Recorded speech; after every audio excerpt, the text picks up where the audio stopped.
Ooh. Why, hello there, ladies and gentlemen, and welcome back to another 'Twas by Design stream. I'm your host, Chris, and as always, I've got myself a brew.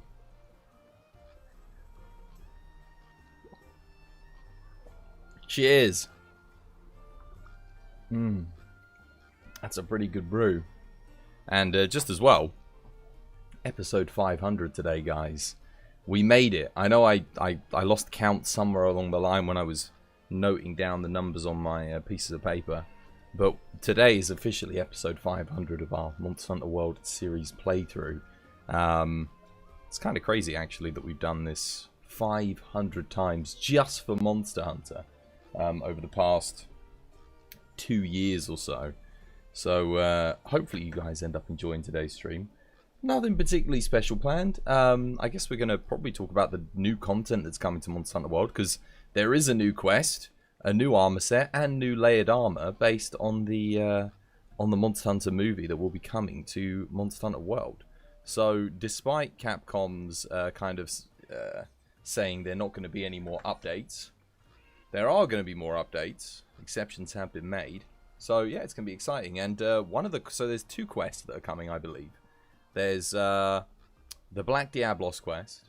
It's described as a fierce Black Diablos. I don't know if it means it's any different from a normal Black Diablos, but I'm guessing it's going to be kind of endgame content at this point, because I mean, hey, the game's been out for 2 years, right? You've got to put in some good endgame stuff. And then we're getting Greater Rathalos. So another variant of Rathalos, which is called the Greater Rathalos.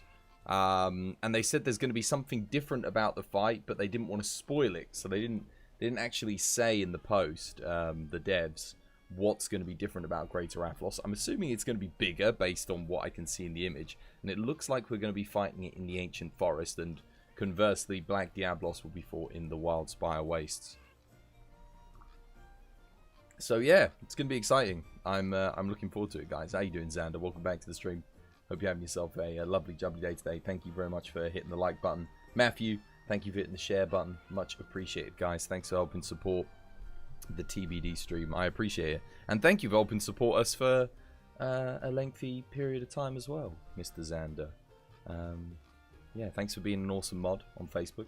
Thank you to all my mods. It's been a good one, yeah. It's been a good one. And hopefully we have a good stream today. But yeah, if you do want to join the lobby, ! code, hop on in, and you can come and join us for some streams. Because yeah, episode 500. How you doing, Llama? Welcome back to the stream.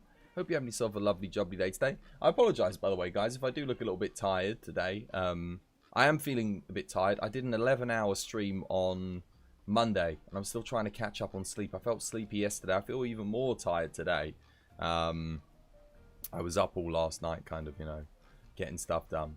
Hey, how you doing, Screensy? Welcome back to the stream. I hope you're all having yourself a lovely, jubbly day today as well. But yeah, episode 500, guys. Special day.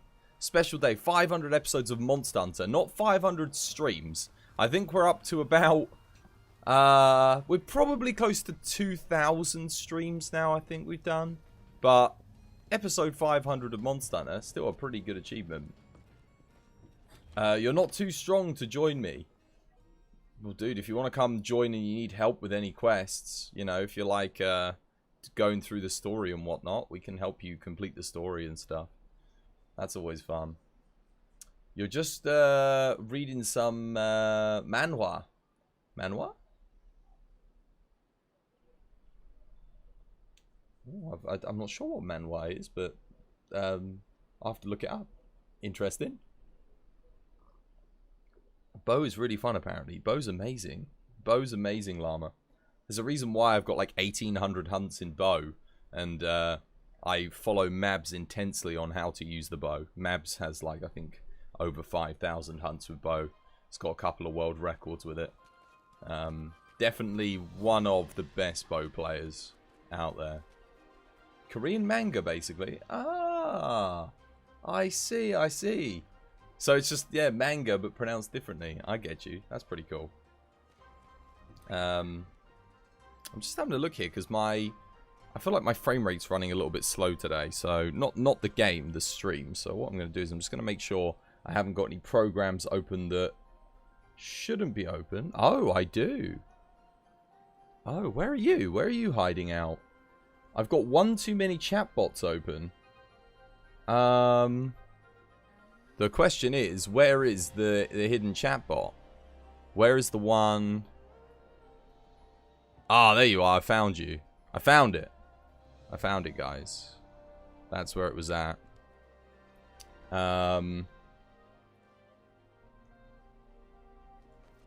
End task. There we go. Alright, that's... I was thinking to myself, why is it running a little bit slow? Why are things running a little bit weirdly? Yeah, probably because I had one too many things open. There we go. That should be better. That should be a lot better. You know, you haven't seen in a while. Moonshade. I haven't seen Moonshade in quite, yeah, a very long time. I do hope Moonshade's okay. Right. Let's get cracking, shall we, guys? You're already done with all the quests and stuff. You've already finished the story and already have the end-game gear, but your skills are probably not as good as mine. Oh, don't sell yourself short. My skills are a little bit rusty at the moment anyway, because I've got that bug where it won't let me interact with things again. It's funny because you know what other game has the bug where it won't let you interact with things? Godfall. It's got exactly the same bug. Funnily enough. Right. Oh yeah, we were fighting a Devil Joe at the end of yesterday's stream. Might play some... I think I started yesterday's stream with Greatsword. I'm kind of feeling like some Greatsword today. Also, yeah, we got a new outfit. I made a new layered set. I think it looks quite nice. Also, Llama, your layered set looks very nice. I like your... what's the guy in Season 4 of JoJo's Bizarre Adventure? And he has the hairstyle, and anyone that makes fun of his hair, he gets, like, super angry at. I've forgotten his name already. Looks exactly like him. You're autocorrect.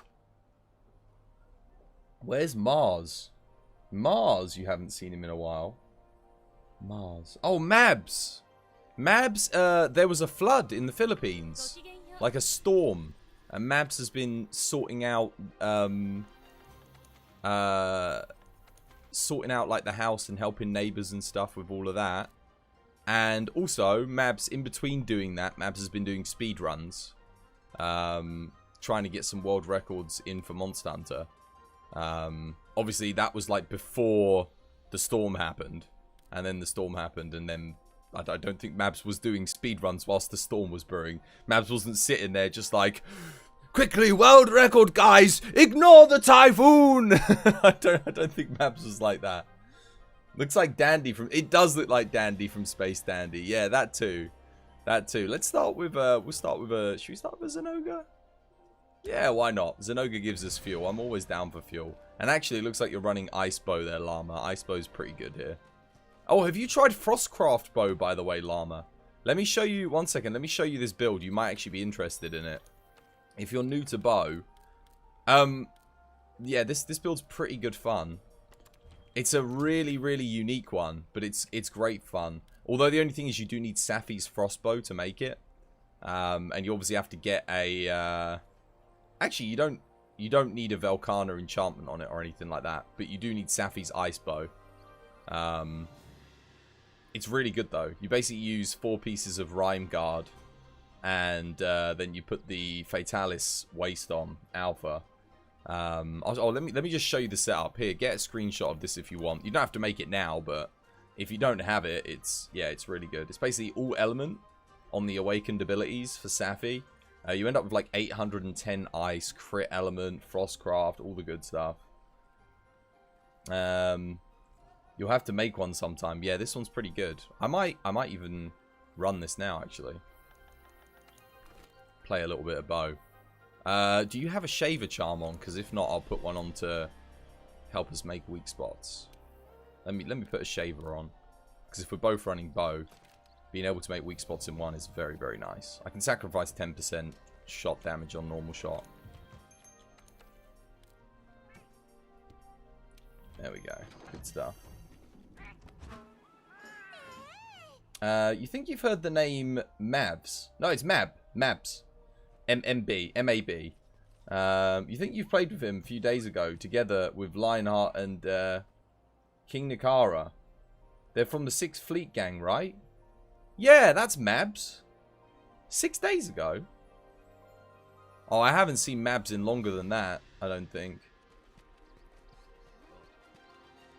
But yeah, no, that is Mabs. I'm pretty sure that's Mabs anyway. Or at least it sounds like Mabs. I could be mistaken in thinking that that's maybe, I mean, Mavs. It's definitely with a B. So either, I'm guessing, is B right next to V? Yeah, it is. So, a mistype. You're debating between playing and finishing this drawing. What, playing some Monster Hunter? Sorry for the wait, by the way, Llama. I apologize.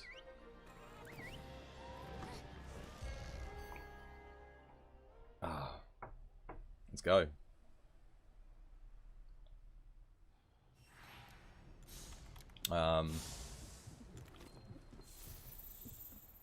Oh no, I bought the wrong item loadout. I forgot to bring extra power coatings. Oh, never mind.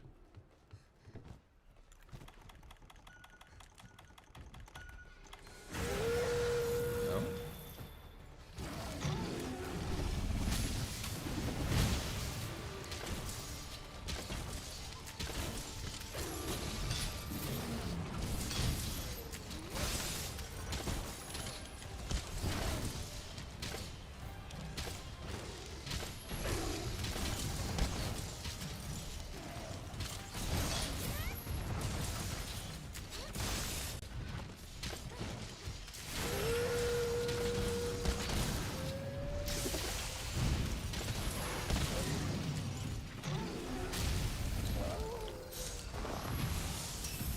Alright, power coatings in.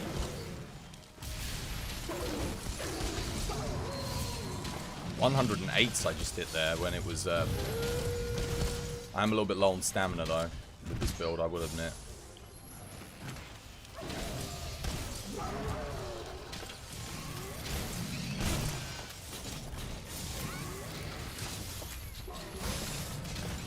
Go on, Llama. Nicely done.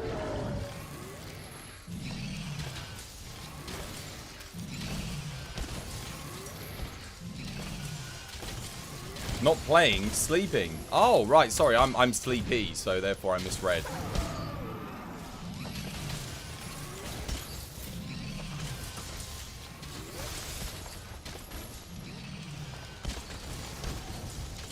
I was gonna say, you should come play. Oh, oops. Wait, what? You hit me? Bummer.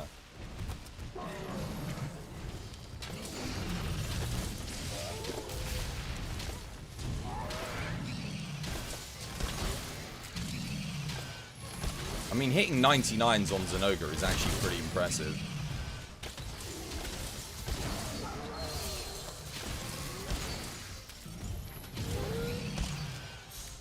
There we go. Sleepy, sleepy. Can we reach that? I think we can. Maybe. Oh, no, perhaps not. A bit too far away.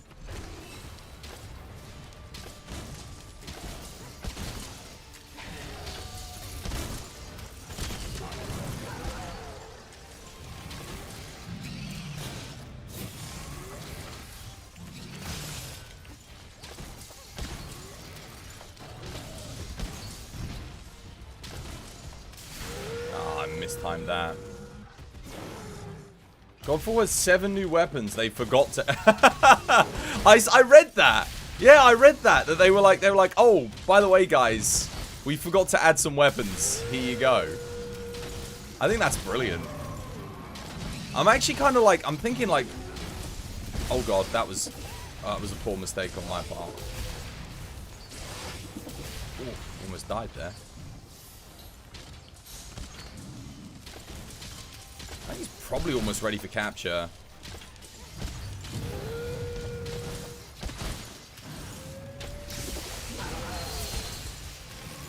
How are you doing anyway, AGF and Andy? I hope you guys have yourselves a lovely jubbly day today. Didn't allow you bought this game yesterday. You didn't download it yet. Is it worth to buy it? Absolutely, man. Of course. This is the RPG of the year 2019, dude. And the Monster Hunter series in general is just incredible. Really? I'm actually amazed it wasn't...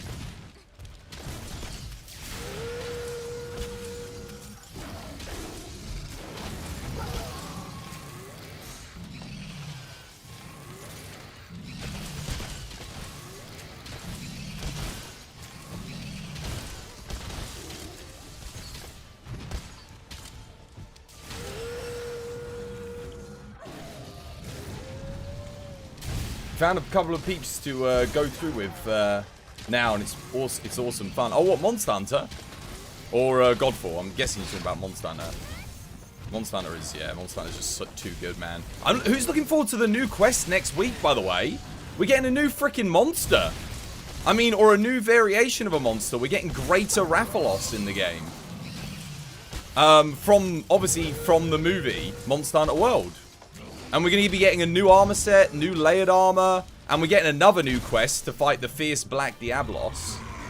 Which is like, bloody hell. Okay, new content, literally next week. Pretty legit. You're good, dude. How am I doing? Yeah, I'm good, man. I'm good. Godfall, you don't have a lot of people to play Monster Hunter World. Fair enough. I swear you got it on PC, though, Xander. Next week, yes. Next week, next Thursday. At least I think it's next week. Wait, is it next week? 2 days from now. Oh, it might be next Friday. Maybe it's next Friday. Yeah. You thought it was later. No, I think it's the 4th of... it's either the 3rd or the 4th of December. Yeah, it's going to be good. You thought the package for $70. Does that include the thing that you just mentioned? What for Monster Hunter? The only thing the $70 gives you is a shiny gimp suit. That's about it. Otherwise, just buy Iceborne. And, yeah, get the game.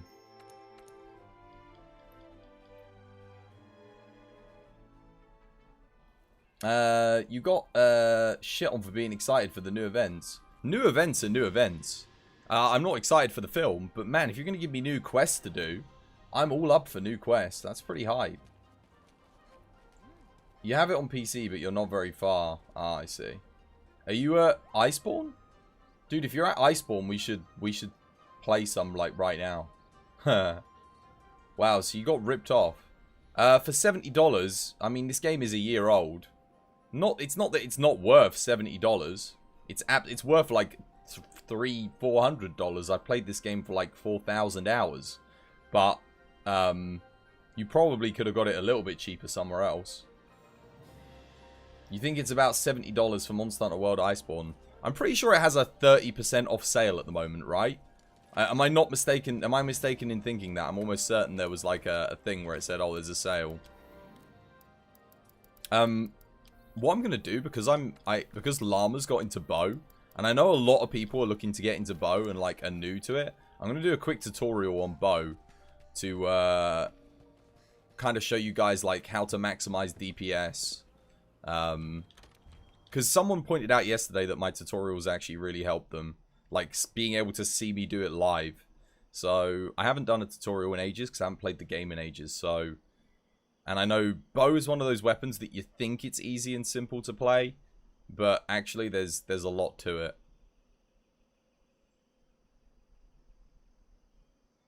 Do you not have to pay for the base game and then the DLC? Iceborne should come with the base game. To my understanding, Iceborne, like if you buy Monster Hunter World, Iceborne, you get the whole thing. Like you don't have to buy Monster Hunter World and then buy Monster Hunter World Iceborne to play Iceborne.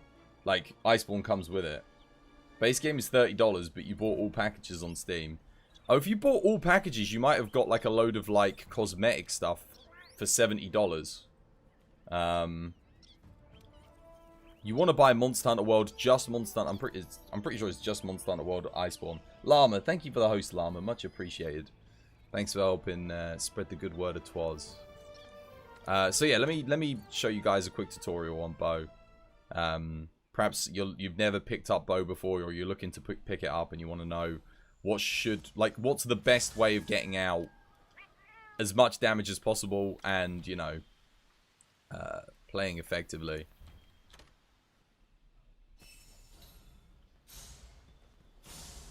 How to bow, just only do 1,000 dragons. Actually, 1,000 dragons, much like Dragon Piercer, isn't that great for DPS unless you've got like a bomb pod or a so if you've got a bomb pod on you,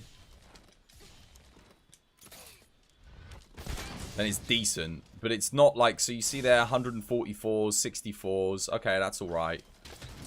But then if I just do like that combo there, that's 5 times 91, and what was the rest of it? 3 times 78, right? That's more than the 1,000 dragons can do, and I can pull that off like non-stop. So if I just take a dash use here, and we'll kind of go over the combos. So first things first is kind of like choosing when to use your power coatings. That's kind of important with bow. I would advise you can either start using them straight away, and then let's say you're near to a camp, you can always restock mid-quest if the quest is taking a while. Most of the time, 70 power coatings should get the job done if everyone's pulling their weight in a quest. But maybe you're helping some people and whatnot, and you're going to be dealing like 70% of the damage. Then make sure you bring the extra 20 to kind of like make up. Hey, Wolverine, how you doing, Wolverine? Welcome back to the stream. Hope you're having yourself a lovely, jubbly day today. There's a package for both of them, which is cheaper. Sometimes you can buy just the base game. So, like, here's your dash dodging. You can see here, 115s on the spread. This is the Frostcraft bow, by the way, so it does slowly lose DPS, but I think you get the idea. This thing hits, like, a lot. But typically speaking, here are your main combos. So you can charge up your bow like so. 1, 2, 3. Now I'm at maximum charge. And so long as I'm dashing like this, I'm maintaining that charge. But as you can see, it's drawing stamina, right? So I can keep darting around so long as I have stamina, and I can maintain myself at like max DPS. So you kind of think of that as like your demon mode for your dual blades. It's like, okay, now I'm going to constantly be hitting my maximum hit, right? Like so. When you're at ranged on the monster, you've got your, obviously, your standard shot, which you can dash with. Or you can dash in and do spread shots, like so. So if you can just dash, spread shot, dash, spread shot. That's obviously if you're getting closer. But the core combo is dash, shoot, spread shot. Dash, shoot, spread shot. So when a monster's down, this is the combo you want to be doing, for the most part. And then if a monster's about to get back up again, you can always go into 1,000 dragons quickly and pop off 1,000 dragons. But you should never use 1,000 dragons if you don't have pods. Complete waste of DPS. And even then, it's like you want to have piercing pods or bomb pods, really. Like, that's your best bet. Dragon Piercer, never use it. It's honestly, it's just, it looks good, and you're like, oh, look, big numbers, great. But it's not actually DPS efficient at all. They nerfed it coming into Iceborne. Not that it was great beforehand, but there was no need for a nerf on it, and the nerf kind of made it obsolete as far as moves go. It looks cool, but it sucks. You can build Dragon Piercer builds, and there are some monsters where you can hit really big numbers on. But again, your core combo, it's just too good DPS. The DPS here is, look at that, 115s on the spread. Providing you're making your bow build around, you know, crit element, then your damage is going to be really, really good. Don't go up in power levels if you shoot at no stamina. Yeah, so let's say you run out of stamina, you won't go up. So what you want to do is when your stamina starts getting low, so you watch my stamina here, we're going to exhaust it. A lot of people make the mistake and they put their weapon away and they stop attacking. No, what you want to do is quick shot, R1, power shot. Quick shot, R1, power shot. So quick shot, charge, power shot. That's your DPS combo to net gain stamina whilst maintaining attack. So what you want to be doing is that. So again, look. Oh, I'm getting a little bit low on stamina. Let me do a quick shot. Normal shot. And I've regained some stamina. There we go. And I can maintain damage. That's how you keep your DPS up. But you don't actually lose as much stamina. So this was the big move. This was the combo that changed bow for me. I think this is the thing that differentiates a scrub nub from someone who's playing the bow a little bit more efficiently. Because obviously if you're playing bow efficiently, there's no reason to stop attacking. And that quick shot, charge shot, power shot is... Obviously you aren't doing as much DPS as your dash dodging. So your dash into that, or your dash into spread, or your dash into R1. And look, I'm out of stamina, but I can still do a quick shot. And I can still get that power shot in. And if I've got a dash juice on and I've got my stamina surge and I've eaten for black belt, that stamina's going to go up pretty quick. But there you go, guys. DJ Johnny, how you doing, DJ Johnny? Welcome back to the stream, my dude. I hope you're having yourself a lovely, jubbly day today. But yeah, if you're struggling with bow, that's how you want to play. So yeah. Anything else to say, really? 1,000 dragons, you can knock things out if you have thorn pods. So that's kind of useful. If you load thorn pods in, you can go for the head, get a knockout. There you go. Yeah. So Llama's new to bow. And I was thinking, you know what, I haven't done a tutorial in a while, so I figured I'd just run people through the bow quickly. There's other little intricacies to it, so like you can dash into triangle and do mounting damage at a small amount of it, but yeah, that would be the gist of it. Let's do the Zenogre again. Bring your ice bows. So you do, yeah, ice bow is pretty good on Zenogre. I have actually tried the Fatalis bow here. It's not quite as good. Certainly not as good as the Frost Straw bow. I might as well actually use a voucher here because it's bonus rewards. You've been a nub on bow. You're just doing the charge, evade, power, R1 repeat. So that is your core combo. That's like your true charge slash of bow, right? That's the thing you want to be using as much as possible. But then obviously you've got your other skills that you kind of need to integrate in there so you can maintain damage, because that whilst that is like your strongest combo, it also drains the most stamina. So you want to be kind of like managing that as best as possible. Is health augment good with bow? No, absolutely not. Health augment's terrible with bow. You get very minimal health regen. You're never going to be using peak performance really with bow, like outside of this build here where it comes on the armor. That's the only reason why I've got peak performance, because it's on the Velkhana Gamma legs. But no, you don't want the health. You want all element. So your bow, if I go to my equipment, you want to be... Most important skills for bow. First, maximize your crit. You want to get as close to 100% or have 100% crit. If you don't have 100% crit, make sure you're getting like 95, 100% crit. Then you need to max your element. Maxing your element is like the next most important thing. And then outside of that, you want damage skills. So yeah, anything that's going to buff your element or buff your damage is good at that point. So in my case, you can see I've got the crit boost, the weakness exploit. Coalescence and peak performance are not primary skills with bow. Coalescence can be against certain monsters. It's just, again, it comes on the Rhyme Guard set.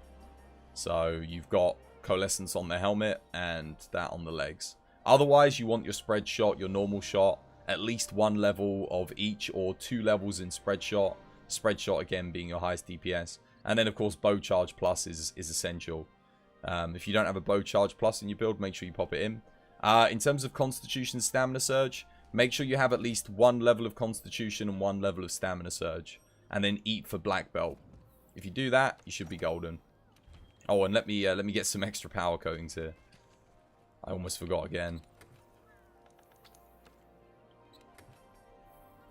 Sorry, I'm a little bit slow because I haven't been playing Monster Hunter recently.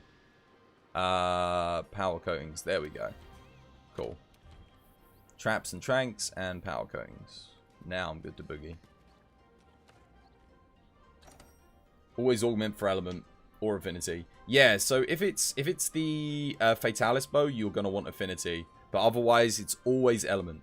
Because affinity is very easy to spec for. but element has a ceiling, right? And you can increase the ceiling by augmenting for element.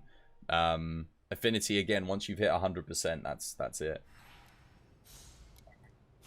No, maximum might is completely useless with bow. Absolutely. It doesn't work. Like any stamina draining weapon, you cannot use it. It will never work for anything outside of the quick shot. It just won't work.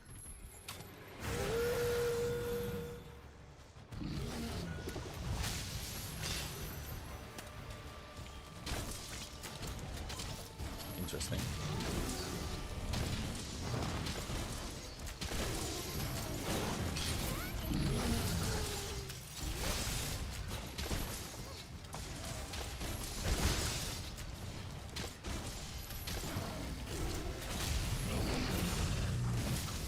Oops.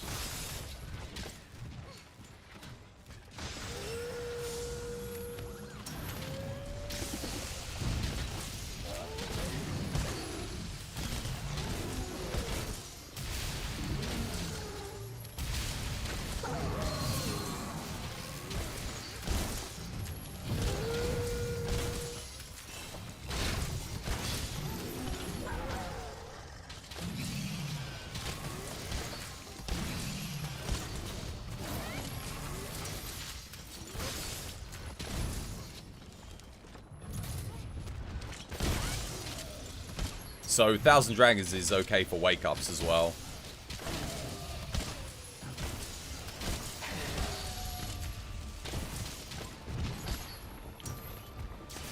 That's something else where you can use it.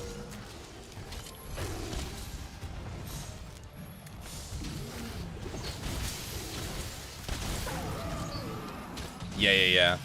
Black Belt is an essential skill. I'd actually argue Black Belt is more important to eat for than normal shot up.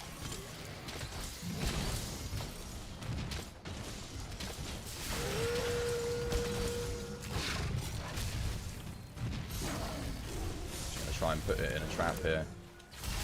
Oh god.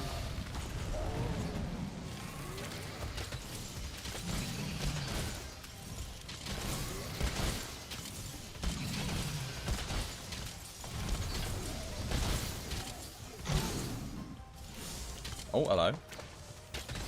Very nice paralysis there. Well timed. Obviously, crit element in terms of set abilities is great. If you have a Kjar bow, you're gonna be getting crit element anyway. So yeah, that's good.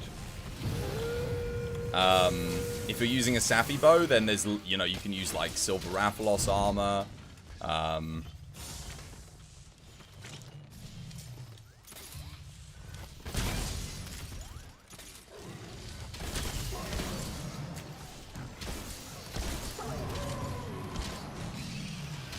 Oops. Recipes have always been a mystery for you. So if you don't have all of the ingredients, you may want to like dedicate a day of like just your hunting time to going and like finding them all. That way you can kind of do, everything.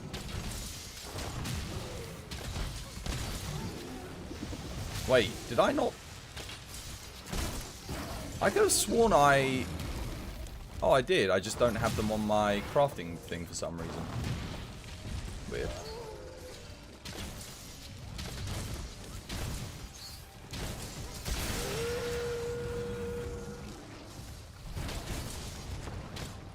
Yeah, you should always make a custom meal for black belt with normal shot if you're running bow, for sure. That's like a must-have.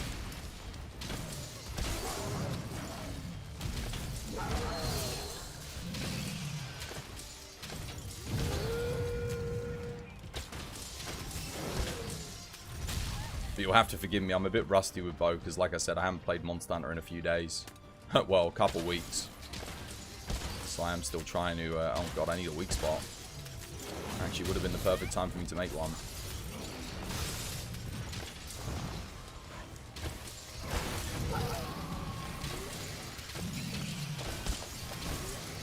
Honestly, at this point, it's probably ready for capture.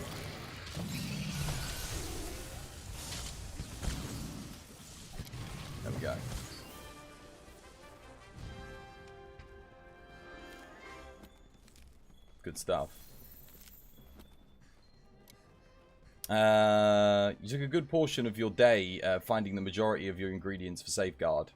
And you have that saved. Yeah, well, Safeguard should be saved automatically. Safeguard should just be on there, standard. No, with Black Belt, you don't even need Constitution 3. Constitution, you only gain an extra 2% of stamina gain between Constitution 2 and Constitution 3. It's actually pretty small. Hey, Robbins! Hey! Oh, now my voice broke. Robbins! Robbins! How you doing, guys? Welcome back to the stream. Hope you're having yourself a lovely, jubbly day today. Skeptical. I hope you're all having yourself a lovely, jubbly day today. Who else was there? Jax, Jazz. Hey, Jax. How you doing, Jax? Welcome back to the stream. Striding, welcome back to the stream. Sarah, welcome back to the stream. I hope you guys are having yourselves a lovely, jubbly one. Welcome to episode 500 in my Monster Hunter series, guys. 500 episodes. It's a special day. How am I doing? I'm good. I'm a little bit sleepy, but I'm pretty hyped because we're getting some new quests next week. So, yeah, 500 Monster Hunter episodes I've done. Average time is around 8 hours per episode as well, so you guys can do the maths. It should add up to the amount of hours I've got in Monster Hunter. Pretty much. Which is a stupid amount of time to play Monster Hunter, really. Oh, wait, that reminds me. I actually need to do things. Thank you so much for the raid, Sarah. Can I get a shout out for Sarah? Moderators. Moderators! If I have a mod in chat. I'm sure there must be a mod in chat. They're lurking somewhere. I hope your stream went well today. I'm sorry, I was actually going to come chill with you. That was my plan yesterday, was to come chill, but I woke up so late. I literally woke up 15 minutes before I needed to start streaming. So yeah, I didn't exactly... I was up like pretty late last night. Wait, oh, I do have crafting on for this build. So why wasn't it there last time? That's kind of weird. Same. I was doing. Were you wearing? I was like lurking like a little bit because I had your stream up. I was hosting you. Were you wearing contacts today, or was that just my imagination? Because I was like, Sarah's wearing contacts. Monster Hunter World, you'll listen to this during work today. Painful Laughter. How you doing, Painful Laughter? Welcome back to the stream. Hope you're having yourself a lovely, jubbly day today.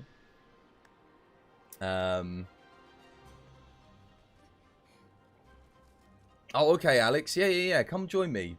Just next week. Get yourself refreshed before next week because we're getting that Greater Rathalos quest. Hey, Panda. How you doing, Panda? Welcome back to the stream. Hope you're having yourself a lovely, jubbly day today. She finally has eyes again.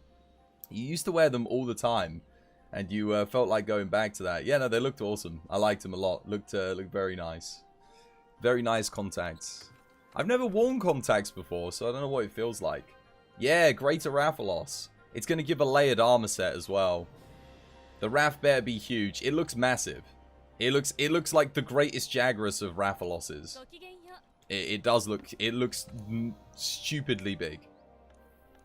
It looks like we're going to be fighting it in the Ancient Forest as well, as far as I can tell. But yeah, it should be good fun. Here we go. Something else for you to practice bow on llama. Shara's good for bow because... when you're trying to learn bow, because when you're at the sand portion of the fight, you can kind of just do the omnidirectional thing. I'll bring a greatsword though, because that way I can make weak spots like ad infinitum for you, and you won't have to worry about it at all. Also, I was playing greatsword on this fight the other day, and I was really enjoying it. Here we go. Good stuff. Long boy. He's going to be a long boy. Yeah, definitely. It looks like a Safi size. He's huge. You wear contacts to see any... Ah, I see. Yeah, see. I've never had to wear contacts and whatnot. I expect I'll probably need glasses within a few years, given how much I sit in front of these screens, but... or maybe I will just get some contacts anyway. Just do it for like a random stream. Come in and change my eye color and see what people say. Like, wait, Twas, there's something different about you today, Twas. What have you done here? Are you one of those people that can see when they wake up? Look, I'm not gonna flex. I don't want to flex on my vision, alright? Don't make me Twas flex. You one of those people that can see really well? Look, Alright. Don't look. Look. No. Don't no. Look. Look. No, no flex. No flex. No, not necessary. I am flex by design, but too much flexing and your muscles get sore, you know. Imagine being able to see. Imagine. It must be nice. Vision, what's that? My goodness. I don't know. I played this game blindfolded, so I have no idea what seeing is like when you're playing Monster Hunter. Eat for feline cleats. I probably should have done. Never mind. It's okay. I don't know what I ate for, but it doesn't matter. It's greatsword. Greatsword. I think I got insurance here, so there you go. You can go crazy on this one, llama. Panda's joining. Nice. Good stuff. Get your booties in here. Let's get some quests in. I'm chilling today for episode 500, by the way. I don't have any prerogative or anything that I need to do. It's just me literally just, yeah. I mean, I've got everything in the game, so it's like a mild flex. But yeah, if anyone actually needs something, let me know. I'll try and help with it. I'll do my best. Yeah, that's a good point. If you do want to join the lobby, !ID, !code. Feel free to hop on in. There's plenty of space for everyone. You're downloading GoldenEye? GoldenEye. Oh, hello.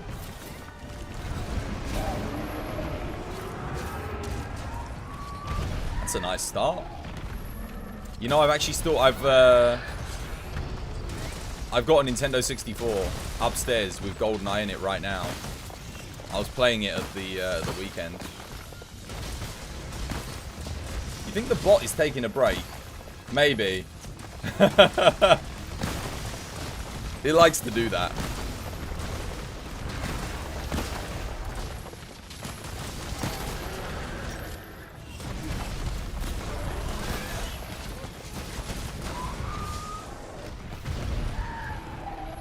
They don't call me Woolnock McGee's axe for nothing.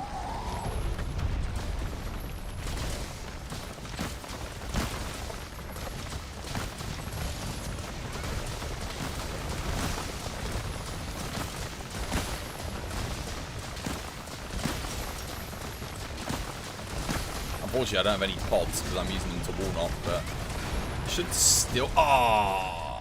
I was going to say, I should still be able to get the hit off here. I pulled a little bit too hard to the left. Never pull too hard to the left, guys. Keep yourself nice and central. If you pull too hard to the left, you become Stalin.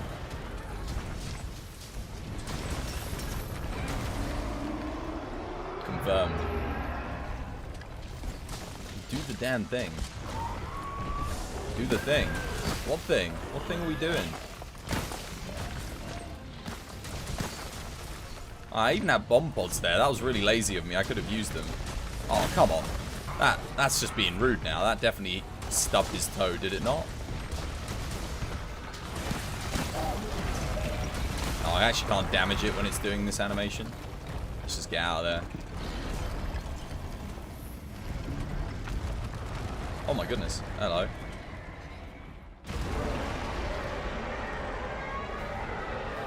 Alright, good luck. Let's make some weak spots on those legs. Break the legs, get the knockdown.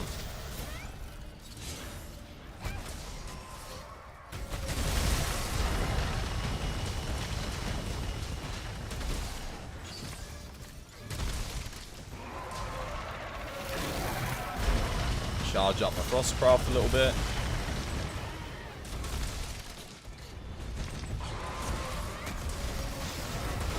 Oh, I hit it in their head for 1800. Not bad. White sharpness. No Frostcraft, or little to no Frostcraft anyway. Nope. I'm not getting through that. Rip Panda.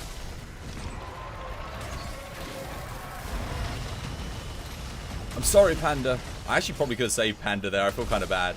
I do have Dust of Life on me. But I had feline insurance, so... Oh, what you doing? What you doing? None of that.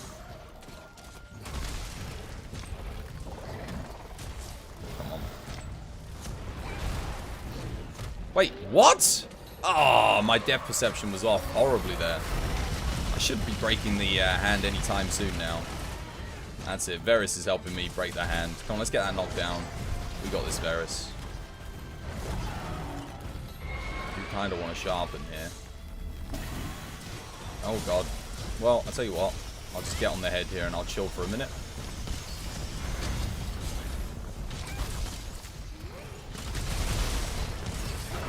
Good stuff. Get a clagger in.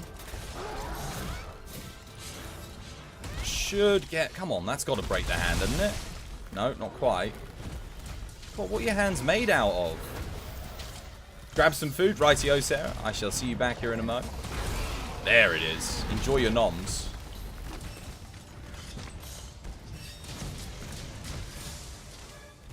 Here we go. Should be able to get a good one here. Oh, 30. Oh, I didn't crit.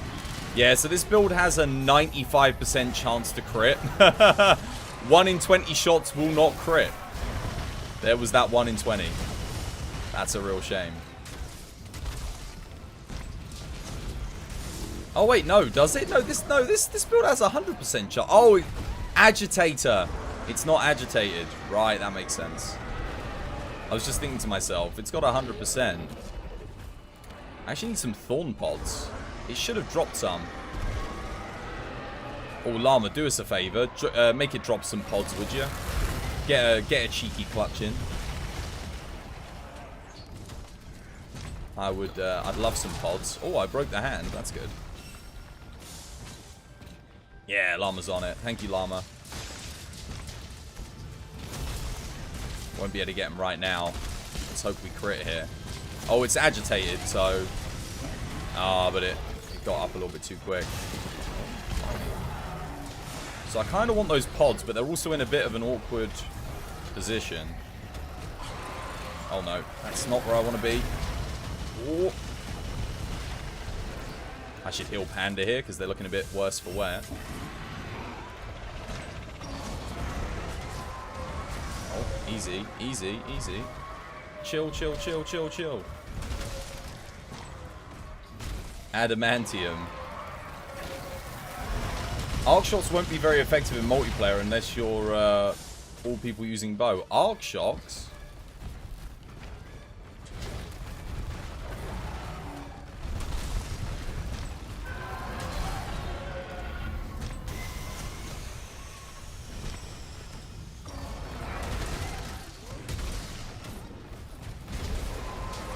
Where are you off to? Where are you heading? Oh, okay, I might as well stay over here. I'm not going to make it over there to start attacking it. Sharonir one-shots you with range defense. It shouldn't do. I mean, it does do a lot more damage, but it shouldn't... This... I don't think it should one-shot you.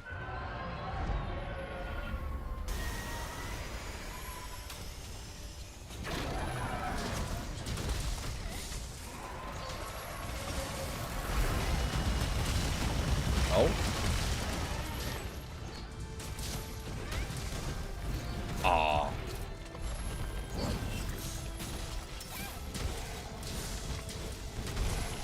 Put the Thorn Pod on. There's the knockout. Oh no, sorry Varus, I apologize. No! Oh, oh no! Oh. Oh, rip Panda.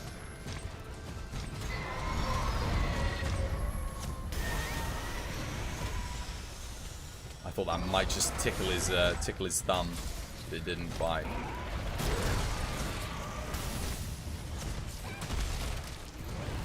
Nope. Also a little bit too fast. I'm used to having focus 2 on the greatsword. It's a little bit slower. But I kind of like it a little bit slower, you know? I like to take my time.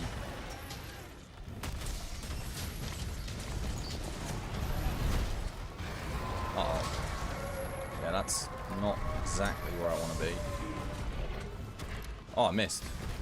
Oh, because it was dead. GG. Well played. Not everything has to be rushed. It's true. Get your tendies. get your Shara attendees here. Good stuff. Shara's fun with bow. Yeah, Shara's really good fun with bow. When I first beat Shara, I did it bow. What was I using? 2-piece Velkhana, 2-piece Namiel, and I can't remember what I was using for the final piece. I think it was something that gave ice damage. It was a fun fight. Yeah, Sword and Shield's really good. I mean, to be honest, everything's fun on Shara.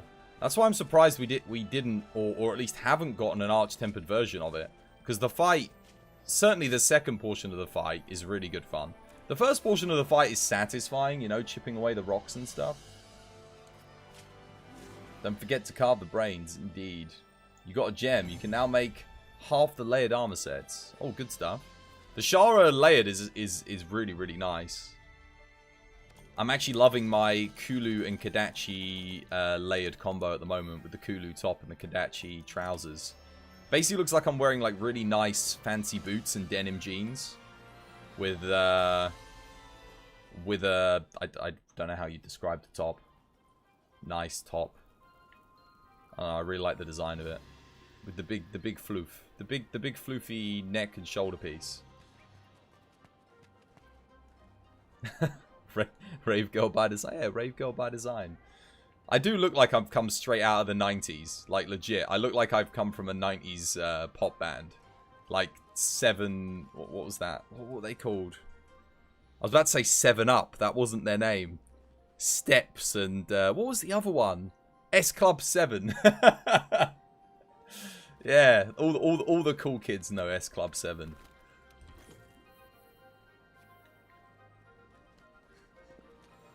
Alright. That's the one. 7 Up. Now that I think about it, 7 Up does sound like a 90s pop band. It really does. Tube top with jeans, very early 2000s. It is like super late 90s, early 2000s. We're talking like 99 through to 2002.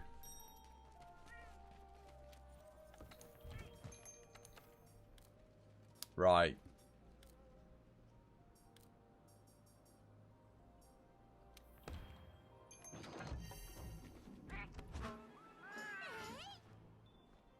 You also need some Safi stuff as well. Is Safi available at the moment?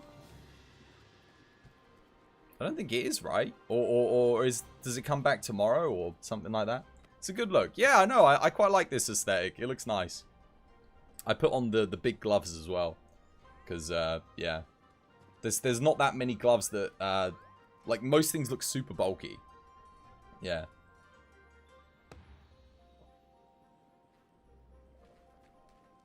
Safi is here right now. I might do some Safi later when I'm a bit warmed up, yeah.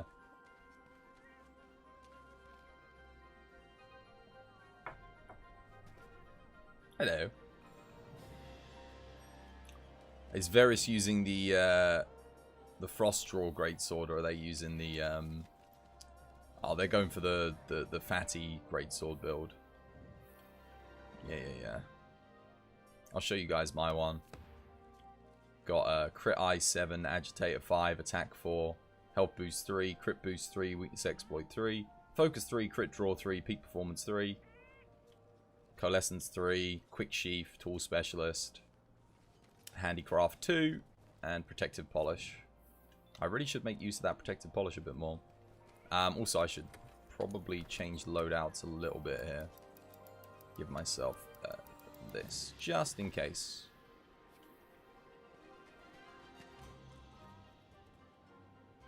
Since you have a male character. Oh, yeah, a lot of the things that go with, like, female characters do not go with male and vice versa. They just don't look anywhere near as good. For one reason or another. Sometimes they do, though. Sometimes, like, you'll do a layered set and it will look nice on both characters. You got to get ready for work. You're supervising the whole department tonight. God help them. God help them, indeed. I'm sure you'll do fine. Enjoy yourself, Alex. Have yourself a good one, man. And I'll probably catch you on the flip side.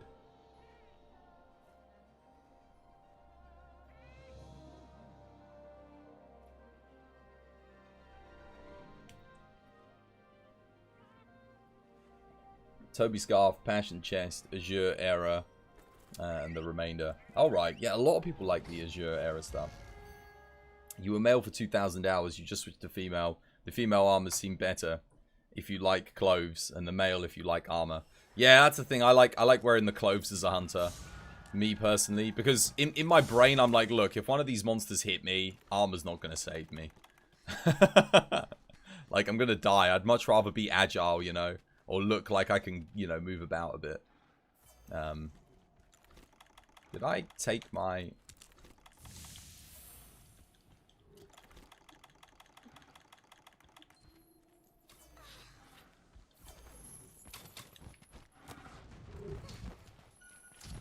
Oh, mistakes were made.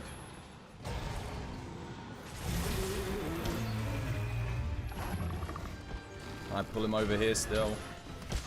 Maybe.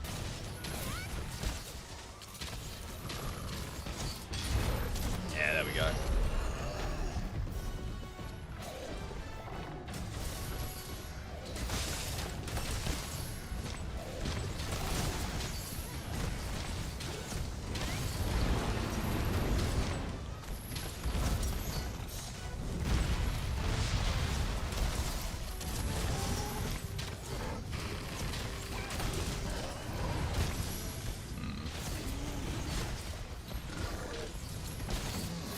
Oh, he's already enraged. Interesting.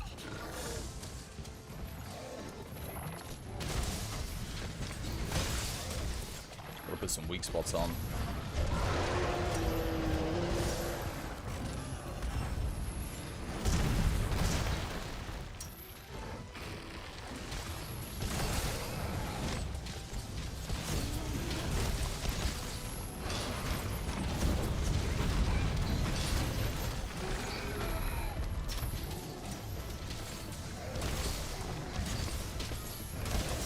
Come on. Nope. Grab some pods here. Nice paralysis.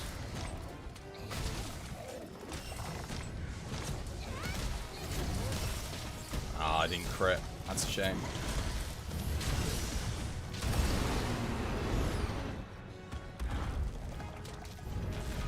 Hey, yours truly, how you doing, man? That's the face of a man wanting that monster movie collab event right now. Yeah, I'm looking forward to it, man. The Great Rathalos fight should be really good fun. Rathalos is one of my favorite fights, so having a tougher version of it, hopefully a tougher version of it. Again, like, they should only really be adding endgame content, really, right? At this point. Wow, really? Mr. Bagel, how you doing, Mr. Bagel? Welcome back to the stream, dude.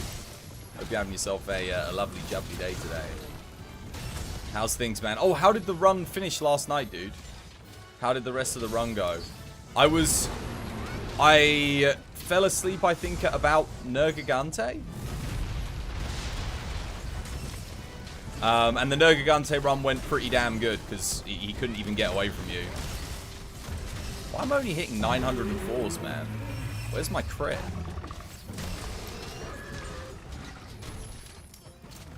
Not going well for me.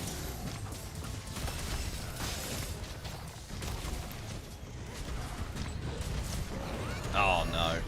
That sucked. If I'd actually just stayed straight on my path, I would have got it.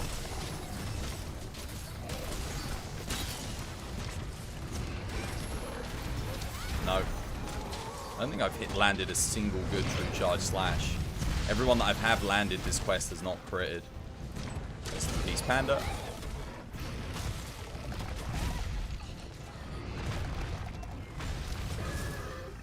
Nice mount.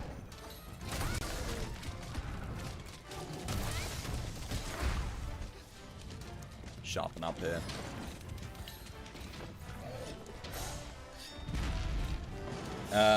Not even a little good. Oh no. Thank you, Monster Hunter Movie, for saving Iceborne. Yeah, I'm looking forward to the Great Rathalos fight, definitely. Oh wow, that's the first good true charge slash I've gotten in this whole time.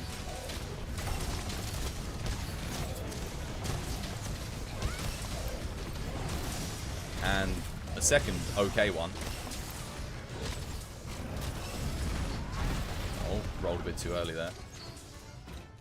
A little bit over-enthusiastic on that roll, I think. It feels like watching it for, you feel like, no, everyone here, if you like Monster Hunter, we've all got to watch that movie, guys. 100%. And I'm guessing because of COVID, it won't just be in cinemas. I'm hoping they'll, like, launch it online on, like, Netflix or something, you know. They got to put it on some kind of, home box office thing. Because, I mean, I can't go out to watch it. There's literally no cinemas open here in the UK. So, yeah, I'm going to have to watch it online one way or another. So, I mean, I'll buy it if I can. But, man, I'm just saying, if you ain't gonna... if you ain't gonna let me buy it... Yar har! Is it on Disney Plus? If it's on Disney Plus, yeah, I'll go grab it on Disney Plus. Why not? You're really looking forward to the Mila skin. Resident Evil was your favorite movie. Yeah, no, I'm not looking forward to that. I'm looking forward to the new quests. And the new armor set, I was excited for it. And then they were like, oh, it gives you things like earplugs, health boost, and stun resist. And I was like, wait, what? That's it? Like, I mean, you've got to fight Black Diablos to get it. But it's described as a fierce Black Diablos. So I don't know if it's like a... If there's going to be anything different about it. Is it going to be faster? Is it going to have more health? Is it going to be stronger? I mean, I hope it is. Again, like I said, the only people that are still playing this game now are pretty much... It's pretty much you've got two types of people that have played it. People that have beaten it and are waiting for new endgame content. And people that have literally just bought it like this week because it was on sale. That's more or less it. There's a few people in the middle who are like, you know, going through the game, taking their time still. Maybe they bought the game like a year ago and they're just getting around to playing it. But for the most part, you've got like the two big groups of people. I don't know which one would be the bigger group. The people that have finished the game or the people that are like new to the game. I think it's probably people that have finished the game at this point. Let me rocket launcher the Diablos. You got a heavy bow gun. You got Wyvern Snipe. You'll be good. If Monster Hunter is the next room, that's a compliment. If Monster Hunter is the next room... Oh, right, the room. Right, the room. Not room. I was like thinking, wait, what? That would be good. I would actually enjoy having a film like that awful. That would be hilarious. Because no film has made me laugh as much as The Room. Well, I say no film. There probably is a film that's made me laugh as much as The Room, but off the top of my head, I can't exactly think of what it was. Actually, no, I don't really feel like doing it. I have done that quest a bit too much recently. Could do a Frostfang barrier. Yeah, why not? I rarely ever fight this thing. But it's like a fun fight. I certainly never fight it with greatsword, so yeah.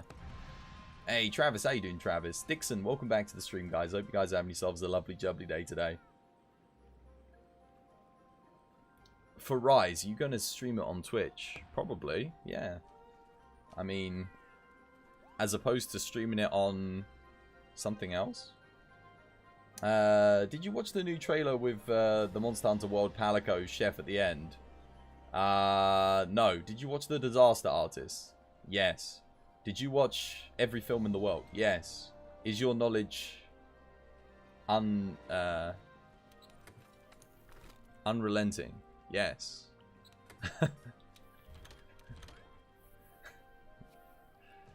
Your fire bow build is your least comfortable. What are you running on it? Just run Safi. Safi 5-piece and Kiarbo fire for firebow. Or, I mean, you can run the... For Frostfang, you can run the Fatalis, like, raw build. But it's not going to do as much as the Kiarbo fire.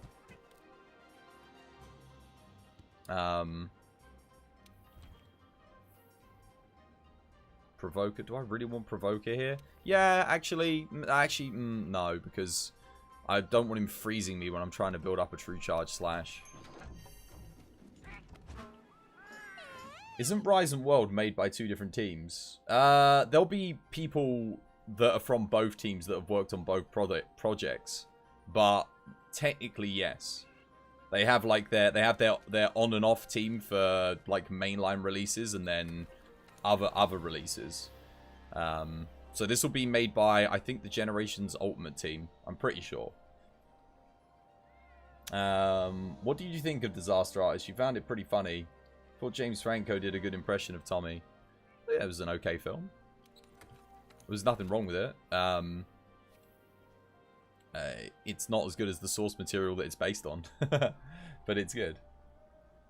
Slight problem there on the Kjar bit. Okay, if you don't have the Kjar bow fire, then just use the Glavenus bow with 4-piece Silver Rathalos. That'll work. Max Glavenus bow. If you don't have that, just run the Fatalis bow, to be honest. Like, it'll be fine. Bring a max raw build, just make sure you max your crit out. Yeah. It's okay on this. It's not as good as the Kjar fire bow, but it'll do. But the layered set for your fire build is your favourite by far. Good stuff. Did you watch Best Friends Part 1 and 2? If so, what did you think of the films? I didn't know there was well, I haven't seen Part 2.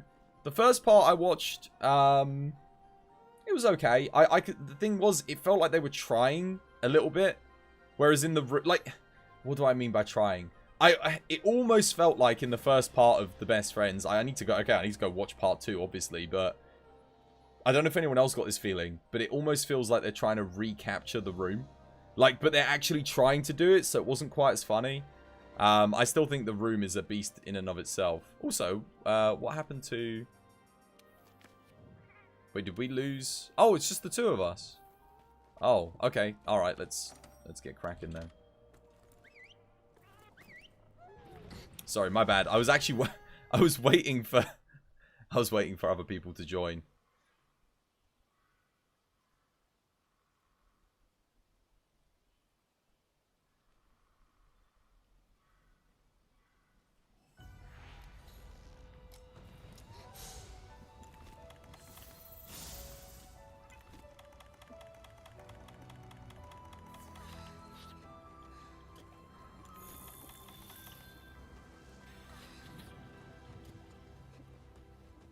Drunk bird. Drunk bird? Free bird.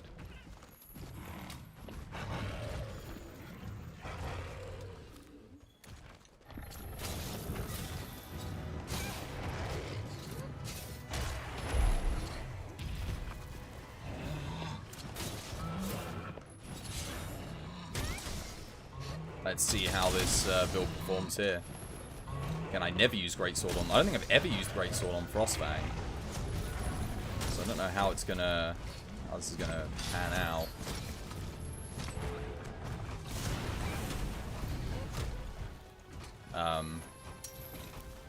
Need some more pods though. That's for sure. Pods, pods, pods, pods, pods.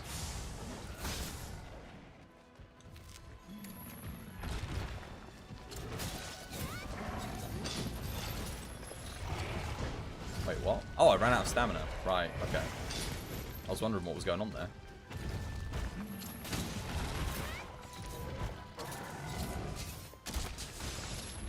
Wait, was he just put to sleep that quickly? I think he was. I was not expecting that. Damn.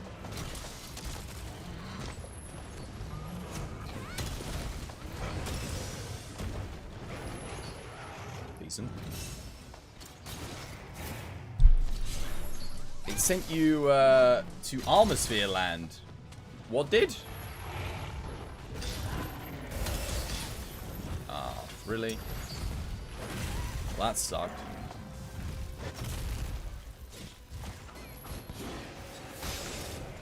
I think he was actually targeting my Palico there as well. Jumping around like crazy.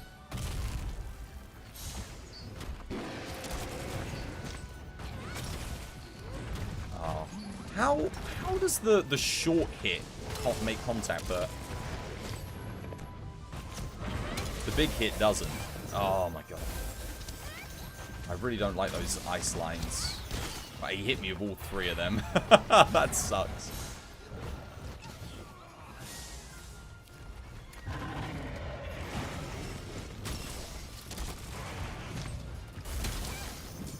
I can't even shoulder barge through that, apparently. My piercing pods aren't working anymore either for the stun. And I didn't iframe that either. Fantastic. Coming for me? No, we're good. Nice knockdown. Oh, and I missed the tail.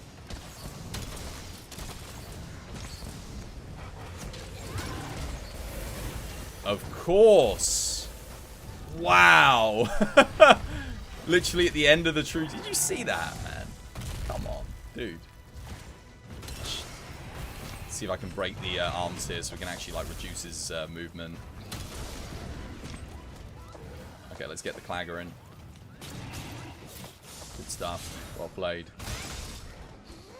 Yeah, Barrioff's hit and miss. Like, sometimes the fight goes really well, sometimes it just doesn't go so well. Oh, I'm getting hit by the Caltrops.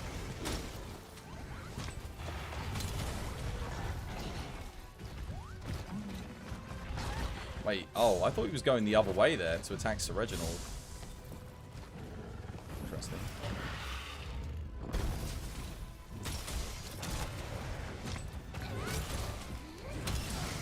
I'm just gonna release non-charged true charge slashes here. I think probably my best bet. Oh, nicely done.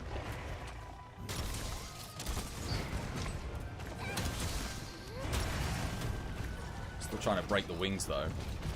Having a little bit of trouble. Gonna have to grab some more pods in a second.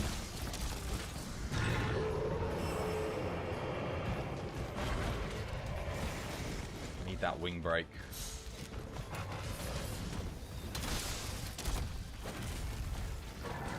Who's he going for? Not me. That was Llama, I think.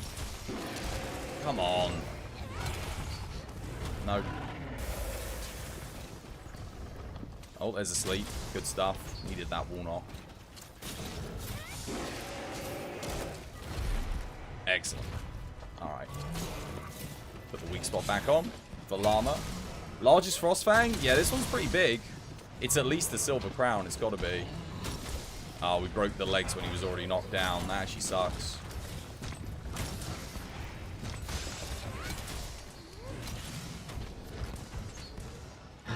Oh, I was pressing R1 there, but it didn't quite happen. See if I can get a cheeky sharpen in. Bit risky, but yeah, paid off. Use a trap if you can, Llama. If you got one. Oh, blimey. Is he going to come back straight up? Let's see. Straight back up?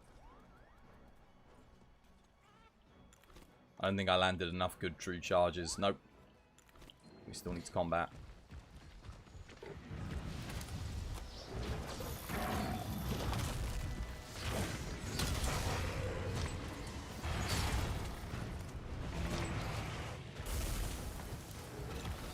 Well, I've never used Greatsword on this fight before, and I don't think I ever will again. It lacks the maneuverability and the speed that I'm kind of looking for when I'm fighting this guy. Oh, that's gonna catch me. Yeah. Can't even get out of that. That's okay. Put the Rocksteady on.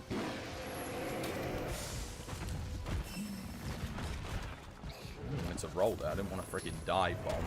Oh, no, no, no. Oh, come on, dude. Seriously, 2 hits and you go back up? Wow. So literally, if we'd put down the trap and just attacked him, we could have captured him. Yeah, that was a pretty terrible fight. Never mind. Pretty god-awful, if you ask me. I don't think we landed one good true charge slash on him. Yeah, he must be pretty big, because, I mean, bloody hell, I can put 2 traps on him, and one of them won't even bloody capture him. There we go.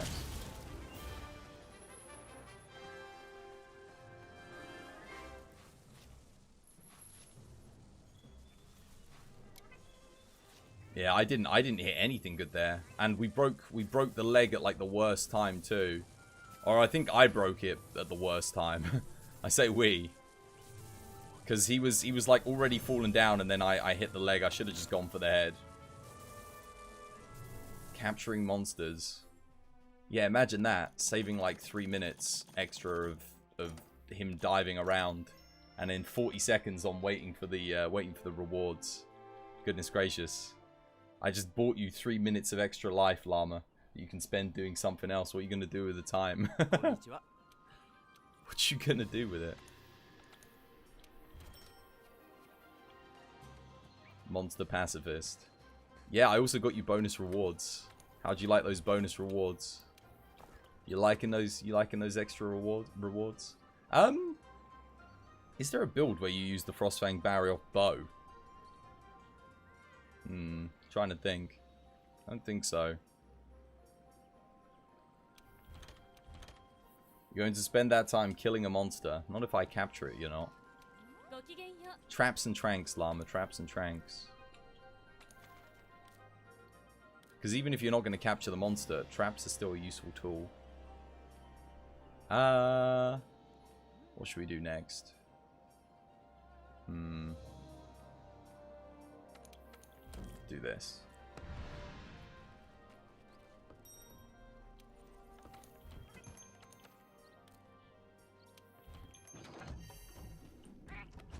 You'll tell your cat to get traps. No, no, no. Don't give the Palico traps. Oh my god.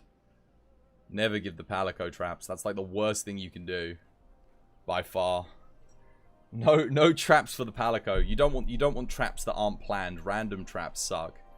Because they'll often put down a trap when you get a knockout or you break something. You want your traps to be planned for sure. That is actually, in my opinion, that is the worst tool in the game. The one which gives the, what's it called? The flash bombs and the traps. I actually despise that thing. It has messed up runs for me so many times. Where the cat will put down like a trap at the worst moment. God, I hate that tool. I hate it so much that I haven't even leveled it up fully. Like, I kind of need to, but I'm just like, oh man, I don't want to use it.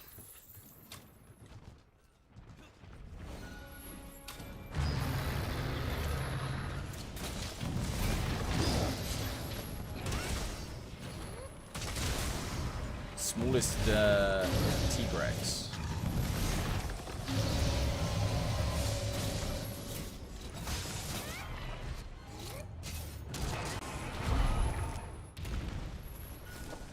Oh no.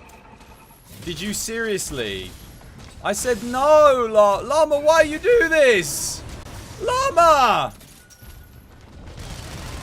Point, did you see that, right? That is exactly what I'm saying. Never bring the traps on the bloody Palico. Oh my god. Literally, my point has just been made. And recorded. That is why you never run that thing. Get a wall knock, monsters down, and the Palico puts down its little shock trap. Oh, that's such a shame. I hate that thing so much. You deserve that. Yeah, you definitely did. You get what you deserve!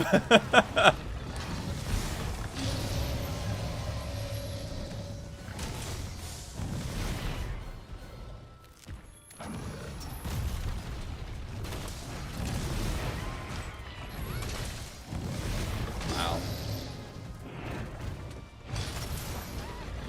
Oh, my mana ran out. That's a shame.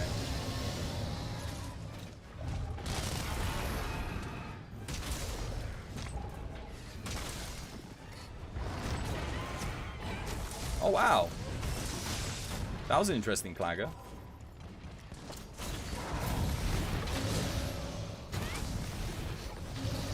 You're now going to leave your cat at camp. Your cat at camp. The cat sabotaged. Catatage. Wow, you just got me twice there. 3 times.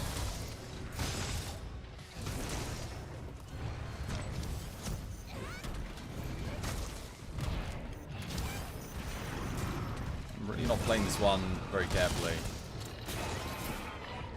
Probably should have left that for a little bit, but hey ho. Make the weak spot.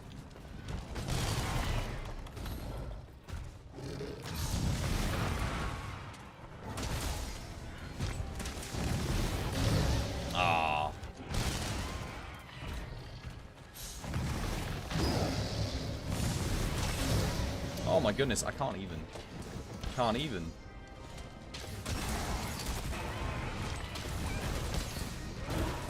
Nope. Missed everything.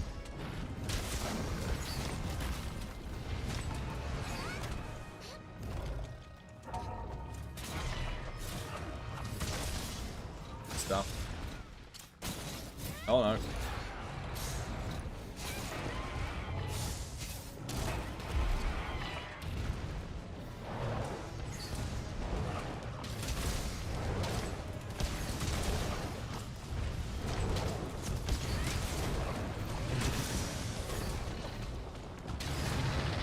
Damn, man.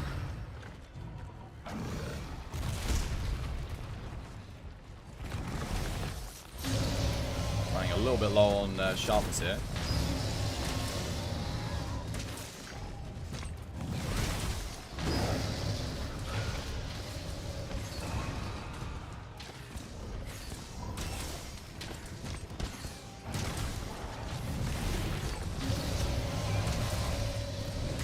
Oh, I thought I might be able to break something there and knock him down.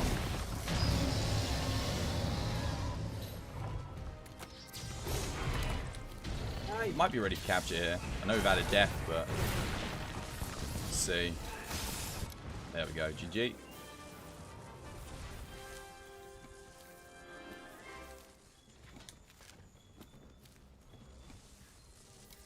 Nicely done. Small gold crown. I think this is always guaranteed one of the two, this quest. So if you need a small gold or a large gold crown brute Tigrex, you can't do worse with this one. You feel bad for his throws, so do I. Yeah, but that's why I never use the thingy trap. Literally case and point right there. At least you might get a good kill screen. I kind of wish his head's like right like this. Can't even see him. I can't see the whites in his eyes. Can anyone help you fight Alatrion, the new monster? Alatrion? I would offer to help right now, but it's only me in the lobby currently. And Llama. And if we do it 3-player, if you're already struggling, we're not going to be able to help. We need a 4th player. For sure.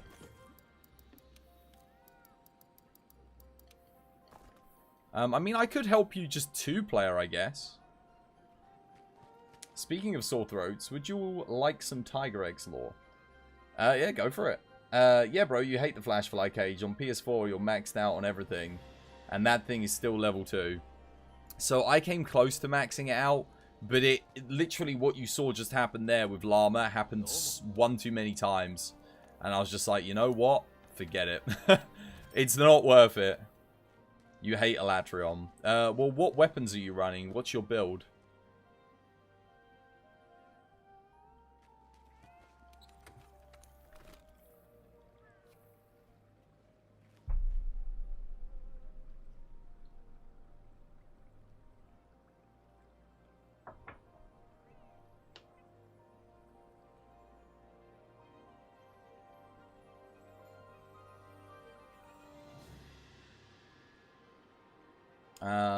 So whenever Tigrex roars, it actually damages its own internal organs. The sheer lungs of the lad destroy themselves. Oh, cool. So if we just let him roar enough times, he'll kill himself. Excellent. Why doesn't code work? You can't get the session ID. It's on Twitch, Matthew. On Twitch. Come watch on Twitch if you want to get the code. Porky, how you doing, Porky? Welcome back to the stream. I hope you're having yourself a lovely, jubbly day today. I'm good, thank you. I'm good. You're using the longsword claw or something. 3 Safi, 2 Brachydios. Okay. The longsword claw something. So you're using a. You need to be using an ice weapon. Are you using like the Frostfang? The Frostfang barrier off longsword's decent in the fight actually. It's pretty good. So let me see. Weapons you want to use are either the Kjar Sword Stream. That's fantastic in the fight. If everyone's using ice weapons, you can kind of get away with running a Fatalis Longsword or maybe an Alatrion, even a Light Breaks Edge if you've got these, but I wouldn't recommend them. You do want to run an ice weapon for certainly if you're struggling with the fight, you should be using an ice weapon. But I think the best one you can use is the Aldularia Edge. You're using the Dark Claw of Demise, that's why you're losing. You want to use an ice weapon for the assigned quest. You need to get knockdowns when he's in fire active mode so that you can stop his Eschaton Judgment from one hit killing you. So farm Frostfang Barrioth, get yourself the Aldularia's Edge, upgrade it, and then yeah, make a build with that and make sure you max out your max out your element damage. Use the Frostfang Longsword, it's so good against the Latreon. Yeah, if you use that with Arch-Tempered Velkhana and like one piece of Fatalis armor, or I don't know, one piece of Frostfang, it's amazing. Isn't Latreon on ice mode today? Yeah, but he's stuck on the assigned quest. He can't do the assigned quest, which means Latreon is on fire mode.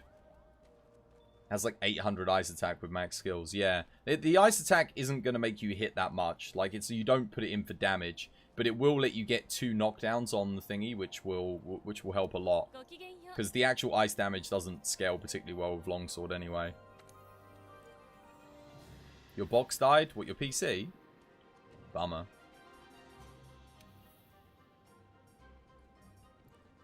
Oh, wait, you mean... Oh, no, your farm. Did my farm die? No, my farm's still maxed. We're good. You're doing the special assignment. Yes, so you need an ice weapon.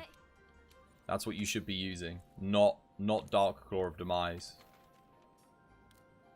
The Fatalis weapon is literally only if you're capable of killing the monster in like under 4 minutes and cancelling the Eschaton Judgment. Otherwise, you should not be using it. Let's do another Ode to Destruction. Why not?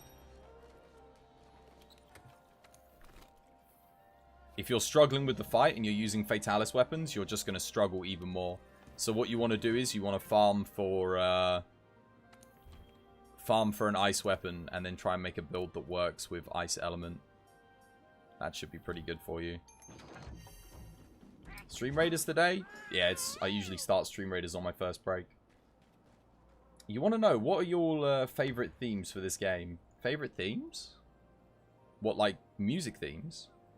Well,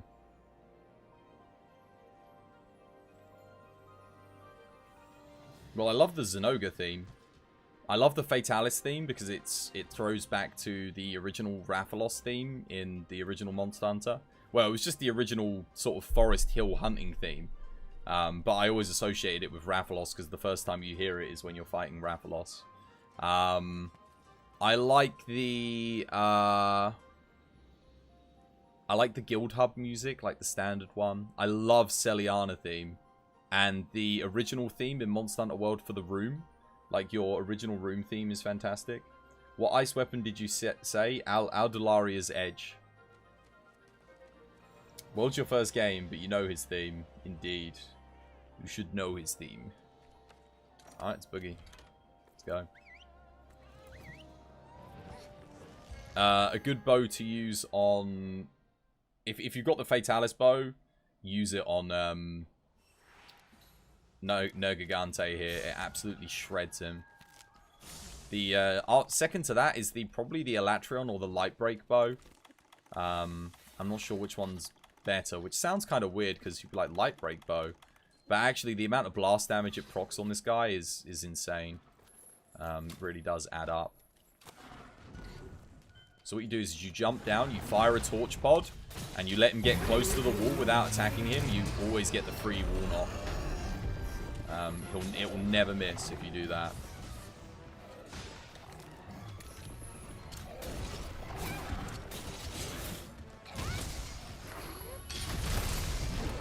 And then if the second person grabs pods, they can do the wall knock right here. But I'll do it here because I know Llama's focusing on bow. Oh, my ears are bloody ringing.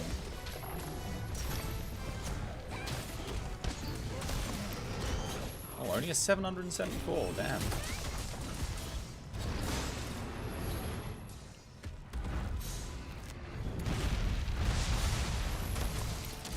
How do you make that?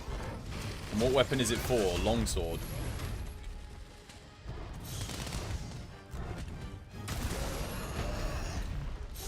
I'll tell you what. Give me a second. I'll show you again after the fight.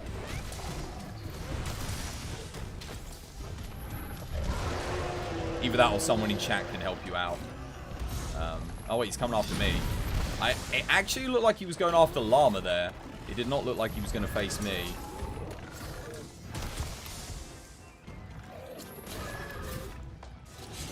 Oh, hello.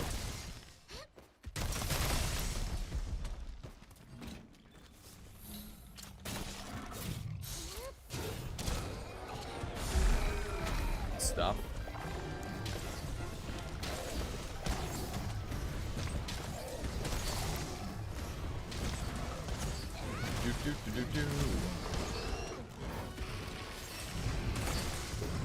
Aldularia's Edge. That's what we're talking about. He can't beat Frostfang Barioth, and he's using Fatalis weapons. And he's wondering why he can't beat it. I said use an Ice Longsword. So like the Kjar... dude, that shouldn't have hit me. The Kjar Ice Longsword or Aldularia's Edge is like one that you can actually just get and make, and it's really good.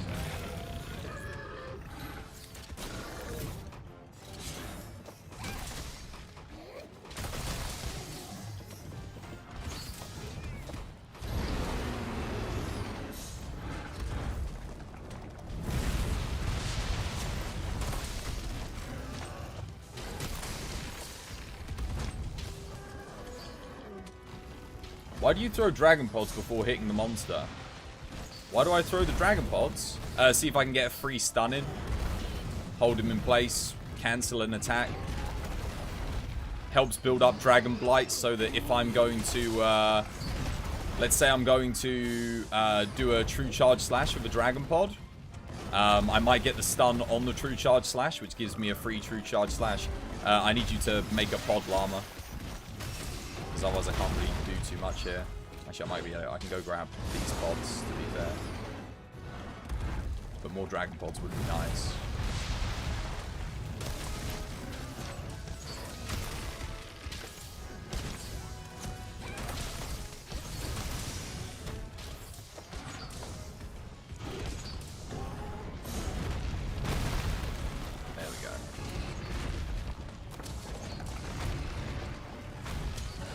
See, like, there we go. I created a stun there.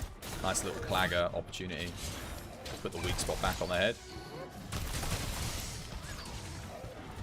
I mean, you can make that through damage as well, but you can get staggers from pods. Oh.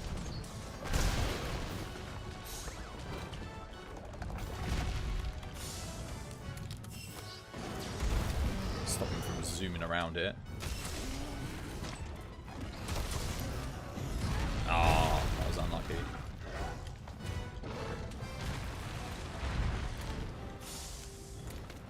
That was a Sling of Thorn.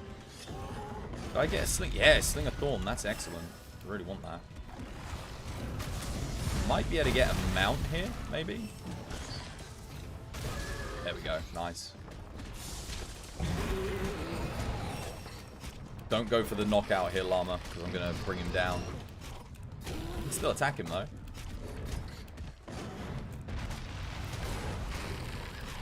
Oh, get off the tail though. There we go. Good stuff. Now I'll try and go for the knockout.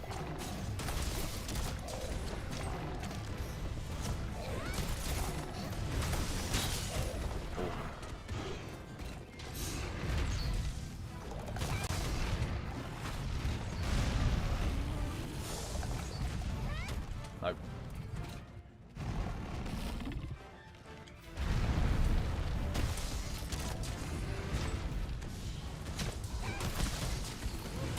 Got him.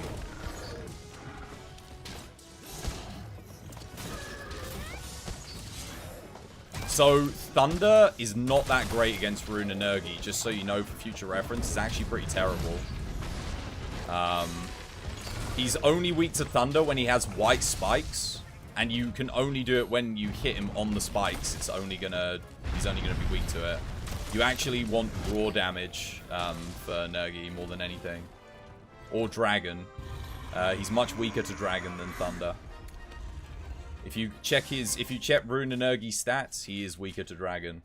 Thunder was good against regular Nergigante in base world, and it was only good against him when he had white spikes. So if he didn't have any spikes, again, you need raw. So you want Fatalis bow, Elatrion bow, or the blast bow. So in that order. So the Fatalis bow is the best. Next is the Elatrion bow, and then after that is the Lightbreak bow. You don't have a Dragon Element bow build yet. Just go for either one of them then. Fatalis or Elatrion. Either one's good. If you run Elatrion bow, then I can recommend... for this fight, you probably want... What do you want? You probably want 4-piece Silver Rathalos. Dawn of Triumph. And Elatrion is nerfed yet there. Yeah, but they still can't beat it. If you can't beat it, that means you're getting killed by the Eschaton Judgment. Like I said, he's using a Fatalis Longsword. You want to use an ice weapon. You'll get the knockdowns then. You'll easily be able to beat him. Like, no problem.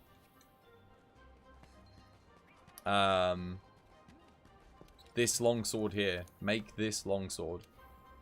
I'll show you again. Hopefully you're watching this time. Okay, this is the last time I'll show you. There it is. That's what you want to make. Aldalaria's Edge. It's super easy to farm for. You should get it pretty quickly. It's got like purple sharpness, 924 raw, 540 element, and good affinity base. And then in terms of augmentations, just attack and health. Easy as that. And then you can put the element on there extra. As far as builds go, your 3-piece Safi, 2-piece Bracky is absolutely fine. You don't even really need the Safi if you're really struggling. You don't have to use the 3-piece Safi. If you can get, like you said, you're using the Fatalis Longsword. If you use 3-piece Safi, 2-piece Fatalis, that will be even better. Because you'll get more gem slots, and you can still get your Agitator secret bonus. He's already using an Elatrion Longsword. Yeah, but he's getting killed by the Eschaton. And the reason he's getting killed by the Eschaton is because he's not able to get the knockdown in Dragon mode, because he's not doing enough damage to it. In that fight, the monster stays active in fire mode for a significantly longer amount of time. Therefore, you're much more likely to get the knockdown with this weapon than you are with the Elatrion Longsword. It's a lot harder to get the knockdown in the Dragon active mode as well, because once he hits Dragon active mode, let's say you've been using a Dragon weapon all throughout the fire portion of the fight. You have it, the fight Frostfang Barioth. Yeah, Frostfang Barioth, that's the one. That's the one you want to use against Elatrion. If he's in fire active mode, you don't want to use this one when he's in ice active mode. And you do want to make sure you break the horns. So make sure that once he hits Dragon active mode, you break the horns. If you're just, if you're doing your assigned Elatrion quest, then yeah, you need to make sure you're breaking the horns. Also, I'm assuming it's not the Fatalis one, because if you're struggling on the Fatalis one, that means you've already beaten Elatrion. So you probably wouldn't be struggling with him at that point. But yeah, Dark Claw of Demise. Dark Claw of Demise is not Elatrion's longsword, by the way. If you're confused. Dark Claw of Demise is, I'm pretty sure that's... Wait, am I getting mistaken with my names? Maybe I am. Oh no, it is. Are you sure you're not getting confused with Fatalis Zagspanon? You can't beat Elatrion. No, because no. I'm confused. How have you... You can't beat Elatrion, but you've got the Elatrion weapon. I don't understand. In which case, you could use a Fire Longsword if you wanted to. You could go with the Kjar Sword Fire. And just fight him in Ice mode active. That would be even easier. If you don't have Kjar weapons or Safi weapons, what Charge Blades would be good? For Elatrion? Or just in general? If you don't have Kjar or Safi, easy choice. So, if you don't have Kiara or Safi, firstly, you're going to want to farm for Kiara or Safi. But if you're going to farm for Kiara... well, actually, don't bother farming for Safi. Safi stuff is obsolete if you have Kiara and what I'm about to show you. So... go for... so top tier... your top tier pick for Charge Blade is always going to be... where are you? See if I can find it. Of how I've got every single Kiara one fully upgraded. True Fatalis Charger. But if you can't get the Fatalis one, Light Break Charge Blade is great. And the Elatrion, if something's weak to Dragon, the Elatrion one's fine. So general rule of thumb though, Elatrion Charge Blade, Light Break Charge Blade, and True Fatalis Charge Blade, they're all Savage Axe Mode Charge Blades. To get the most out of them, you need to build into your build for Savage Axe Mode. You're not good. You shouldn't be using your SAED that much, because it's not going to be DPS efficient compared to using the Savage Axe Mode. You can still use your SAED. There'll be times when you want to use it.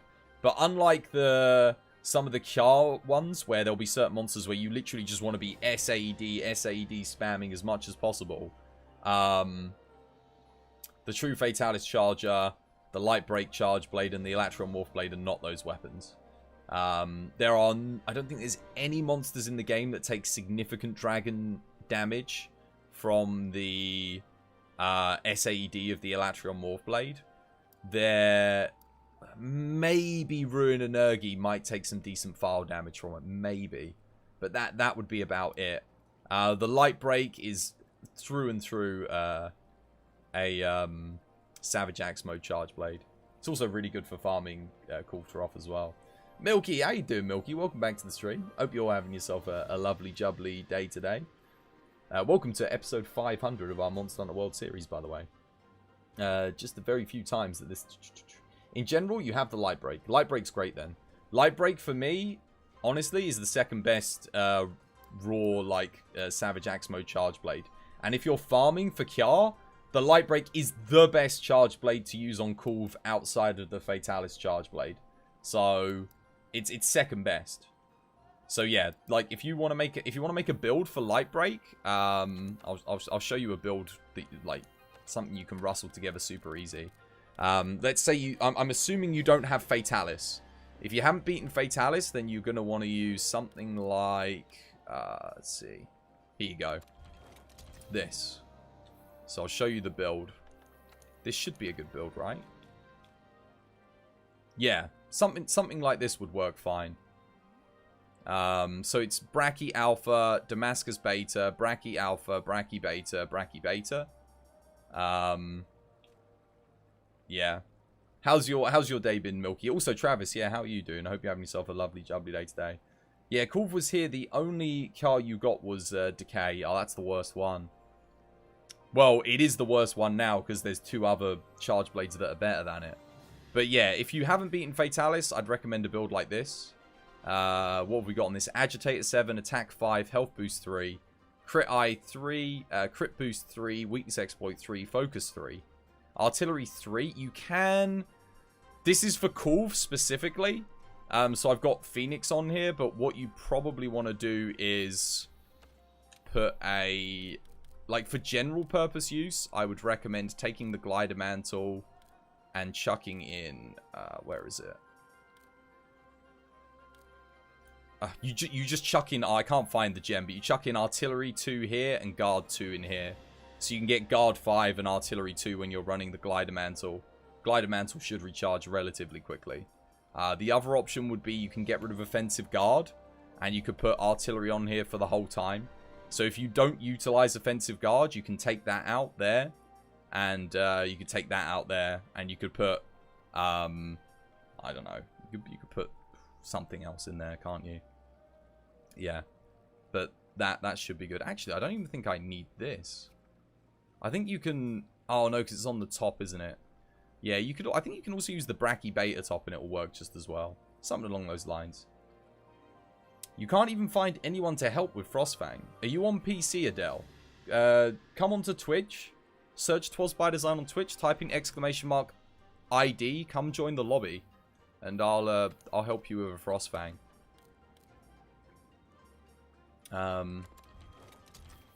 Actually, I might, you know what, I'll just play some Charge Blade, because now we've been talking about Charge Blade, it's got me in the mood for playing some Charge Blade. You're on PSN. Oh. Well, yeah, I can't really help with that. I apologize. I'm sorry. Mortem, you want to get a quest in? Let's do something. Let's maybe we should do some more Nergi. Or should we switch it up again? Should we do something different? Tears from Nirvana. This quest is quite good fun. But I have to put Effluvial Resist in for it. Nah. Let's do like... Let's do this. It's always good fun. Help me load the Dragon Razor at the start. Don't jump down into the middle. And we'll get a free Dragon Razor off.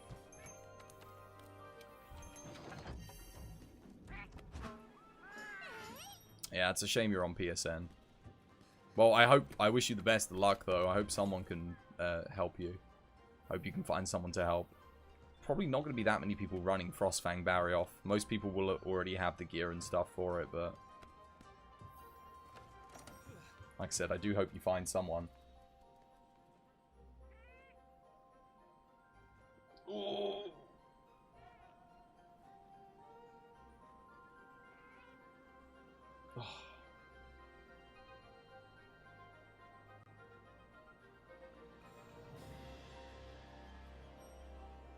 Alright, it's Boogie. Oh, I forgot to put guard up in. Whoops. That probably would have come in handy. I like to be able to guard point the beam attacks. Never mind.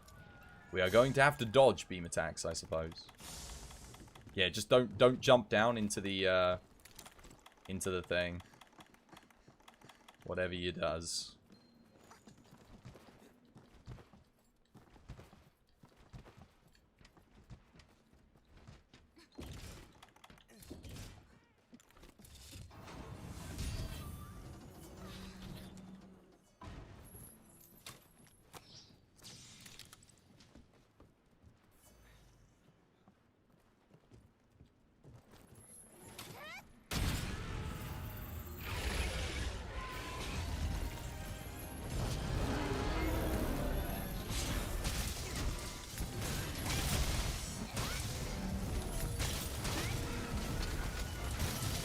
Don't get hit.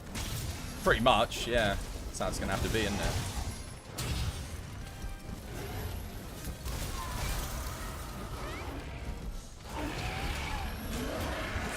Oh, no.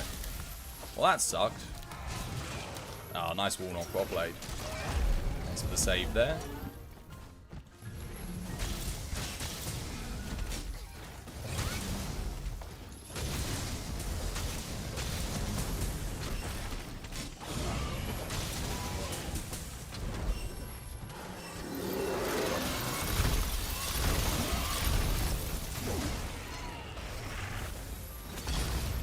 Actually hit me. It's not really doing much damage.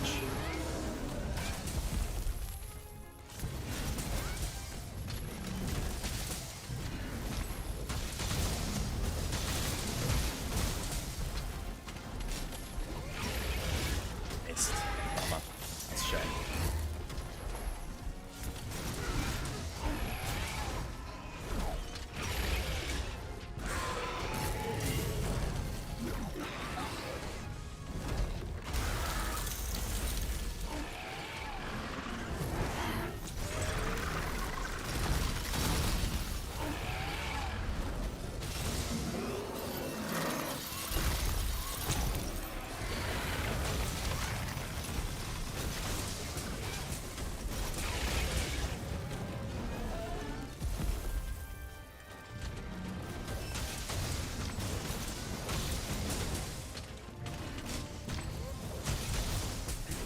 I'm hoping to get a knockout here. Oh, what? Damn. I was a little bit lazy on my positioning there.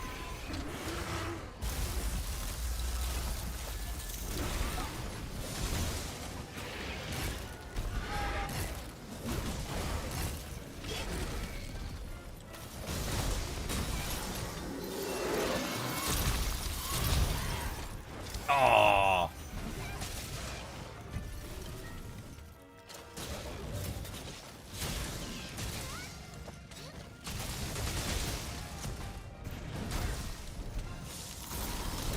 No. Should have guard pointed that. Probably going to run out of Savage Axe mode here. Unless I... Oh, I did. I literally... Oh. That was painful.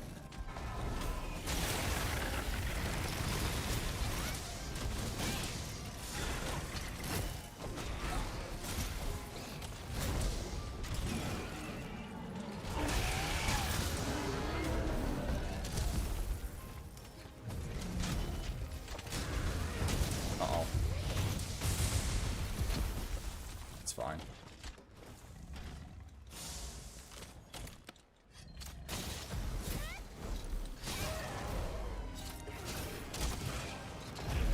Bonk.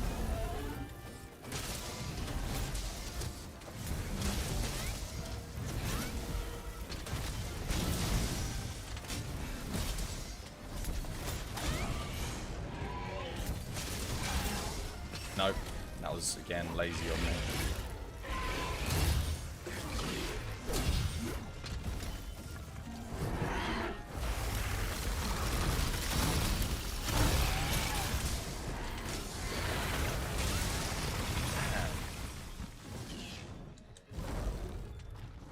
Wow, is our damage that terrible that we actually let an ultimate get off? What the hell? I was gonna say, that was weird. Why was it doing an ultimate there when it was literally like 30 health from death? That's super strange. I've never seen it do that before. Normally it'll only do an ultimate when it's like above a certain health threshold. Or at least I thought it had to be above a certain threshold. Or maybe it had just been enraged for a certain amount of time and it was like, oh, okay, I'm going to do this. Either way, GG.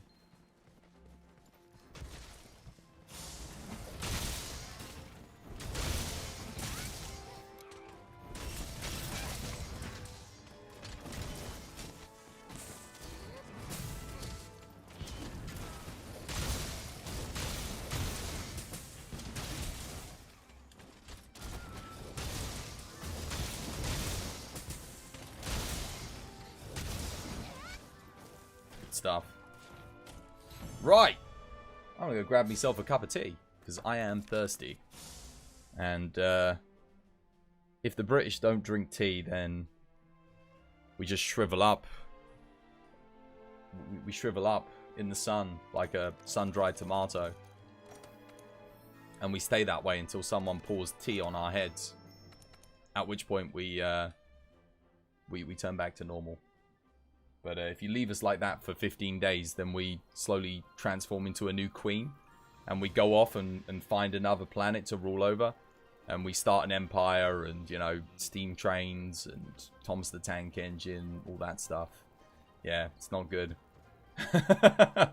Lucas incoming. How you doing, Lucas? Welcome to the stream. Or welcome back to the stream, rather. I hope you're having yourself a lovely, jubbly day today. Right, let me go grab a cup of tea. Yeah, we do shrivel up without tea. Another forever living queen. Pretty much, yeah, pretty much. We're like ants. We're like ants, but instead of sugar, we seek tea. It's one of those things, guys. It's one of those things. Right. I'll put Stream Raiders up. Again, if you do want to join the lobby whilst I'm gone, !code, guys. Come sit yourself in here. The Queen requires her conquest to survive another 1,000 years. She does, yeah. If she forgoes conquest, then she sacrifices herself. Also, I need to update bloody Stream Raiders. Every time it asks me to like share my specs, it's like I don't want to share my specs. No, thank you. Just got your food. That's a good part of your day. How are you? Hungry, actually, now that you've mentioned food. I woke up just before the stream and I didn't eat, so... now that you talked about food, I am feeling a bit peckish. Rather. Right. Stream Raiders should be ready to go now.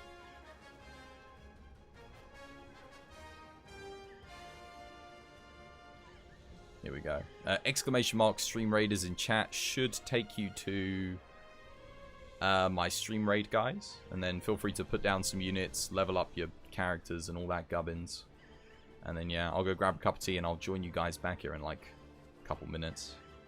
Shouldn't be too long. I say a couple minutes, I mean it takes me a few minutes to brew the tea, but I need to go to the loo as well. Need them stream snacks. Yeah, I do make the effort not to snack on stream though, because otherwise I would quite happily snack non-stop. You guys would hate me for it. You'd be like, "Oh God, stop munching, stop those mandibles moving, please. I don't want to listen to hum." Has anyone ever sat? I'm sure some of you probably it winds you up to no end. But has anyone ever sat there in a stream and someone's been slurping away on like a massive amount of food, and then like just when you think they finished, they go get some more food, and you're like, "Okay, all right, well," and then like half an hour later, they're getting some more food and they're eating, and you're just like, "Oh, please. Please stop eating on stream." Talking about food's one thing, but you would actually like some ASMR. Some people can't stand it, though. The sound of, like, you know, food being eaten. I don't mind it, but, like, man, if someone was, like, eating non-stop, I'd be a bit like, yo, come on, chill. Chill. Stop eating. Some people love those, what was it, mukbang? Mukbang stream? Should we do a Twas mukbang? Maybe I should. Alright, give me a second, guys. I'm just going to quickly go, the one channel dedicated to eating. What, mukbang? Yeah. Hey, how you doing, Surprise? I hope you're having yourself a lovely, jubbly day today. Apologies if you said hello before and I didn't greet you, but welcome back to the stream. If they're eating for, like, hours, they gotta go. Oh, goodness. Right, anyway. Speaking of mukbang, yeah, I've made myself hungry and thirsty. Let me go grab some tea. I'll be back in a second, guys. Stay tuned for some more monster hunting action coming up after this short tea break.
Alright guys, tea is brewing.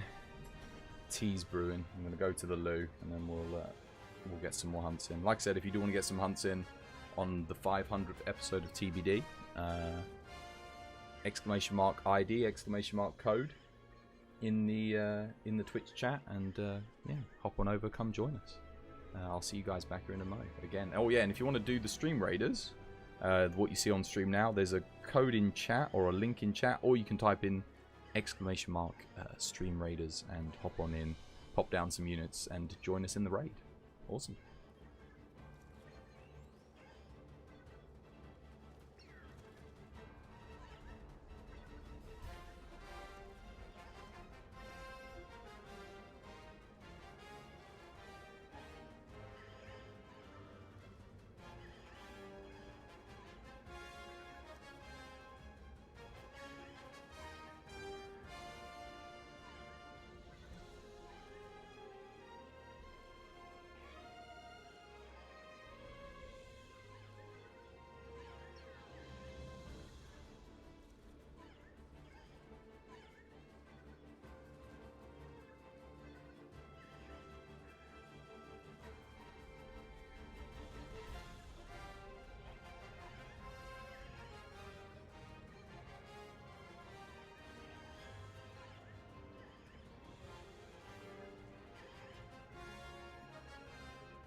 Oh, alright. Okay. We'll just wait for me tea to brew now. Give it a few minutes. It should be good to go. Oh. In the meantime, we can just chill here for a bit. Yes. What's everyone been getting up to then? How's everyone's Wednesdays treating them? How's your midweeks been? And is everyone looking forward to the end of the year? The end of 2020. I can't wait to say goodbye to this year. I honestly can't. My goodness, what a year it's been. Goodness gracious me. Who would have thought at the beginning of the year? Well, I guess I say who would have thought. I still remember. I even remember talking about it here on TBD when there was the COVID virus started spreading in China. And I remember mentioning it. I was like, oh man, that shit scares me. You know, if that ever made it over here, or, you know, and now look where we are now. It's crazy to think. So you got most of that light break build. You need to do the raging. Oh yeah, the raging bracky gloves, and you have the beta parts where you used alpha. You need to get the alpha pieces. You can't make the build without the alpha pieces. The alpha pieces are way more slot efficient. So if you have to farm for the alpha pieces, do it. It's worth doing. You want to have the beta and the alpha anyway. But yeah, the alpha pieces are good. Thank you. Oh, what for the build advice? Did it help? Were you able to beat it using the Frostfang, or did someone else help you with the Frostfang? I hope so. Yeah. You're working on that currently. Good stuff. Good stuff. Yeah, it does make a difference. It's one of the few armor pieces where, for certain weapons, the alpha stuff is actually better. There's not a lot of pieces like that in the game, to tell you the truth. There's not a lot of armor pieces where that is the case, but no, it definitely is the case with Raging Bracky. I actually think Raging Bracky might be I think it might be the best designed piece of armor from alpha to beta in the game. It did, like, having the 2-piece set bonus. And a good, like, 4-piece set bonus for specific builds, but a 2-piece that allowed you to kind of mix and match and use it with everything. Having good slots, but good offensive abilities with some nice non-offensive abilities mixed in, and then better ability efficiency for specific builds on the alpha sets versus better just good skills on the beta sets, but more customization for builds that aren't Gun Lance or Impact Charge Blade. I think that was fantastic. It was. I think whoever designed Again, not the actual visual design. I'm talking about the actual, like, from a gameplay standpoint, and where the slots go, and when it came out, at the time when it came out. I think whoever did that they knew what they were doing. Like, that was definitely someone who was like, okay, this is what the game needs right now. It's just brilliant, really well designed piece of armor. Obviously, Fatalis has made it obsolete now, sadly. Or actually, except for the Alpha Gauntlets, funnily enough. The Alpha Gauntlets, you can still use them. I think a lot of people do still use them for Fatalis. So 4-piece Fatalis, and then 1-piece Raging Bracky Alpha Gauntlets for Charge Blade, funnily enough. That's why you just went with Beta, because so Beta, you can use it with kind of everything, but specifically for Impact Charge Blade and Gun Lance, you actually want to have the Alpha pieces. I think the Alpha Helmet, Alpha Gauntlets, and if you're not farming for Wetfish Fin pluses, then you want the Alpha Legs as well, because again, gives you quick sharpen pretty efficiently. Right, my tea's ready. Let me go grab the tea and we'll get back on the hunt.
Alright.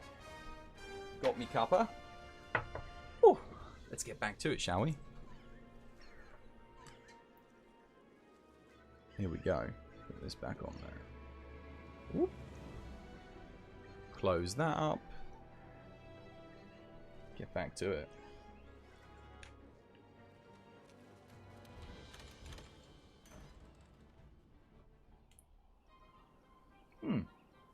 Carolina, Travis, Admiral Potato.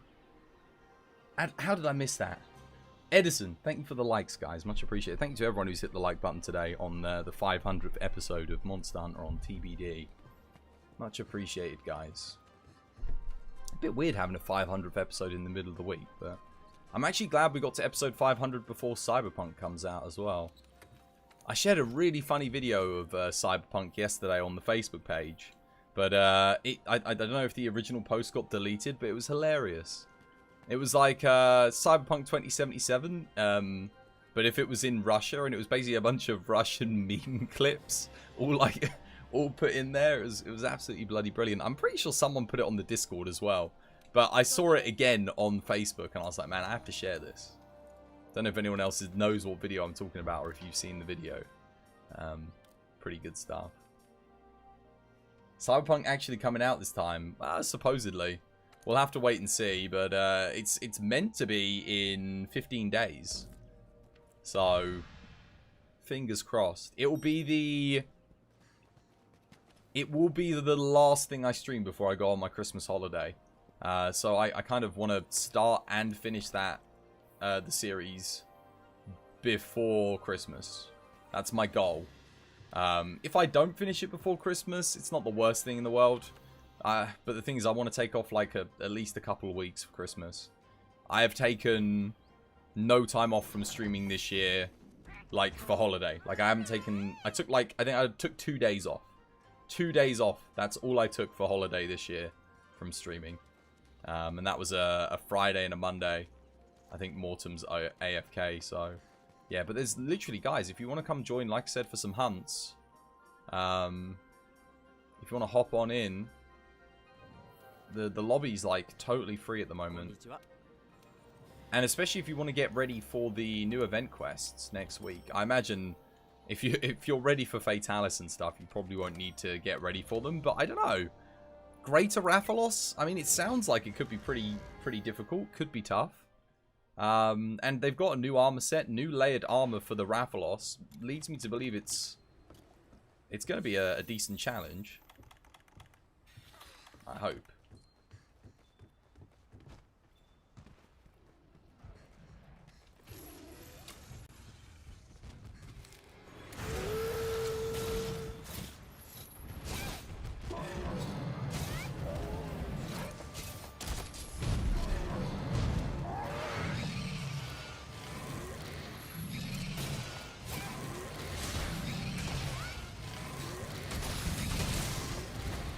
Are any of you guys getting Cyberpunk then, or anyone here feeling Cyberpunk? Anyone think it's not going to be good? Anyone like skeptical about it? What's the general consensus in chat?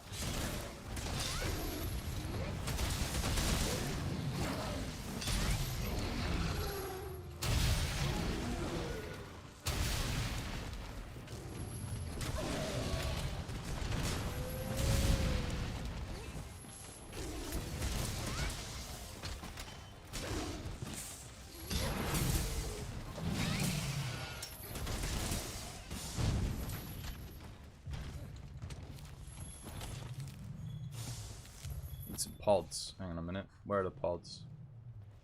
Has he dropped any? Oh, I don't think he has. Oh no, there we go. We got some. We're good.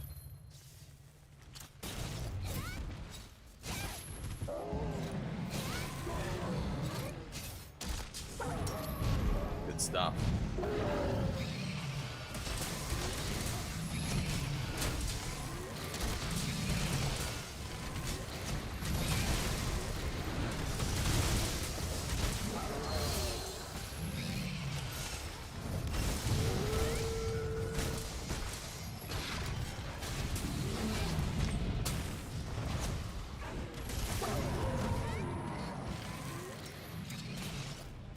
It's gonna put weak spots all over him.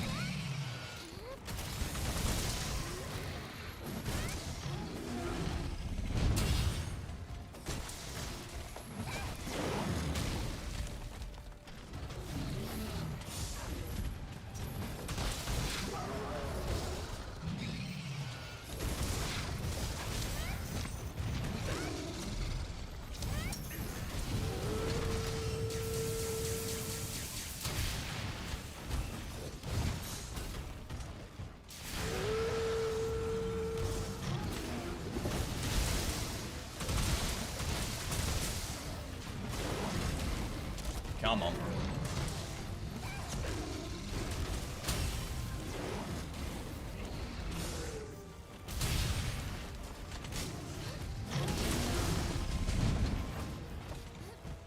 Hoping for like a power breaker or something. A lot of roaring. It's good for my offensive guard.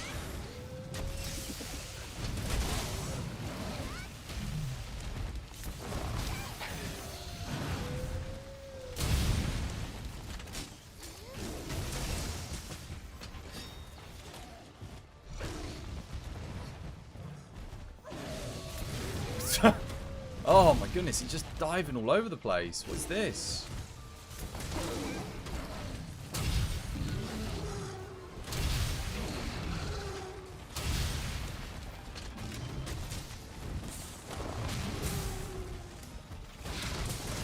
Oh my goodness. I feel like I'm just guard pointing this whole quest. Come on.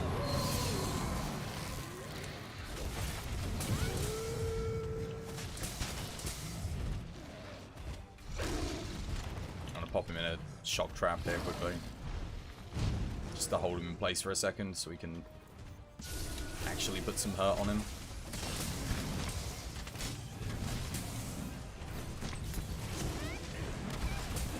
Oh, come on, dude. Seriously. What is this?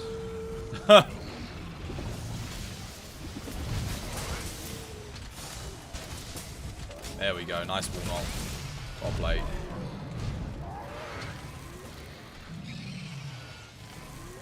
Thanks for all the great content, Twoz. You always enjoy coming and hang out. Oh, thank you, Wolverine. Dude, super kind of you. Thanks for all the great content, Twoz. Man. Always enjoy coming to hang out in your streams. Dude, I enjoy having you here, man. Thank you. I really appreciate it, man. Thank you for the dono. Shout outs to you, my dude. And thanks for the kind words as well. It means a lot. Let's see if I can get a Slinger Thorn off here. Oh, I actually got a knockout. Hello, hello, hello. And you're welcome, dude. You're welcome. My pleasure.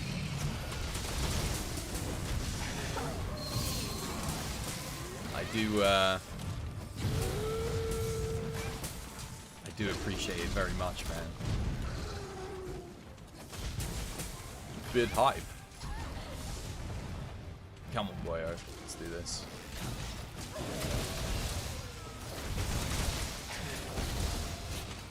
Oh, nice wall knock. Well played, well played. Good stuff.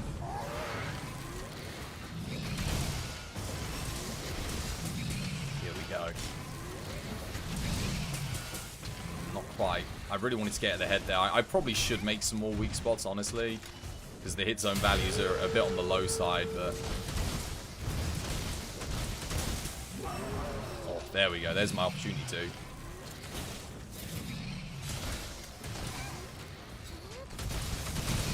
Excellent stuff. Oh, never mind. He's dead. Well played.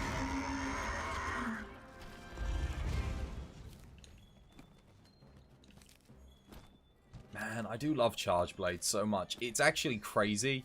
So... For those of you who didn't know, before I started World, Charge Blade was pretty much the only weapon I couldn't play coming into this game. Like, that I just would not play in 4U. I sucked with it.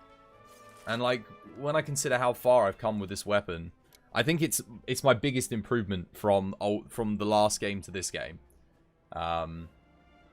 Yeah, by far.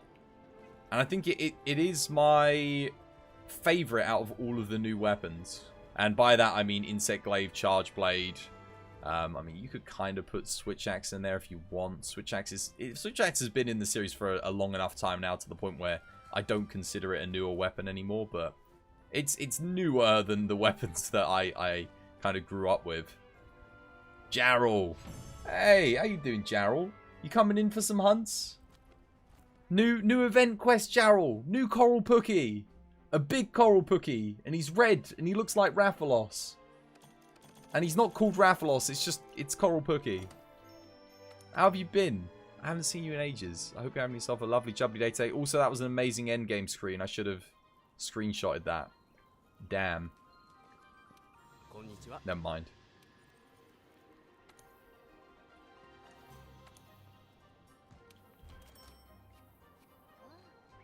You haven't been spending too much money in Genshin, I hope.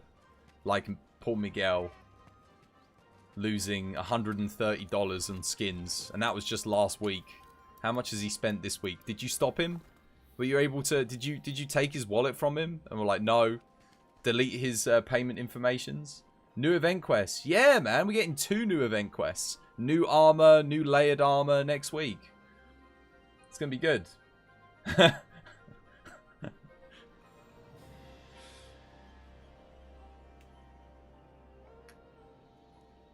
Join me on Twitch. Yeah, come join on Twitch, man. Come join on Twitch.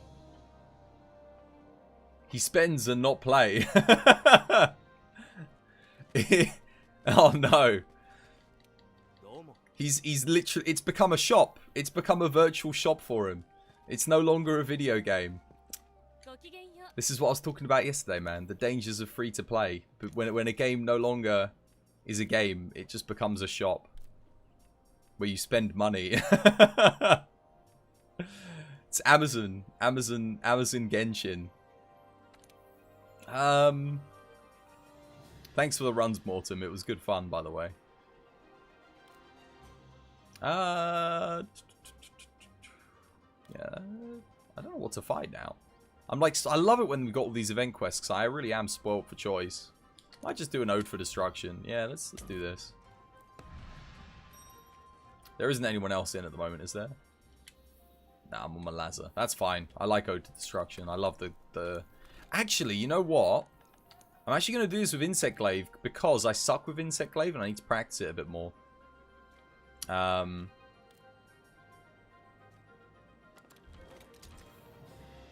Yeah, let's play some Insect Glaive. We can take some time to kind of learn the fight a little bit better.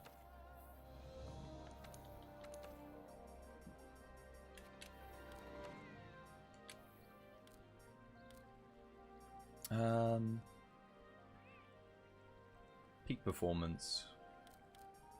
There we go. I think I can actually... Let me see if I can go augment this thing as well. What's the code? Bot is not working. Oh, really? Let me check the bot. 1 second. Let me see if it's connected. Ah, bot disconnected. Right, guys. 1 second, 1 second. Let me connect the bot for you. Okay, should be connected now, guys. Exclamation mark code. Came back to hit Insect Glaive. Yeah. I need to practice Insect Glaive. Music to my ears. Because I'm not that great. It is my weakest weapon, like hands down. It's the weapon that I'm worst with, so we'll get some practice in. Bot should be working now, guys. Should be. And that should be the right code. I apologize. It disconnected itself, so don't know why it disconnected itself, but it did. Let me see, augments. Can I upgrade this a little bit more? I know I've done some farming since I upgraded this thing. Oh, my vast weapon collection. It's making my... okay, no, I haven't. It's always Elder Spirit Vein Bones. The most basic of materials. Tempered Elders. You're going to join real quick. You've got a call in like 30 minutes. Yeah, come join. Let's get a quest in. Why not? I'll wait for yous. I mean, actually, I could just get started. Yeah, I'll get started. You just come jump in. Oh, Mortem's rejoined.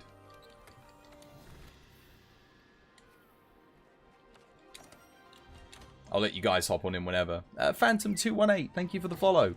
Welcome to the Twas by Design family. It's good to have you with us. Here we go.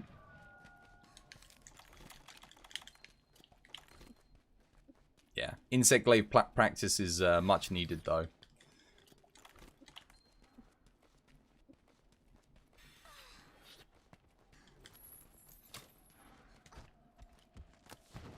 I actually forgot to bring a Stera Jerky. So look, you fire the pod.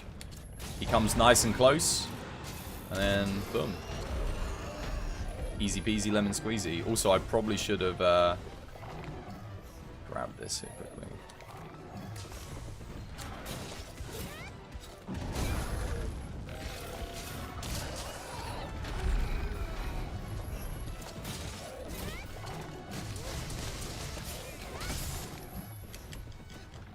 Oh wait, I made a weak spot in one. Okay, hang on a minute.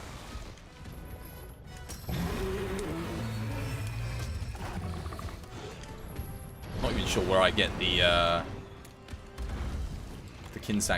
the white Kinsect extract from here.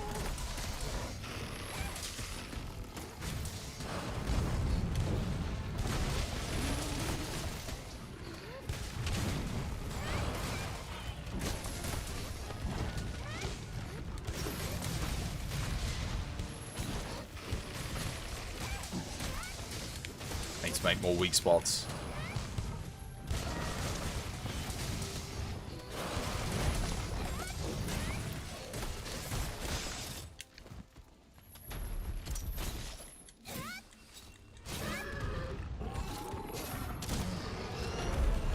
Stuff. Or if you could make me some weak spots on the arms as well, Mortem, I would be much obliged if you get the opportunity to. Because I know the old Sword and Shield can do it in... Oh, he's already done it. He's already on it. He's a legend. I didn't even... Why did I even ask? No need.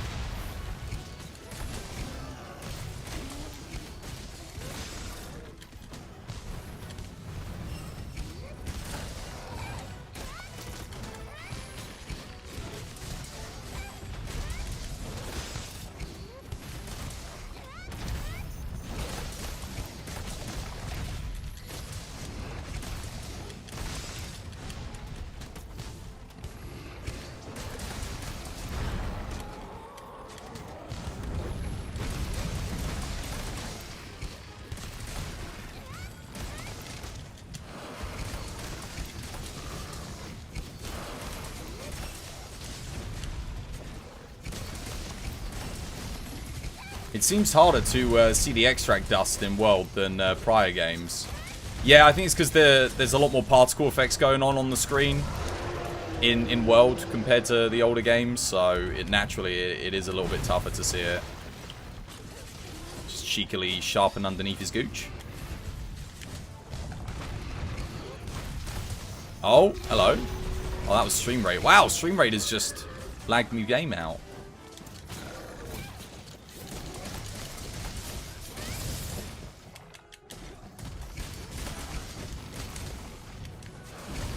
Uh-oh. Oh, I thought I was out of range of that. I actually thought I'd walked around enough. I don't have any, I actually don't have any Astera jerky, sadly.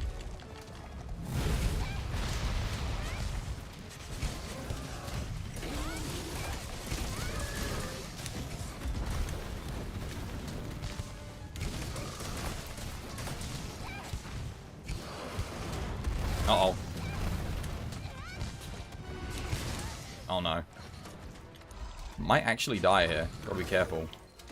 Nice mount.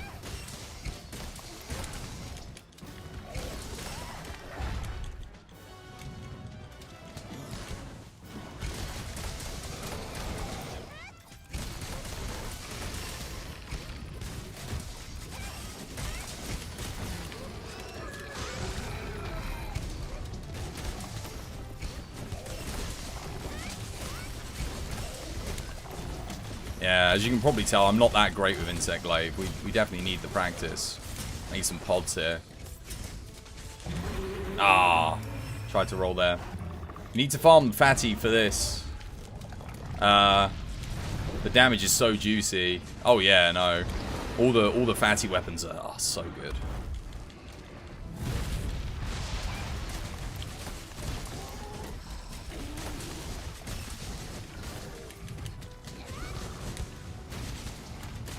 Oh, I lost my extracts.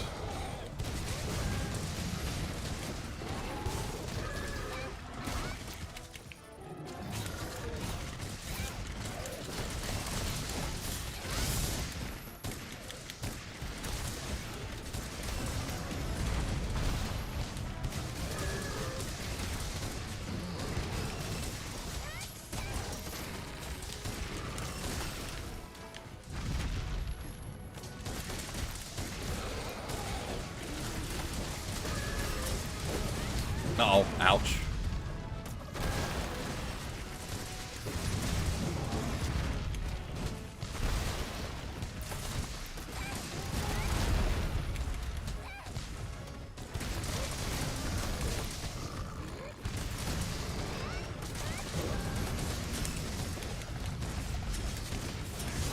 What materials do you need for the Fatalis Longsword second upgrade? You need a Fatalis Evil Eye and just a bunch of other Fatalis stuff, really. Hey, you know what? Considering we started that, like, 1-player, 2-player, 3-player, and we went up slowly, that wasn't too bad. I actually had a lot of fun playing Insect Glaive there. You're doing great. Was that alright? I don't know. I didn't feel like I did very good. I think he clipped me, like, once or twice as well. Like I said, I'm not as good with Insect Glaive as I am with other weapons. It's definitely my weakest weapon by a country mile.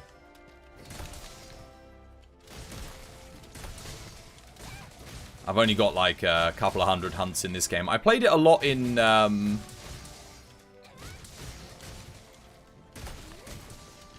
4U, but it's actually changed a lot in this game because you gotta manage your stuff a little bit better.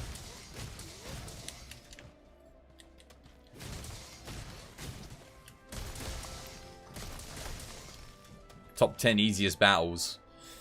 Ruiner Nergi. Yeah, I want Arch-Tempered Ruiner. Faster, stronger, hits harder. We'll do some Stream Raiders quickly after this, guys. I'll pop it up for you. You can't even craft the first upgrade because you can't seem to break the head twice, only once. Run Part Breaker level 3. Run Part Breaker level 3, you won't struggle, I promise. Make sure you utilize both of the dragon binders. Make sure you utilize all of the artillery. That right there is like... So if you use all the cannons, that's 1 knockdown. Both of the Dragon Binders should get you 2 more opportunities to just attack the head for free. And then if you use the ballistas as well and you fire, I think it's like... If you've got heavy artillery on your build, so make sure you're running heavy artillery. I think you only have to fire 40 to 50 ballista after you've used the cannons in Area 1. And then if you use the roaming ballista as well, that should be another knockdown, which again is like more free damage on the head. If you're using Part Breaker and you don't break the head then, I'd be very surprised. Yeah. Part Breaker level 3, man. Definitely worth using on Fatalis. You will always break the head. That 30% extra is huge. 1 large Elder Dragon Gem, 2 hard horns, 1 evil eye to craft. From what you see. There you go. Oh, thank you, Lucas. Much appreciated. I actually couldn't check because I don't have a non-upgraded longsword ready to go. Yes, Stream Raiders. Sorry, I was wondering what did I say I was going to do? Keeping you guys waiting on this. Here we go. Pop it up for you.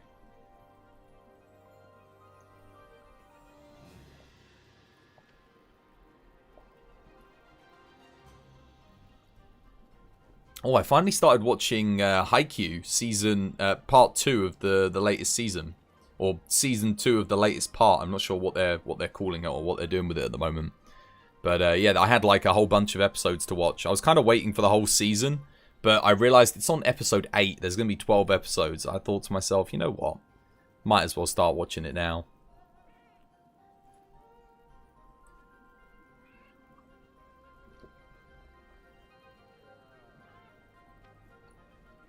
And I also continued watching NN no Shubutai because I was like 5 episodes behind. That was pretty crazy. Like, the latest episode's pretty crazy. They've actually started killing off characters now, which is also mad. It's like, wow, okay, damn. It's getting pretty Game of Thronesy up in here.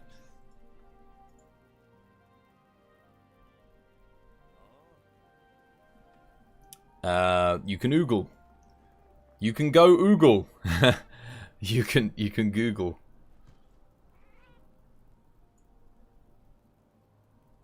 Wait a minute.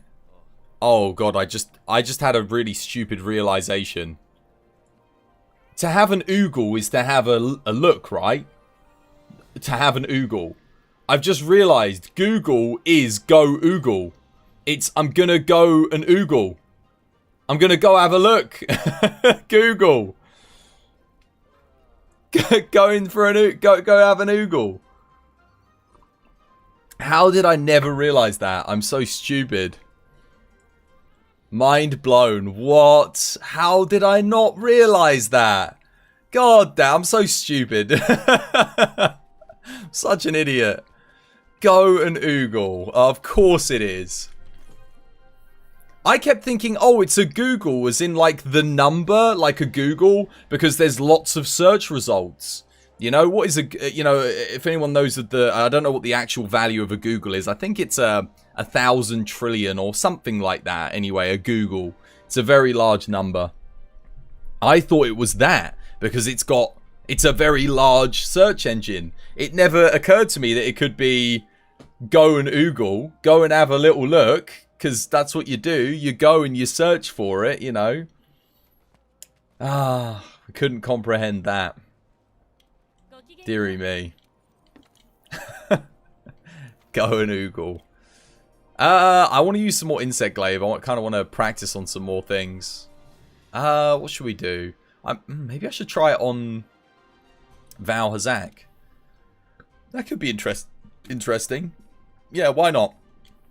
Don't think I've ever used an insect glaive on Val Hazak. Again, it is my least used weapon, so let me quickly put some effluvial in. I need to sacrifice. Oh wait, I can sacrifice peak performance for effluvial. That's easy. Because peak performance is like literally useless here. I think it's on page 6 if I remember correctly. Look at that.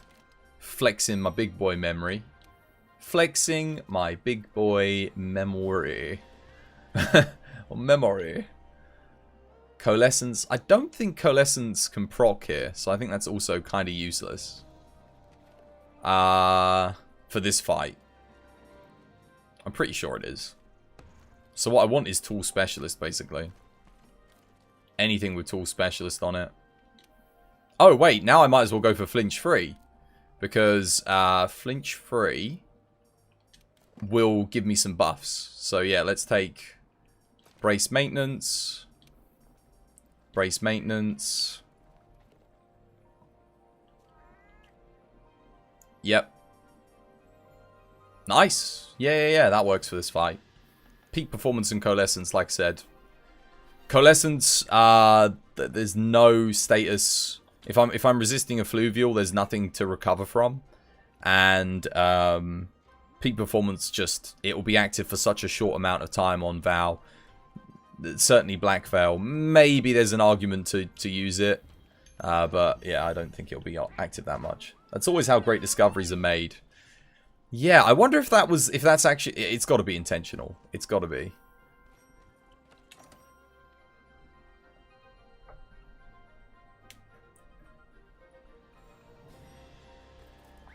Go and have an oogle. You learn something new every day. Magic.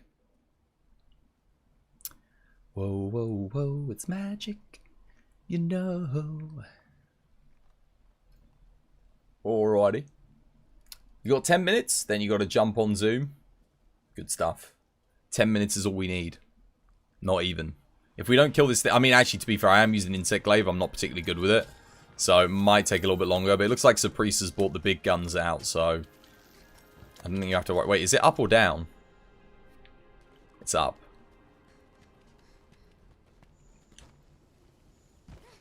I think. I'm pretty sure it's up. Wait. Oh, yeah. Furious Boy.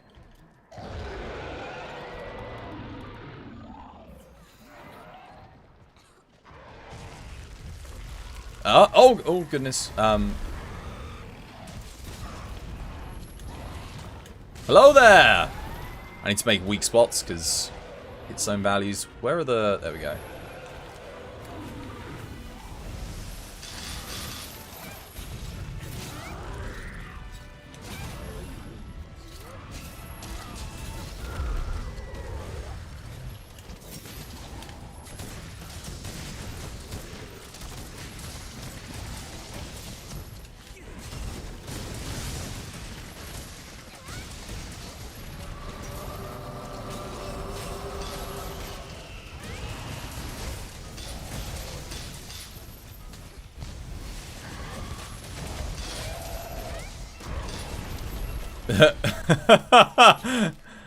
No, you only strike gold once, not twice.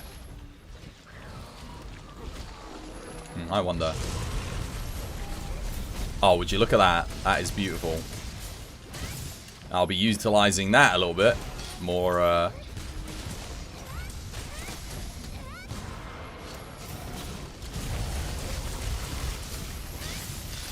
Oh my goodness, wow. Whoa!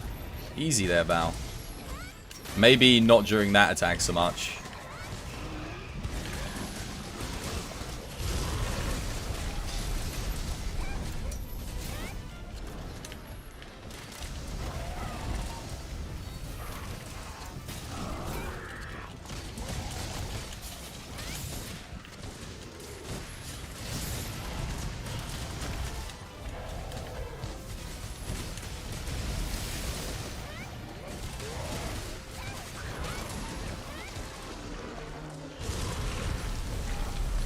Oh, why didn't I jump that? I could have totally jumped over that. That was such a waste.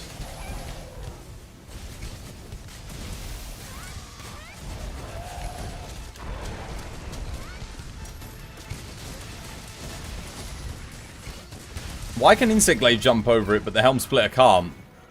Because the Helm Splitter doesn't actually change your hitbox from being on the floor. It still registers your character as being grounded. For some really strange reason. It shouldn't do. I like 100% agree that it shouldn't, but it just does.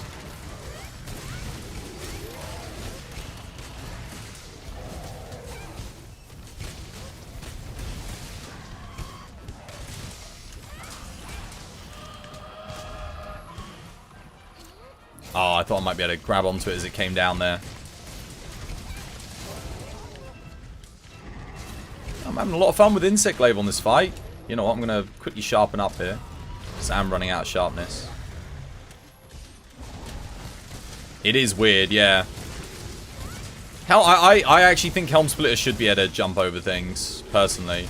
Maybe it would make it a little bit too OP, because you could literally just time it for when a monster does an attack that you could jump over, and then you'd always avoid it, pretty much. Because you can kind of control your hang time as well, can't you? I love that I can jump over that and then just go on and put a weak spot, though. That is fantastic. More damage uptime for the glaive. Oh, unlucky Morton. Sorry, I wasn't looking at people's health. I've gotten really bad at not looking at people's health. I do run Dust to Life. I just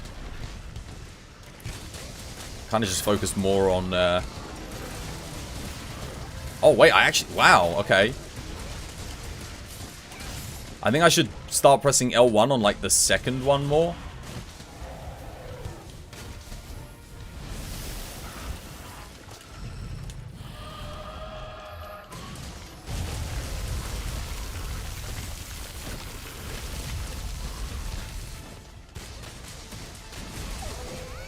Oh, very nice.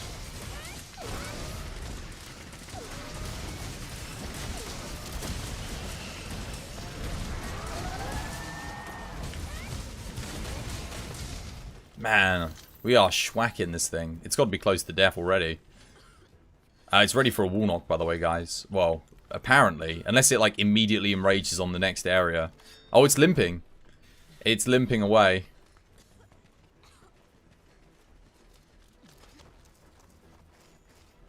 Actually would have been faster for me to fly back to camp, I think.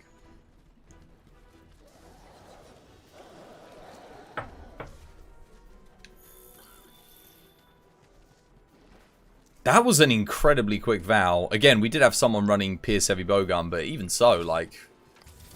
Well played, guys. GG. 5 minutes is not too shabby for a casual run.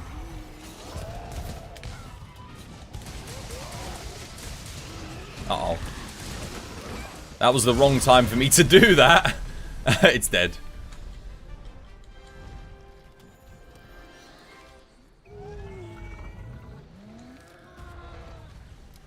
GG. That was good fun. Not bad. That was, what was that, like 6 minutes? Good stuff. Hey, Insect Glaive's really good fun on that fight. Yeah, really good fun. I kind of want to try it on Shara Ishvalda. I feel like I used it on Shara Ishvalda the other day. Did I? I vaguely remember. Oh no, maybe I didn't. Maybe I'm thinking of something else. No, I used Greatsword on Shara earlier, and I think I used Greatsword on it yesterday. Greatsword's really good fun on the fight, if you can, you know, because you can break the arms and stuff. I can run peak performance on Shara. Anyone want to do a cheeky Shara?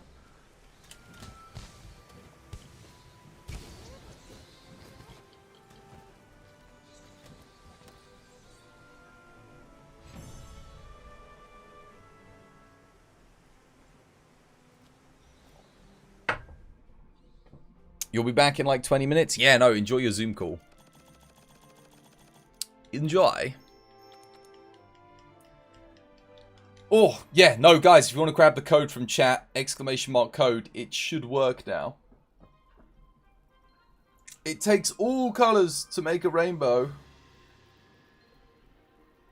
That's a very interesting saying. I agree with stop racism. But literally, the only two things that don't make a rainbow are shades.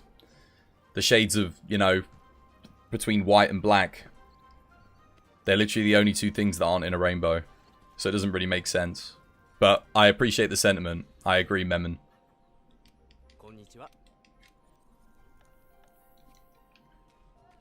Yeah. There's a difference between colours and shades. I feel like that saying would work better if it was like... There's probably like a smarter way of putting it. A chromatogram. There you go. It takes all shades to make a chromatogram. There's no white in a rainbow either. Because they're shades. They're not colours. Oh my goodness, what the hell? Okay.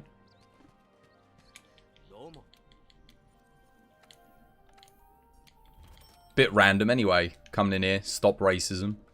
Yeah, we were being super racist in here before you joined. Definitely needed that hashtag to pop up. You guys can run duos for now? Sure, yeah, I don't mind. But welcome to the stream. Hope you're having yourself a lovely jubbly day today.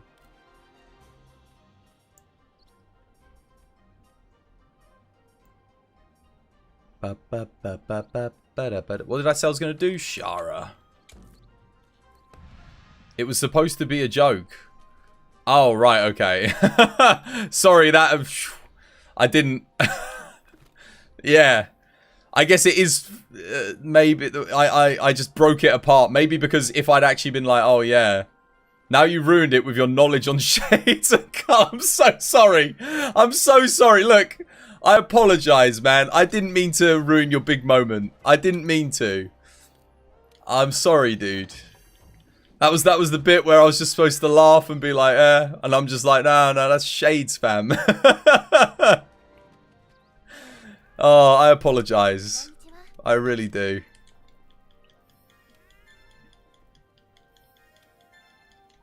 Thank you for the follow, dude. Welcome to the TBD family.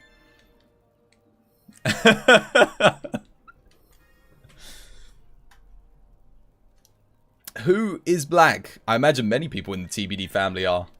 We have literally the most multicultural community. I think of, well, probably not of any community, but our community is very multicultural. We've got people from the Philippines, we've got people from the USA, we've got people from South Africa, we've got people from Germany, we've got people from Russia, we've got people from the Ukraine. Like, if I look at my analytics, it is insane where people are from. I can't believe it sometimes. I'm like, we're literally about as global as you can get. Assalamu alaikum. Assalamu alaikum to you. Alaikum salam, even. And shokram for the joke, man.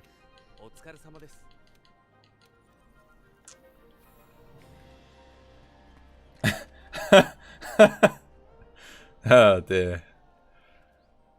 How you doing, Dixon? Anyway, I hope all is well. Wait, is anyone joining me?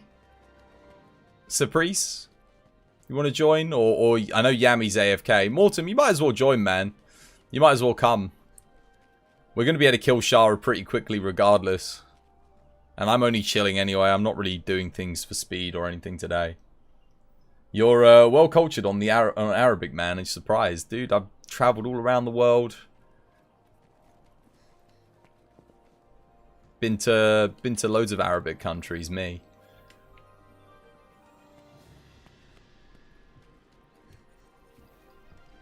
Just grabbing something to eat. Good stuff. Alright, we'll get cracking. There is room for one more, by the way, guys, because Yami's on a break for 10 minutes. So yeah, if you fancy getting a quest in, hop on in. Come join us.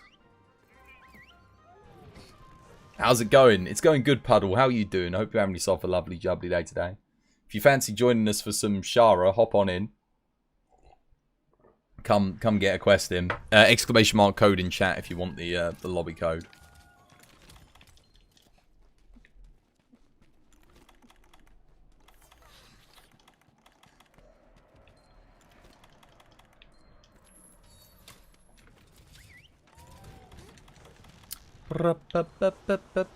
Oh, is he near the, He is.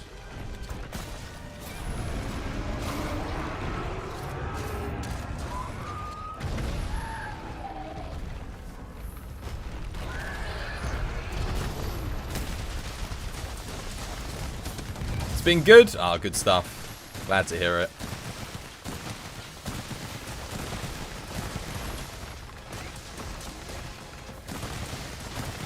Oops, I didn't mean to do that. Should have pressed, I'll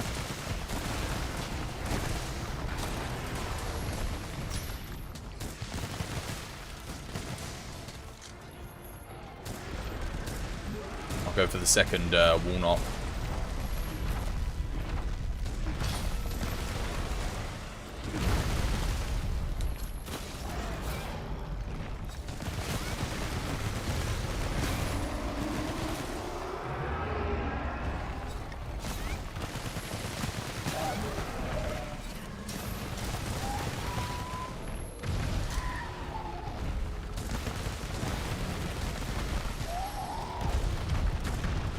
your thing.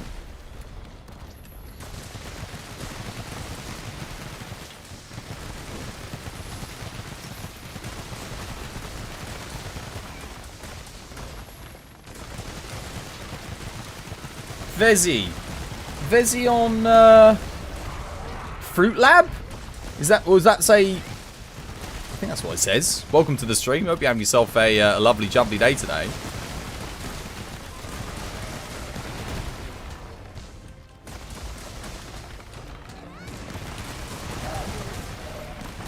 I really should be doing my L1 combo, although I don't feel like it's going to connect with anything at the bottom. Stuff.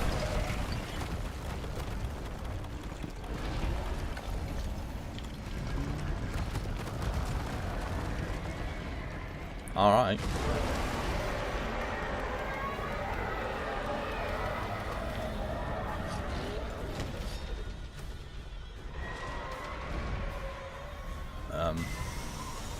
Stay away from that.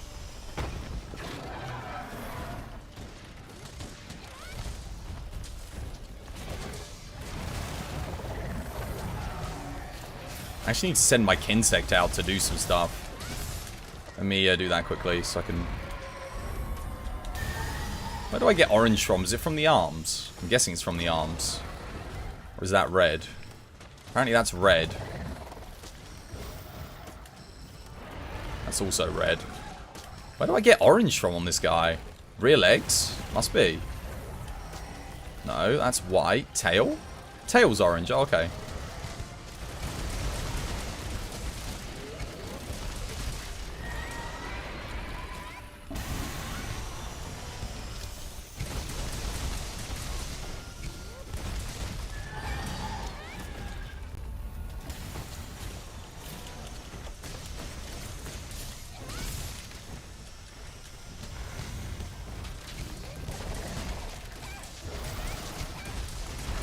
Oh wow, it actually does quite a good bit of pierce damage, the Verstag beetle. It's nice on...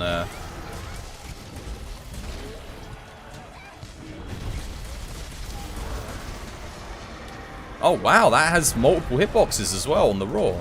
I never knew that.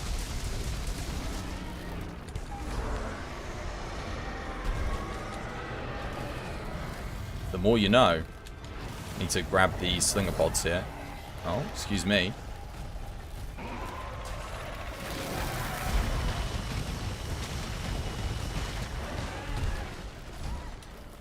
Dude, come on. What is that? Infinitely extending upwards hitboxes? Come on, Shara. Uh-oh. What? What just hit me? What? Okay, you can tell I've never used this on a Shara fight before.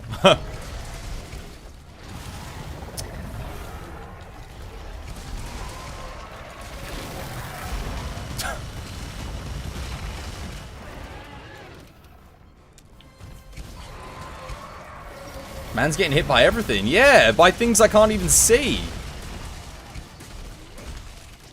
Need to get the knockdown hit in the legs. There's the mount. That's what I was looking for.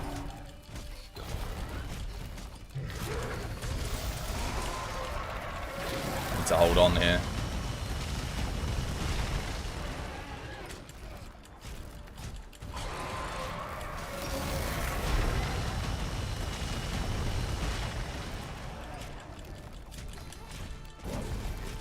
Oh no, the paralysis literally couldn't have come at a worse time there for me.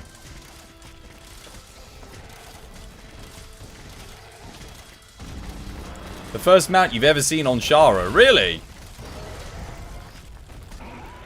Oh, this actually reminds me. No, I did use Insect Glaive on Shara yesterday. The thing is, every attack Shara does knocks you down. I'm trying to bring it down here, but it just doesn't want to... Can I even bring it down? Like, Surprise is getting wrecked.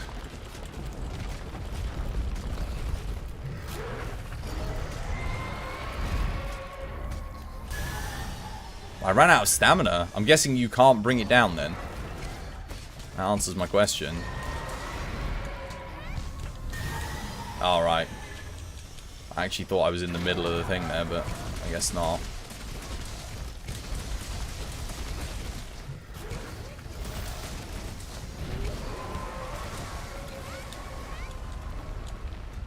Where's it going? Yeah, I'll just stand over here. You saw the winners of the Golden Joystick Awards, which is fan voted. We had 2 Game of the Years, one by the critics and one was fan voted. Fans voted for, let me guess, Hades, and the critics voted for The Last of Us Part 2.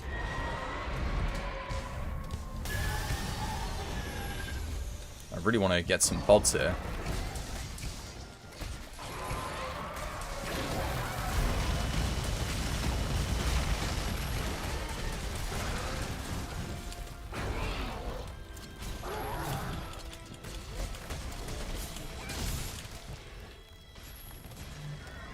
Oh, look.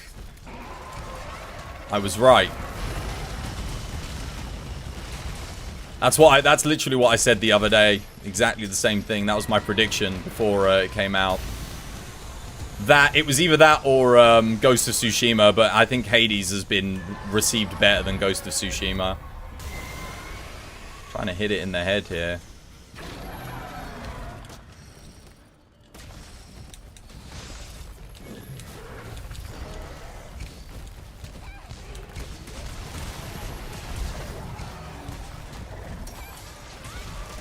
See if I can break the arms here. Get the knockdown.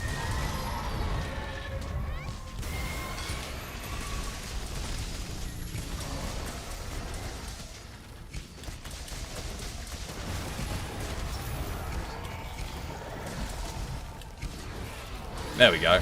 Good stuff.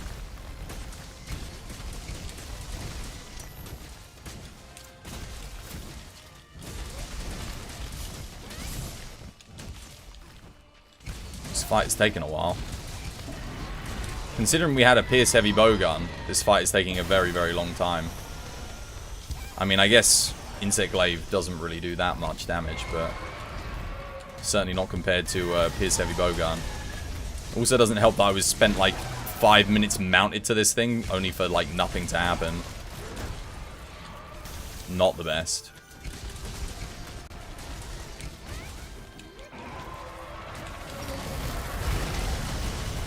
That hit me again, like somehow.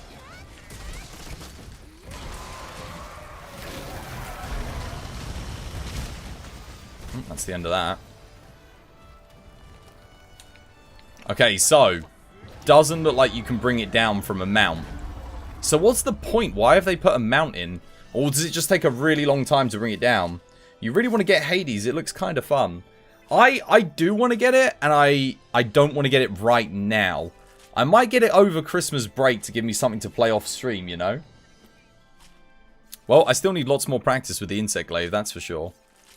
I think the first area went okay there, but the second area was pretty bad. It didn't go as bad for me as it did for Surprise, but it didn't go good for me either. I spent a lot of time getting hit when I was up in the sky trying to mount it. By things that... So, like, when it fired the laser beam forward, I was directly above it, and it hit me with something. I'm not sure if, like, it moving backwards has a hitbox. Maybe it does. That I just wasn't aware of. Want to know what won best PC game? This surprised me, as again, fan voted. Death Stranding. Really? There you go. So it proves my point about what I said about Death Stranding when I was playing through it. I think it's for a more mature crowd. It's not for console gamers. I don't know if you remember me saying that when you were watching the series, yours truly. But I was like, I loved Death Stranding, but a lot of people hated it on console. So I think, yeah, it makes sense that it would do really well on PC. Over Half-Life, Alyx, Hades, and Valorant. Yeah, that's impressive. That is impressive. Certainly over Hades. Maybe not so much Half-Life and Valorant. But, yeah, Death Stranding's a fantastic game. It deserves to get a Game of the Year.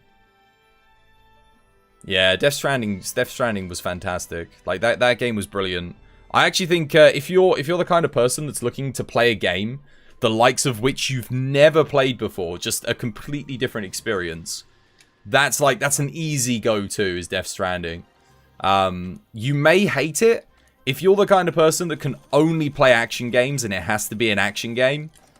Then yeah, but if let's say you're the kind of person who, like, maybe you grew up in the 80s and you liked action cinema, and then as you got older, you came to appreciate other types of cinema, you know, like for their cinematography or just a completely different sort of experience, a visual narrative experience, then Death Stranding's probably for you, because it's doing what... you know how films evolved? Death Stranding, I think, is how games evolve. Like, in a way to tell a different kind of story. Because there is action in there. Because I feel like... I imagine if Kojima wanted to do it with, like, no action at all, knowing him, he was probably like, no, we can't have any action. But I reckon some people were probably like, no, you've got to put some action in, because otherwise lots of people aren't going to like this. But it is very, very good.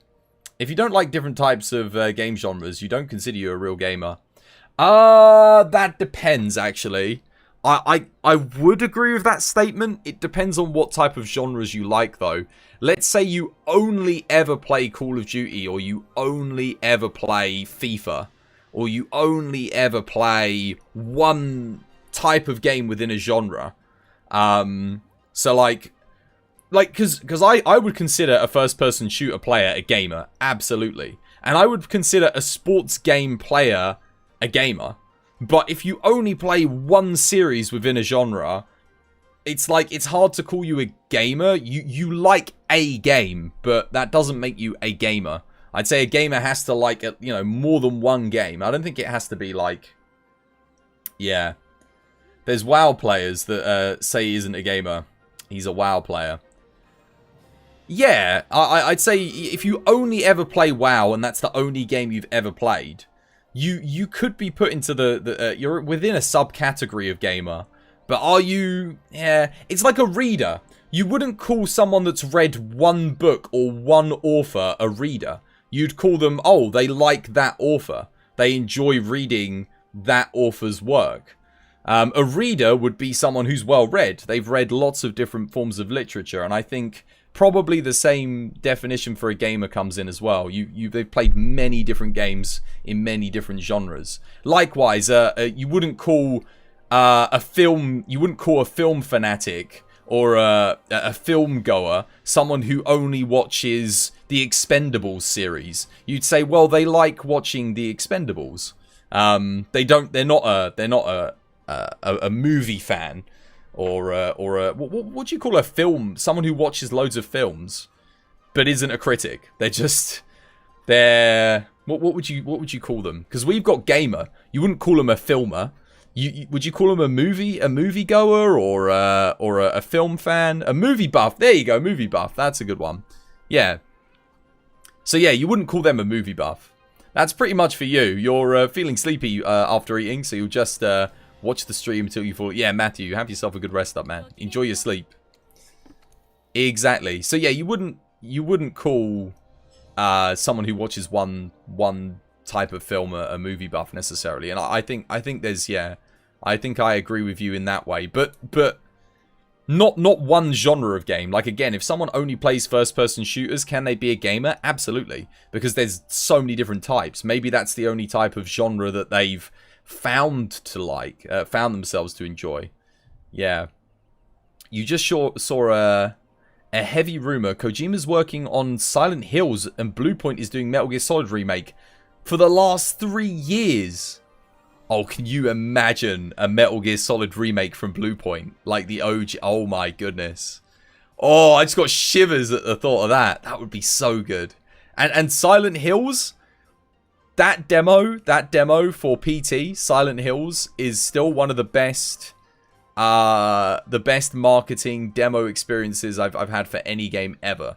Or seen for any game ever. So to have that actually come to fruition and get made, that's very exciting. Wow. Yes. But please get Guillermo del Toro and Kojima on it immediately. Should I try this on Zenoga? Nah. I don't know what to fight, guys. I mean, I kind of want to fight Nergi again, I'm not gonna lie. I could try it on Basil. I do enjoy the Basil fight. Again, if anyone else wants to join me, definitely come join the session. Surprise, you fancy hopping in on a Basil? Cheeky Basil Goose. Or I've got Provoke. I probably don't want Provoker while I'm trying to learn the weapon. Or practice the weapon at least. Yeah, I know. New content. Movie Monster Hunter collaboration. 2 new quests. New armor. New layered armor. It's going to be good. This rumor came from the guy who said that God of War 2 would be announced this year. And come out next year. Yeah, but I said that as well. And I said that literally like, that was my bet. That's less of a thing, that's more of a prediction. Okay, so it's not got that much weight behind it then. It's a pretty loose rumor. That's just speculation then, in that case. It would be hype if Bluepoint were working on a Metal Gear Solid remake though. I would absolutely, yeah, I mean, Bluepoint's remakes so far have all been absolutely stellar. Oh, hang on a minute. Before I go, I don't think I've got traps and tranks on me. Oh, I do have traps and tranks on me. Oh, fair enough.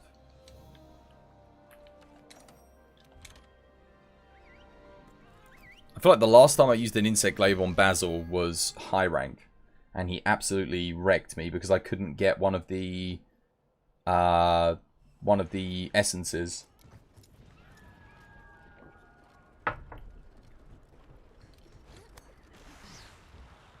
In your case, you would say that Sony must have bought both licenses. Oh man, I would love it if Sony bought the Metal Gear franchise away from Konami. Because Konami have done nothing but mistreat it.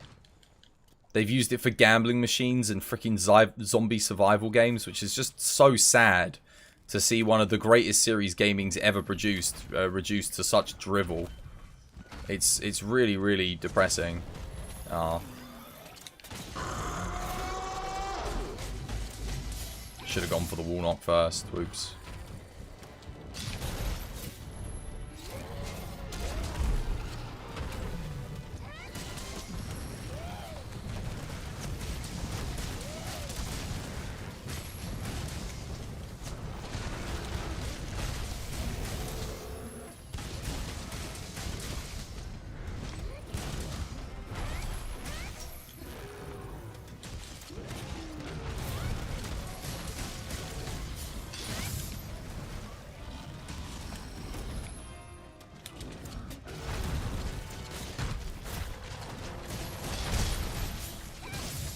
Metal Gear Survivor 2 when?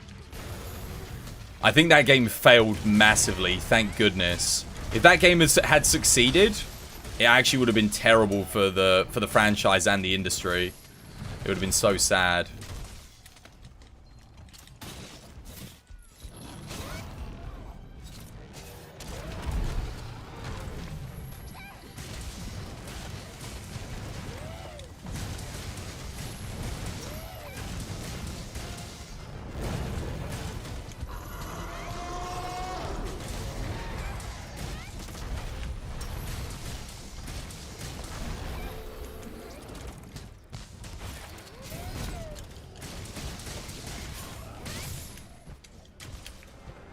So it's the orange Kinsect essence is quite hard to get. Oh, why did I do that? The orange Kinsect essence is pretty tricky to get on this fight. It's on his, like, it's in the middle of his back or something. It's like really, really weird. I remember that much because I remember struggling to find it. The first time I ever fought him with an insect glaive, and I was just like, where the hell is this thing? I can just send my Kinsect out to get it though. And if I see an orange pop up, then let's just get it to target the thing.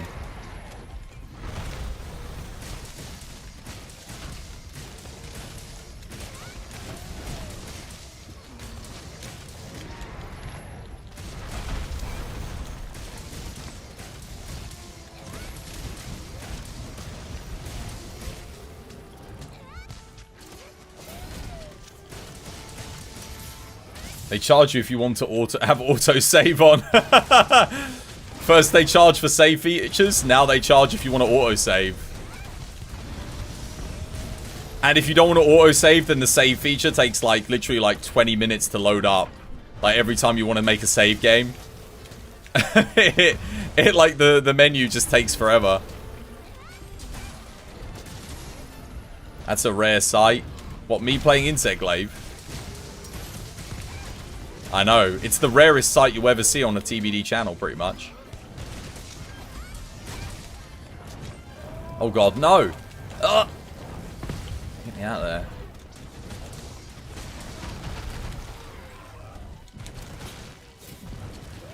Stop, you're giving them great ideas. Nah, like I said, I legit think they won't make another game. I'm pretty sure Konami said they're like done with games after Survive as well anyway. Because they were just like, nah, we can't, you know. The only good thing Konami had going for it was Kojima and his team. Once they fired Kojima and their team, they got nothing. They've literally made nothing but garbage since.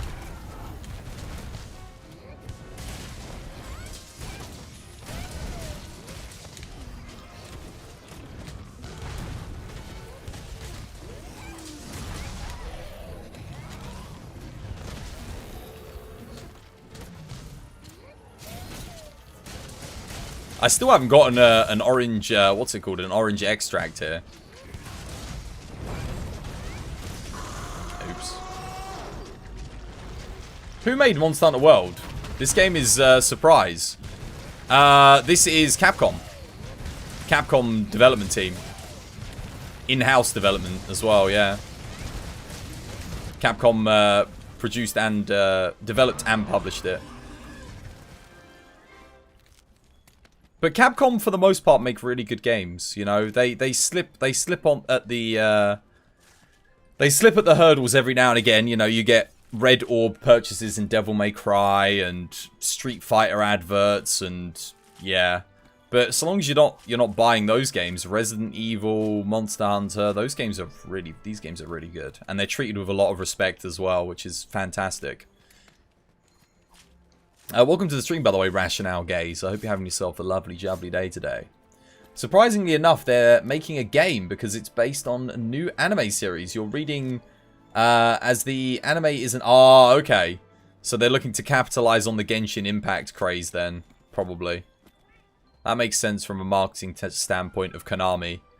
Their kind of view on things is, hey, let's copy what's being done at the moment. You were about to say Tekken, but that's Bandai. Yeah, Tekken's Bandai are also fantastic. Great publishing company. Again, what are they're doing? What are they? Oh, they're publishing Cyberpunk 2076, aren't they? Bandai. They published The Witcher. Obviously Dark Souls. All the Dark Souls series. They published Bloodborne. They did, yeah, Tekken, Armored Core.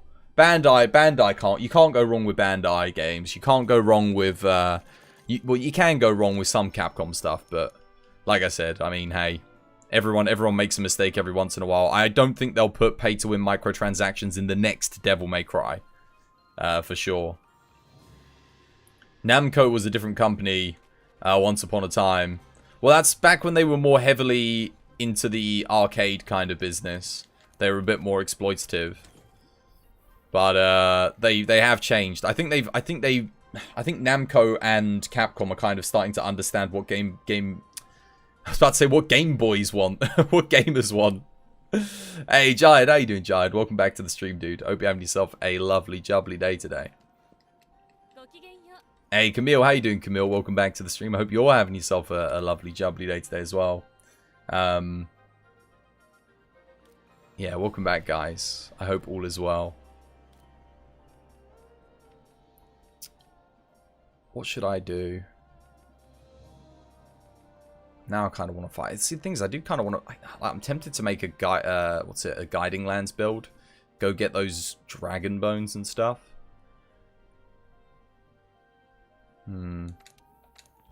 Try Insect Glaive on this. Sam, how you doing, Sam? Welcome back to the stream. Hope you're having yourself a lovely, jubbly day today. They're like the EA to anime fans because they own all of the big anime licenses. Oh, what, Bandai?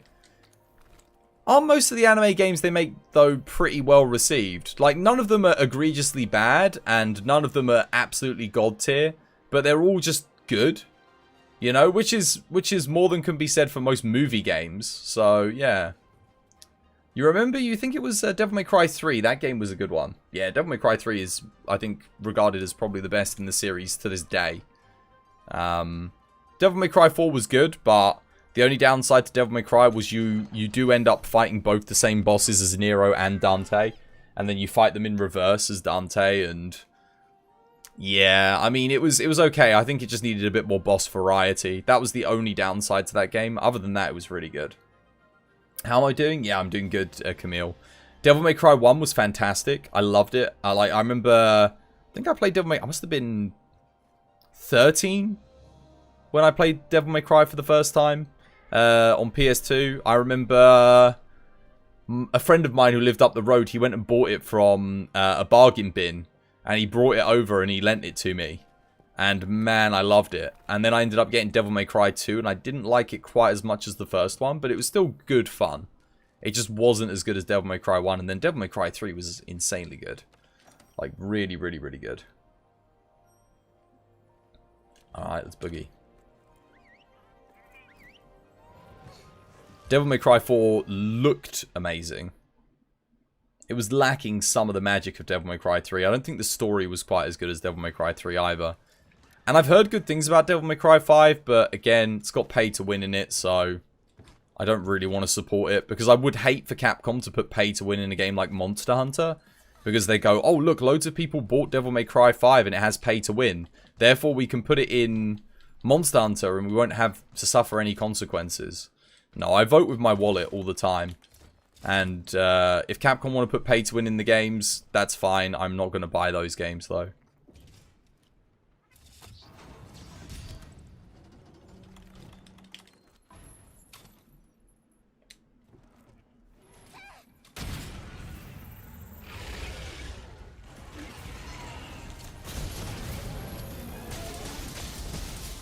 Yeah, no, I know what you mean. They're always like Dynasty Warriors clones. Absolutely, I have noticed that. Funny enough, I don't play them, but didn't they do? They did something with World Seeker, didn't they? For One Piece. Was it World Seeker?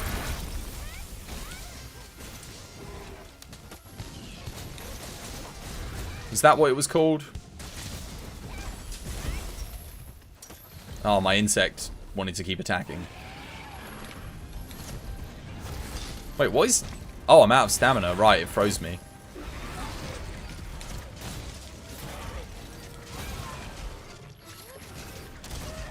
Imagine a Berserk game similar to The Witcher or Devil May Cry. Didn't we get... We got a Berserk game on PS2 like that. It wasn't very good, though. I can't remember what it was called. It was called, like... I do remember it existing, though.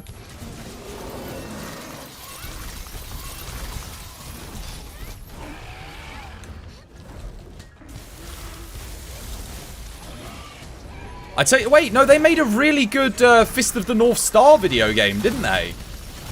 What was that Fist of the North Star game that Bandai Namco did, and it was amazing? You'll probably remember yours truly. That was like basically a Yakuza clone. Was that not... Was that not the Fist of the North Star? Or was that made by... Oh, that was made by Sega. Oh, so that was made by the team that did Yakuza. For some reason, I thought that was Bandai that did that. Okay, yeah, fair enough.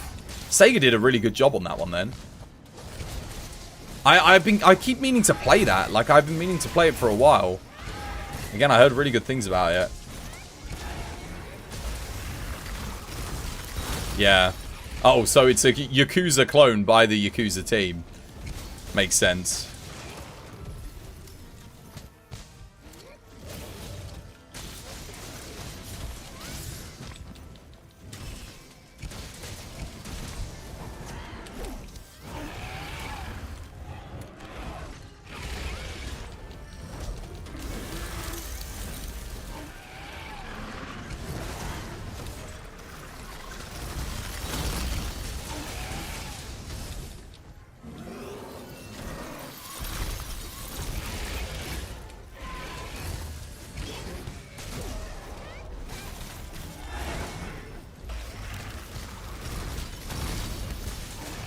Oh, interesting. He actually connected with me on the way down. I'm trying to just, like, jump over everything here. Hit it in the head.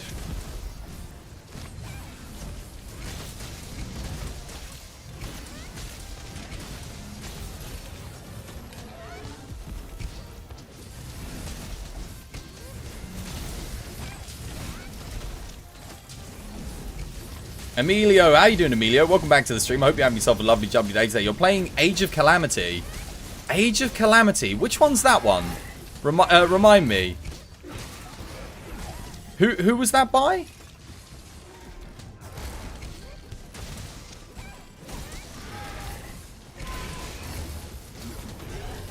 Oh, the Hyrule Warriors game. Right. Yeah, this was the one with all the controversy about it running at like 20 FPS on the Nintendo Switch. Yeah, I remember this one. I remember that game.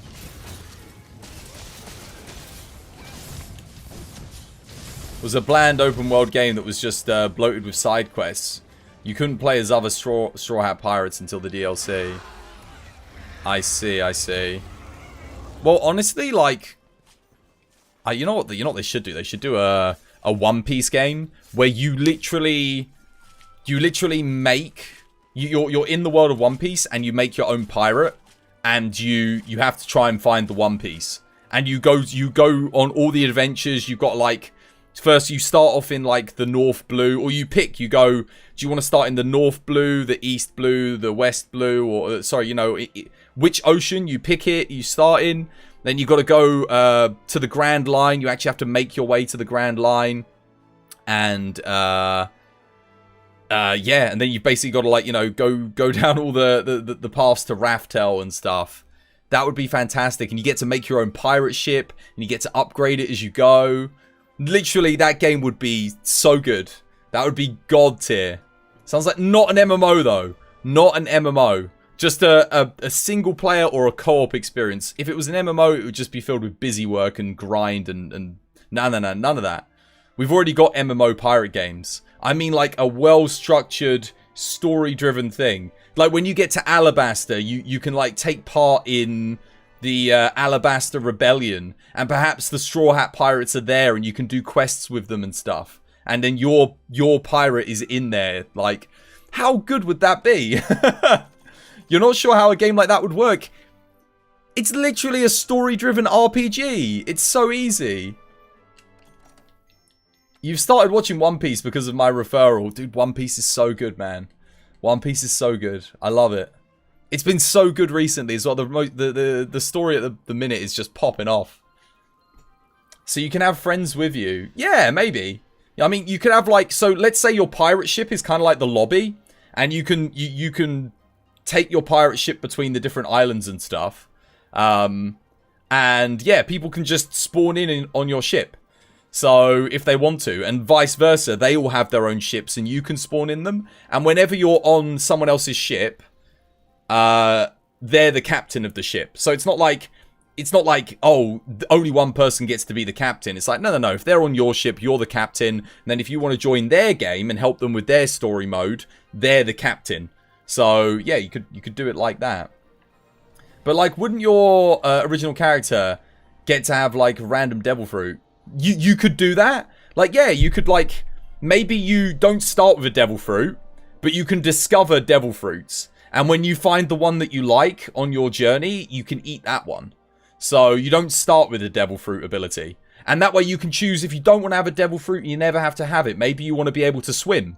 But then obviously if you eat the devil fruit and you fall into the water, you start to die. So then it becomes like a whole new threat. But without the devil fruit, you can jump off your boat and swim around and stuff. How good would that be as a game? I'm just saying, like, it would actually... The gameplay is literally made for you. The Land of Wano arc, one of the better... Oh, it's been so good. Yeah. It's been a wild day. Hey, Nguyen, how you doing, Nguyen? Welcome back to the stream. Hope you're having yourself a lovely, jubbly day today. I would be so hyped for a One Piece, like, story-driven RPG. It would be amazing. What if there was a devil fruit with the ability to swim in the water? The water fruit.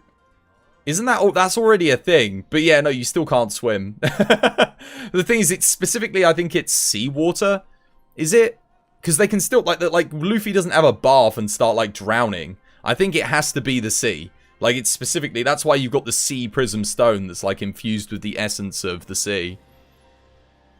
Oh, sorry, Jarhead. Yeah, you said you've worked out Burst as well. How... I hope, well, if you've worked out, I'm assuming you've got some then. How are you finding One Piece, by the way, dude? Are you enjoying it? It's any water, but you have to be submerged in it. No. I don't think that's the way... I don't think that's the way it works, is it? I'm pretty sure it has to be the sea. Like... Because otherwise, yeah, Luffy would, like, get weak if he was having a bath or whatever, or, yeah. Oh, maybe I misunderstood it. I actually thought it had to be, like, it had to be water with, like, the essence of the sea or something. Yeah, maybe I did understand it. It's crazy because you've met a few of the voice actors. Oh, yeah. It's all your standard Funimation voice actors if you're watching the English version. I would highly recommend... switching to the Japanese though, and the reason why is because the English series is so far behind, like hundreds and hundreds and hundreds of episodes behind. So yeah, it might be better to switch to the Japanese early on, just so you can. I mean, I watched them both. I've watched the English and the Japanese. I personally prefer the Japanese version, but the English version is still good. Mainly, I feel like Sanji's English voice actor carries it. He's fantastic. Zoro's English voice actor is really good. It's actually incredible how much the Japanese and English voice actors for Zoro sound alike. Like the tones in their voice and everything. It's almost like when I hear the Japanese Zoro voice actor, I'm literally thinking to myself, if he was English, he would literally sound like the English Zoro voice actor. They haven't been able to go to the pools in the spa and stuff. Really? You know, I never noticed that. Can you watch the 4Kids version? Yami, if you want to have a good laugh, watch the 4Kids version. What are you on about? Luffy don't wash, he's stanky. Stanky Luffy. No! Stanky Luffy. No bath Luffy. It's a good idea for One Piece, but who would you get to be the developers?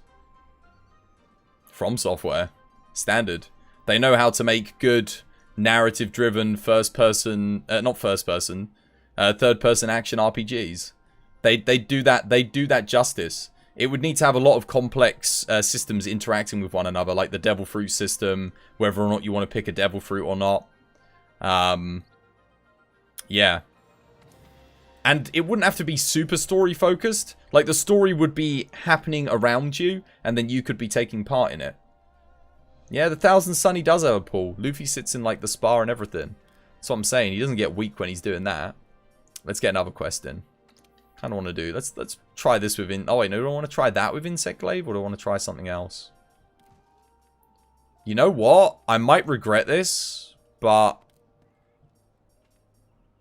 I kind of want to do this with Insect Glaive. If I was better at the Velkhana fight, like with Insect Glaive, I'd do 80 Velkhana, but because I'm still learning the weapon. Yeah.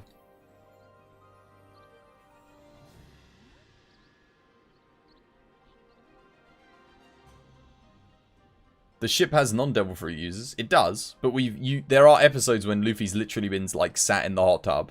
I'm pretty sure. With, like, Chopper and stuff. The thing is, Devil Fruit's rare and expensive, so there would need to be tournaments for it, like no duplicate abilities. Not necessarily.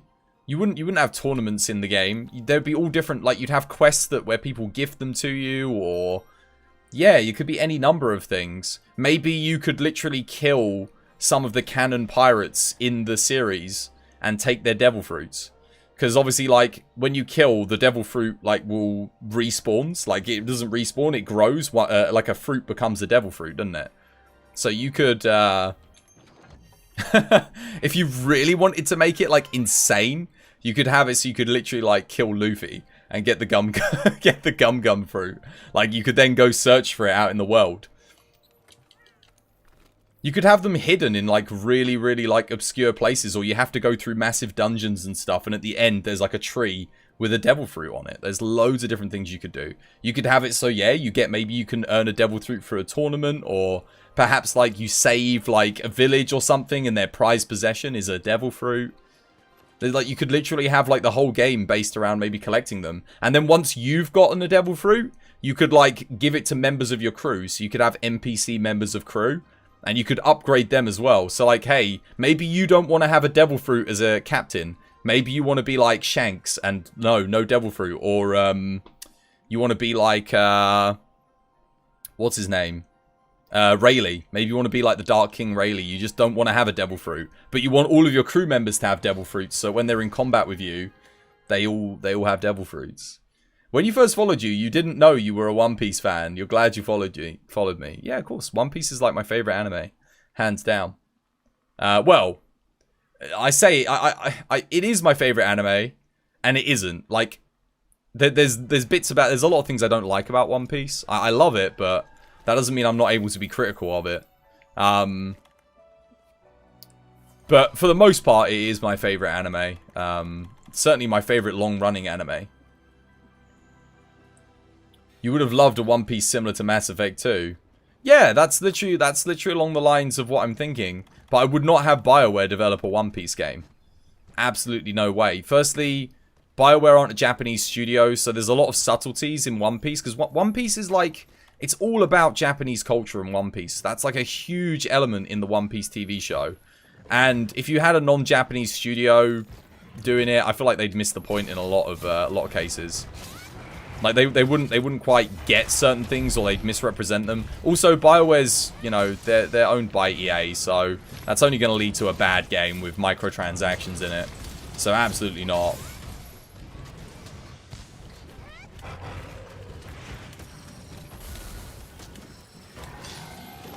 Wait, what the hell? How the hell did I end up in the ice there? I was standing nowhere near it. Also, we can go for another wall knock here. Do this. Oh, Yami's got it. Nicely done, Yami. Oh, baby, she's got it.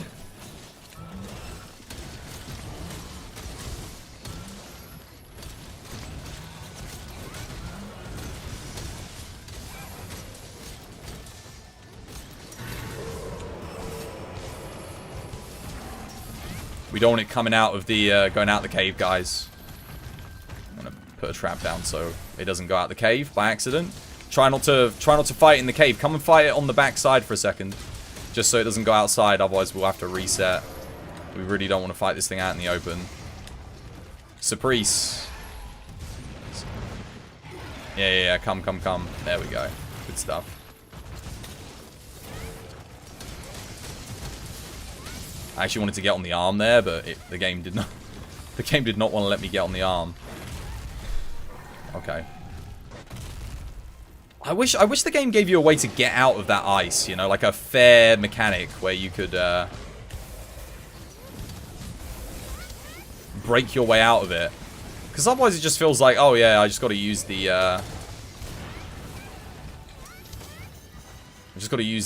insect light. Oh, did someone just DC or? Oh no, we're good.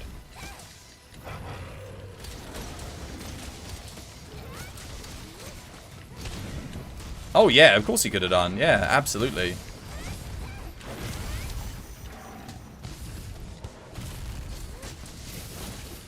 Finally, there we go. That's what I wanted, a weak spot on the other arm. Keep ending up in a position where I can attack it.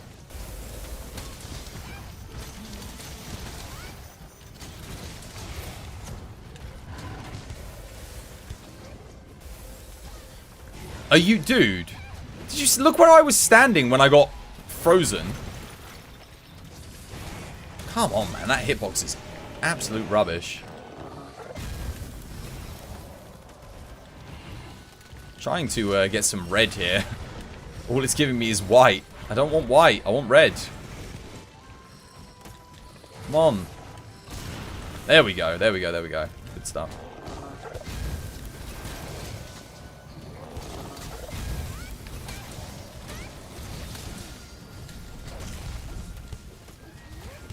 Need to break the arms. Oh my goodness, there was ice there? Didn't even see it because he was standing on top of it. Damn. This is not going well for me at all, this fight. Like, I don't feel like I'm doing anything.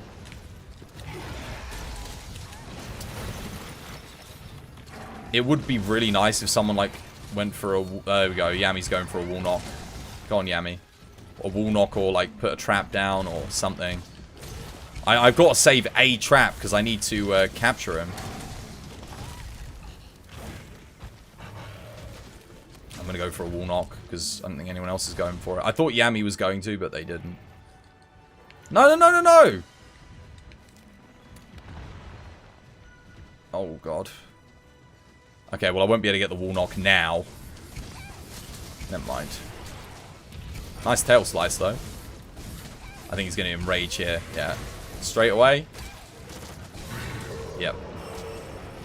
You think you're right. They probably throw a dart and choose. You can't think of many RPG companies from Japan beside FromSoft and Square Enix that would make that type of game.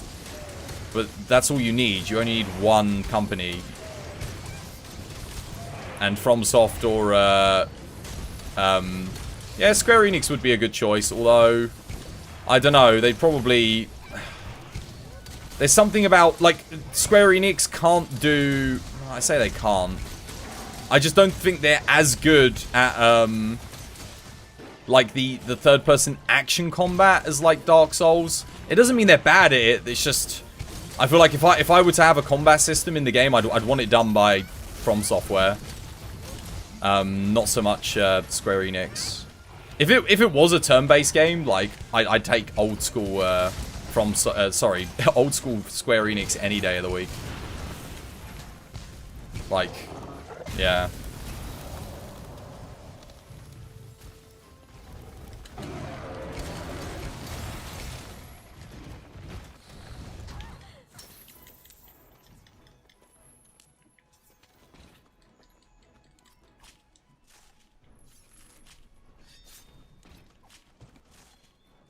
Wow, he's not running back up. I guarantee you he's gonna, like...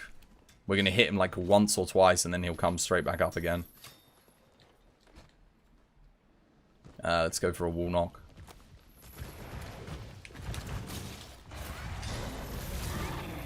Oh, no, because he got instantly enraged?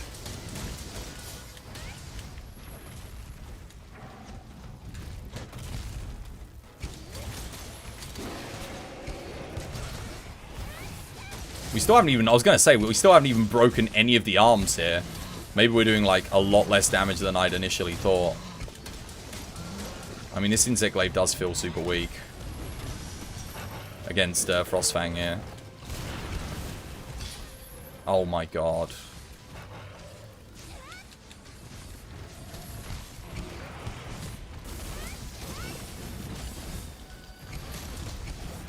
I think this is definitely the weakest weapon I've ever used against him. I mean, look at that. 36 on a weak spot on the arms. On a triangle attack. Seems to max hit like a 246, which is not good. I'm pretty sure my dual blades can hit like 200. There you go. Good stuff.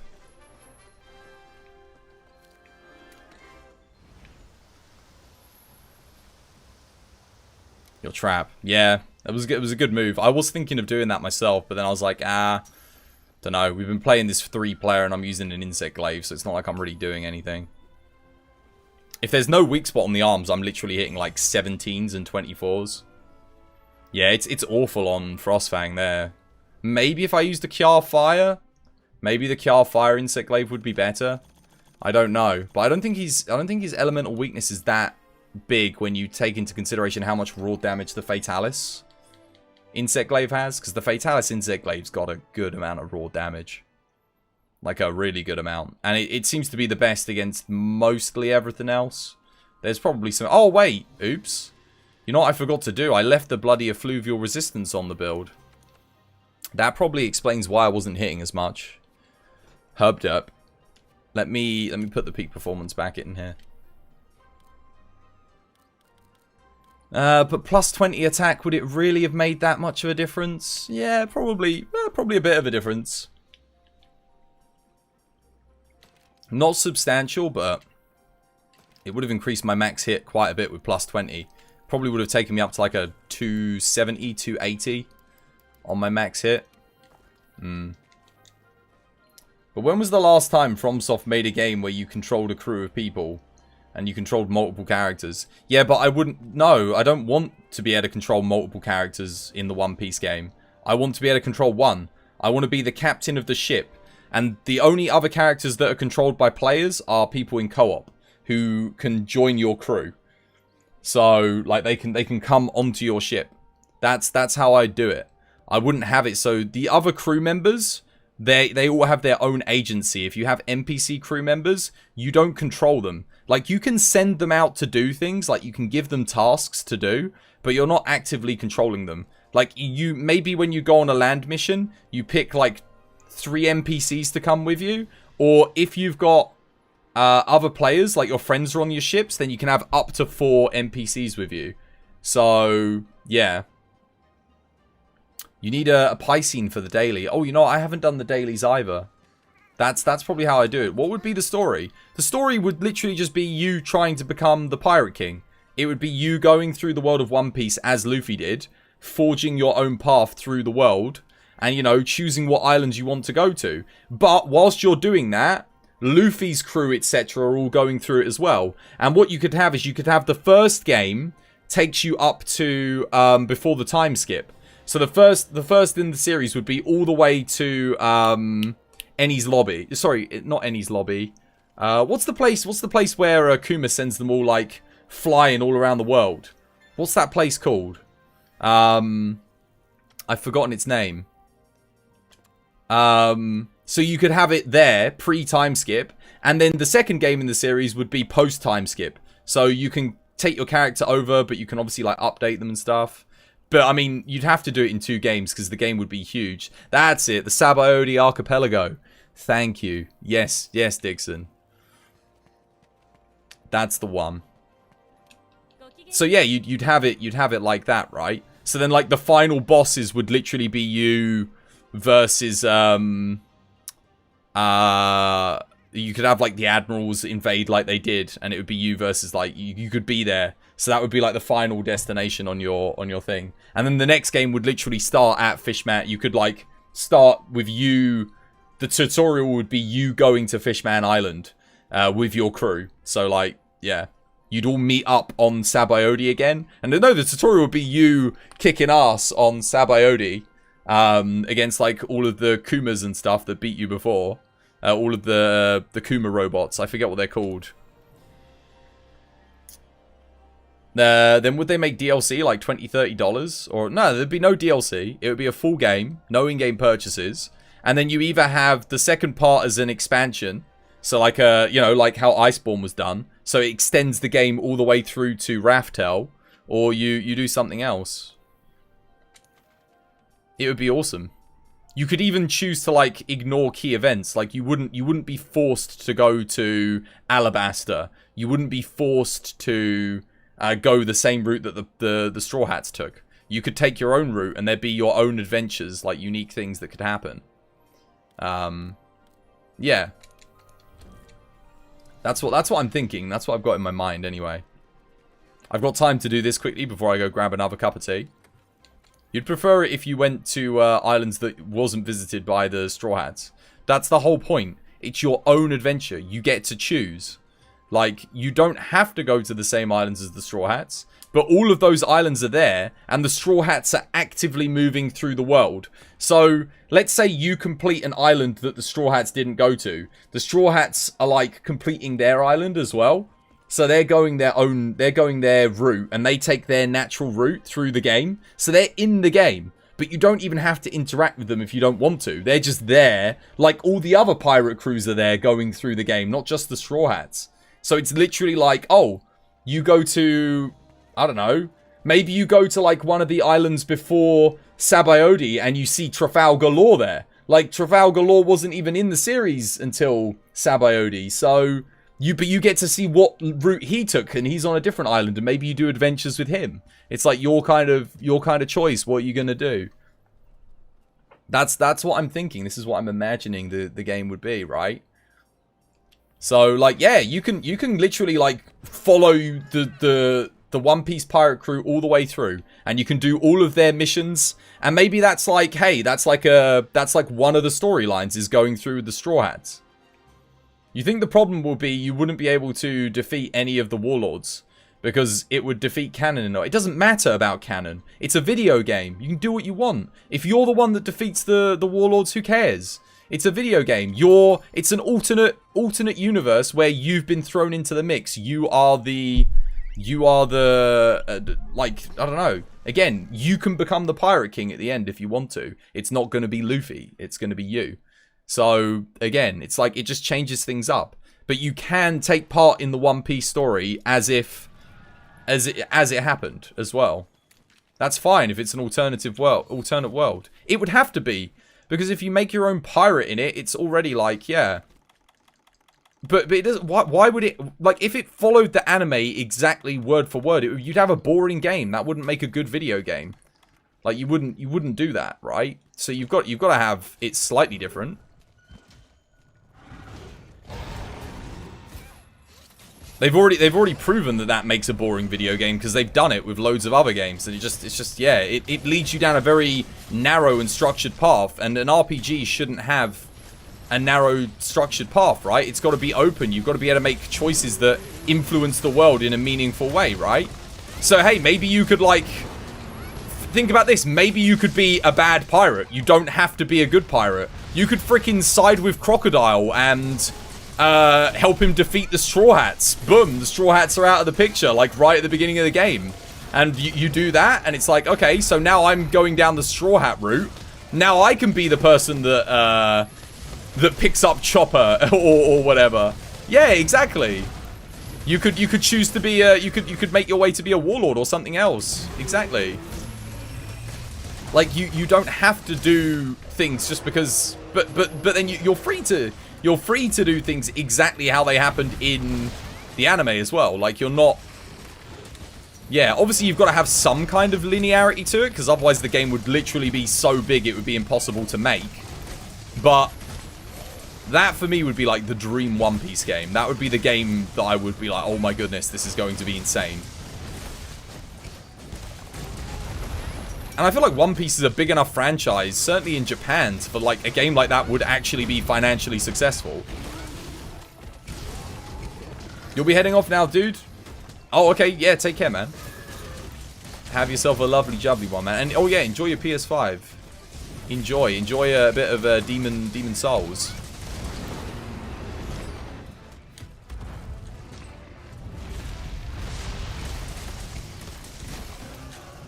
That would be possible to make. It absolutely would be possible to make. No, 100% it would be possible to make. Do you want to know why it would be possible to make? Because The Witcher 3 has already done it. Like, The Witcher 3 has literally done that in a video game, where you take all different paths, and the path that you chooses influences the quests later on down the line.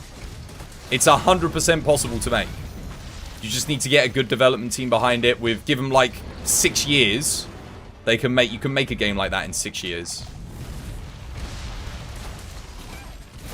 The scope of the world wouldn't even be that crazy, right?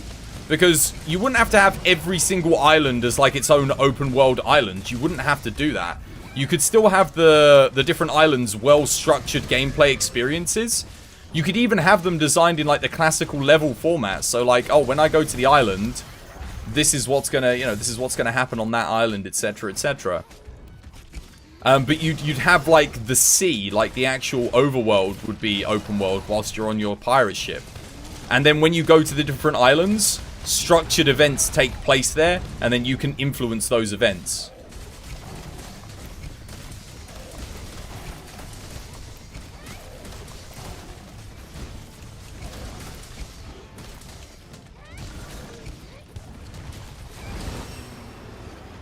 But yeah, it's definitely possible to make a game like that. The scope of it would be huge. We are literally talking like a Witcher 3 scope of game. Legit, if CD Projekt Red was a Japanese developer, they're who I would get to make it. Like, that's the team that I would get to make it. 100%.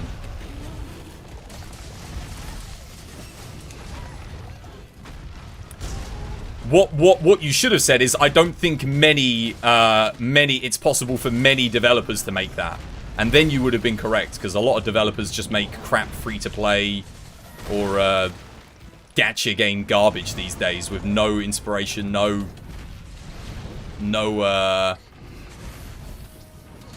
real scope or anything. It's just like, oh, make the same game again, but copy-paste this skin in.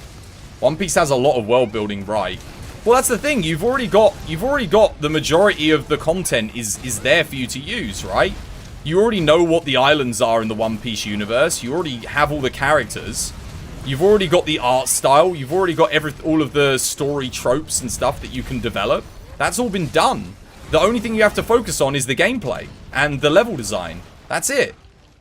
And then obviously you've got to get the artists to make the assets and stuff. But again, it's like you've got all the reference material to go off of. You've even got, like, the story is there. It's structured for you. It's like, okay, get to Raftel. There you go. There's your goal. Boom. You wouldn't be able to make a game like that until One Piece is finished, though. Like, that would be the big caveat. What if you could stop Black? Yeah, exactly. You could do all things like that. Like, of course. Of course, the thing is, you'd have to pick, like, what are the events I want to be able to influence? Because you wouldn't be able to have, like, every single event in the game. Like, you'd have to pick and choose, like, what are going to be the best events. Maybe some events happen which you can't influence, and they just happen. But stuff like that would be pretty cool. But I feel like Blackbeard would make, like, he'd be, like, one of the competition, right? To get to the final island and stuff like that. So he could be the final boss. You never know. Yeah, maybe you don't have to be a pirate. Maybe at the beginning you can choose to be a Navy commander or a Navy recruit. And you're going through all the different islands along and trying to stop the pirates. You can literally pick. You choose at the beginning. Do you want to be part of the Navy or do you want to be a pirate? You wouldn't be able to have a game where you could follow the canon story, kill everything, create your own thing. No, you couldn't. But here's the thing. You could have it follow the canon story and still do that. And here's how you do it, right? You have it so that the events still take place. Because the events that happen would have happened without the Straw Hats. But then you can be the catalyst to change those events instead of the One Piece pirates. If you decide to do that, right? Like, if that's the thing that you want to do. So you can take them out of the picture. But, yeah, I kind of agree with you. I feel like it would be very difficult if you made it so that every single character could be killed. Because there'd just be too many... there'd be too many variables. Absolutely. It would change the story up in loads of different ways. That would be a bit much. But, yeah, no, I agree. There's too much to interact with. So maybe you have it so you can't kill the Straw Hats and stuff like that. There'd be, like, key characters that you can only defeat at points where they would have either been defeated by the Straw Hats anyway, or you know, otherwise. Mohammed, thank you for the like and the share, Mohammed. Much appreciated, man. But no, I agree. That might be a little bit too much.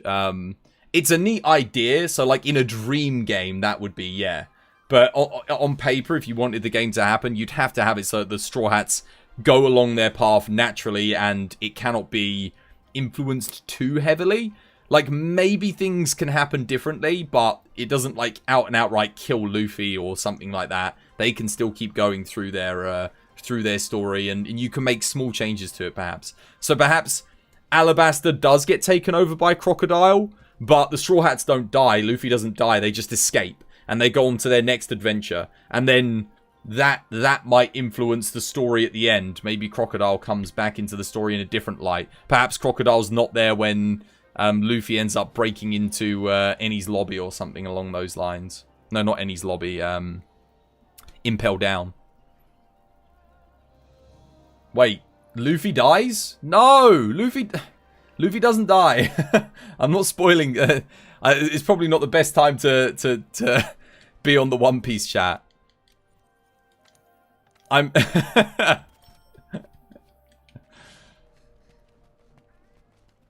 It was all a dream. No, I'm saying if you made a video game, you could, like... again, in a dream game, you'd have it so like you can like take out all the different characters and then different events transpose from you killing different characters. They would need to tone it down a lot if they were to make it a game. Yeah, of course. You'd have to make sacrifices. But when you're designing a game, you don't make sacrifices at the design stage. You design the game exactly how you'd want it to be. And then you scale back from the initial design.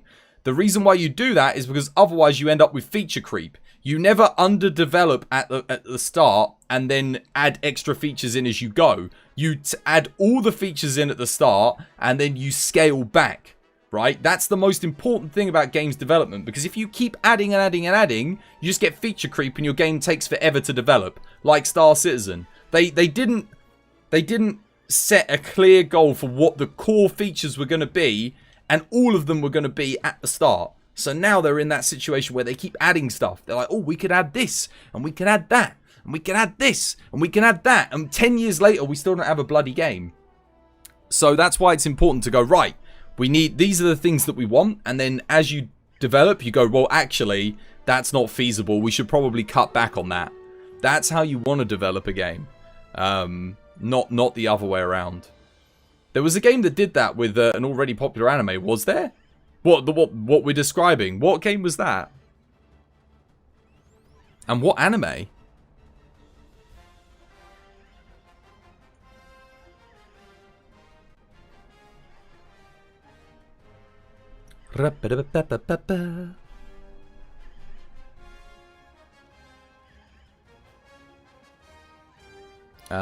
Yep. Oh yeah, Xenoverse. Right. But that wasn't based on an anime. Xenoverse wasn't. That was just, it was its own unique license. Didn't they make an anime for it after? Use creatable characters to alter the way the universe was. I didn't actually realize that was based on an anime, you know. Interesting. Dragon Ball Z. Oh yeah, the Dragon Ball Z game did it, didn't it? It did, and it did it really well. I think the latest one, although I don't think you created your own characters in that. You did use the story characters, but I'm pretty sure your choices did make differences, right? There'd also be issues of things only working out because of a gimmick thing, like Luffy being immune to NL's electricity. Yeah, but Luffy would still defeat NL in the game. You just make it so, okay, you're not the one that. And that's regardless of the point. Like, you could still fight Enel and beat Enel. He'd just be a tough boss. Like, he's still at the end of the day, he's still a dude. Like, if you wanted to have it, so maybe you, again, if you're, let's say you're joining the Straw Hats on that part of the adventure, right? You can have it so you don't even have to fight Enel. You can just leave them to it. But if you want to get involved in the fight, maybe you join Luffy in the fight. So Luffy's there and you're both fighting Enel together again, because it's an alternate timeline quest. It's not difficult. You just implement it so it's like, oh, Luffy's in the boss fight with you. There you go. Because I've already said the core system would be like, oh, four characters come with you from your own crew on a quest, and all of those characters can be NPCs, or your friends can join from their universe. They're like, oh, where they're the captain into your pirate ship and be a part of your crew to fight you. So yeah, you could literally do it like that. Are you talking about you're talking about Dragon Ball Xenoverse. For some reason at first I thought you were talking about Xenoverse. There is a game called Xenoverse as well, isn't there? I'd never played it. But yeah, Dragon Ball Xenoverse did do that to an extent. Not in the way that we're talking though, because you didn't make your own character in that game, did you? Right, guys. I'm going to go quickly grab a cup of tea because I'm kind of thirsty. And I'm also 10 minutes late on my tea break. I'll be back in a second though. Pop some stuff down on the stream raiders while I'm gone, and I'll see you guys back here in a minute. But yeah, keep coming up with some ideas for this game. Maybe we do a pitch. Maybe we do a pitch to like Bandai Namco, like, yo, we have an idea for like the greatest anime video game ever made. Why not? Anyway, I'll be right back. Stay tuned.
Oh, I was just stirring me tea, and I had an idea about the One Piece game, right? So, let's say like, let's say at the start of the game. So here's the choices you have at the start of the game. You get to choose to be the Navy, like pursue, like. So I guess I'll tell you what. Let's scale the game back a bit. Hypothetically, so at the beginning of the game, you choose whether you want to be a Navy or the pirate, right? And you follow the Straw Hats on their path, right? Maybe you can divert a little bit to different islands, but not too much, because otherwise, yeah, I think the scale of the game would be too huge. And at the start of the game, you get offered the choice to take a devil fruit or not. And the devil fruit that you get offered is like just an amalgamous devil fruit. And when you eat it, you get to pick what the ability you get is. So like, you get your choice. It's almost, think of it like character creation kind of. But if you don't want it, you don't take it. But you've got like, maybe you've got like a huge list of abilities that it can give you. And you can kind of tailor it a little bit within those abilities and whatnot. And then let's say, because again, games have done things like this, like games like City of Heroes, like years ago, MMOs, they kind of did, like you could make your own powers and you gave your own superhero powers. But you don't have to take the devil fruit. But here's how you get around it, because I'm sure some of you are thinking, yeah, but what if I don't want the devil? What if like I decide I don't want the devil fruit, and then I watch gameplay online, and then I'm like, oh my god, I should have taken the devil fruit. I don't want to be a swordsman or whatever, right? Or a sniper, or perhaps you can pick like a different profession. So do you remember? Because there was, what was it? Star Wars Galaxies did it, you know, where you could slowly become a Jedi. So why have it just at one choice? What if you find, so you make it so you find other devil fruits throughout the game, and if you didn't pick the devil fruit at the start, you can pick one later on and be like, you know what? I'm tired of being a swordsman. I want to be a devil fruit swordsman. So then you can be like a swordsman, which is like your initial class, not just having it being a devil fruit user, but then you get the devil fruit, so you can be a swordsman devil fruit, or you can start off and be a sniper, and then you can be a sniper devil fruit user, or you could be something else, right? That would be hype. You made your own CAC in both games. You didn't like playing them much, but it was pretty cool. Oh, did you? Did you actually make your own character in the Xenoverse games? You know, I actually didn't know that. I actually thought you played as like canon characters. That's interesting. Rather than the usual copy-paste BS that they always do with their story modes. Fair enough. Interesting history. So it's kind of like a little bit like Mass Effect then. Like you have like the base Shepard characters where it's like, no, this is Shepard. But then you can do, if you want, you can just make your own character and then it still takes you through the same thing. You could save them or sell them. Yeah, exactly. So like say if you don't want them, you can sell them for like a load of money. Or you can give them to one of your NPC crewmates. And then they get an ability. And maybe you can choose what ability they have as well. So you can kind of like tailor it, customize it. The Xenoverse storyline was not that good. You wouldn't have to worry about this game, because you could literally follow the One Piece storyline, but just as a different group of pirates that can influence the story. No. Yeah, Xander didn't say it was good. He said it was a pretty cool spin. That's not saying it's necessarily good. Yeah, just different. No, I get you, man. I get you. Don't worry. But that sounds cool then. So yeah, if it's already kind of been done, I'm thinking just a bigger scope, because again, we're like, when was Xenoverse made? I don't know, what year was it made in? Like 2009? I was literally thinking of a game called Xenoverse that was released on the PC. That's why I was like, I didn't even realize that was based on an anime, but I'm thinking of a completely different game. Again, I never played it, and I didn't play Dragon Ball Xenoverse either, but I have seen gameplay for it. Bruh. I got some Belvita whole wheat biscuits with hazelnut topping on them. It's like a hazelnut. I think it's basically like a Nutella on it. They're really nice. Is it really old? Fair enough. I'll go get my tea. My tea's probably done brewing. Nutella. Yeah. It's not Nutella. It's called a hazelnut chocolate topping, because it's made by Belvita, not by Kraft to make Nutella. Chew slower? Chew slower? Get out of here, chew slower.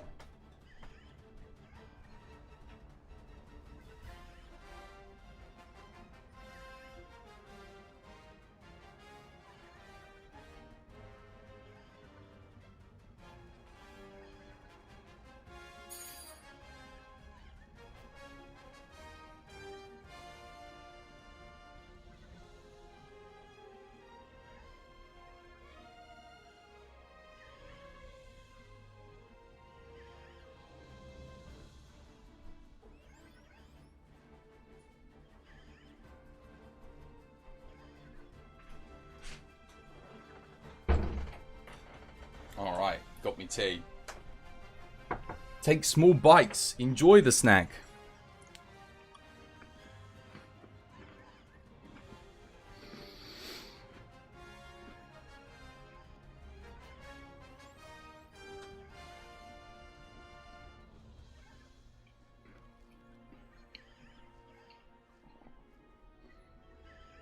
Mmm.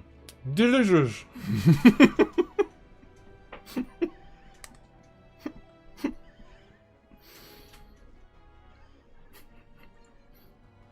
Alright, let's get back to it.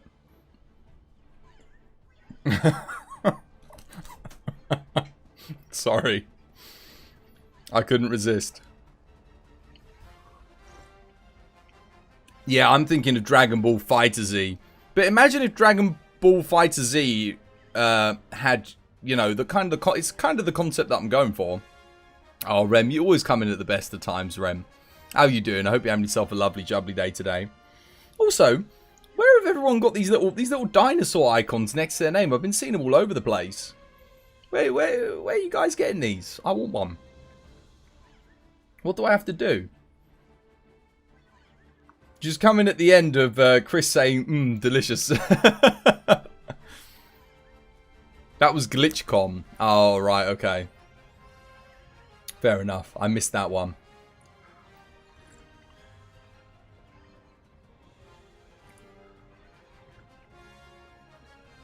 Yeah. You had to type in chat during the event period. Ah, I must have been on the weekend then.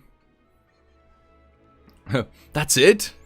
I had to do something as simple as that to unlock a dinosaur as my... Man. Man, we got absolutely done on that one. The madness. That's so simple. So simple. Right, who's still here in the lobby? Oh, Mr. Jarhead's here. Yami is AFK. Let's see what Mr. Jarhead's up to.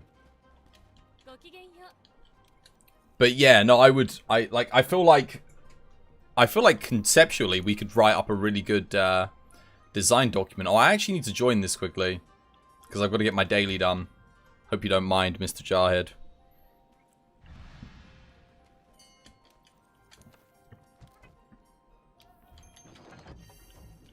You have another call starting in 8 minutes? Yeah. Join after, Yami. Join after.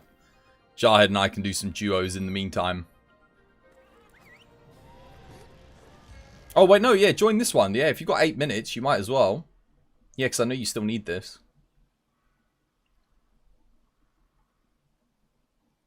You'll be joining soon? Good stuff, good stuff. Yeah, hop on in. Alright, this is a capture quest, so I don't want to overkill him. He's probably ready for capture already, I would imagine.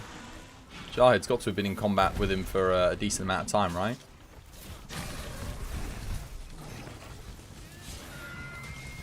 Oh no, maybe not. Interesting.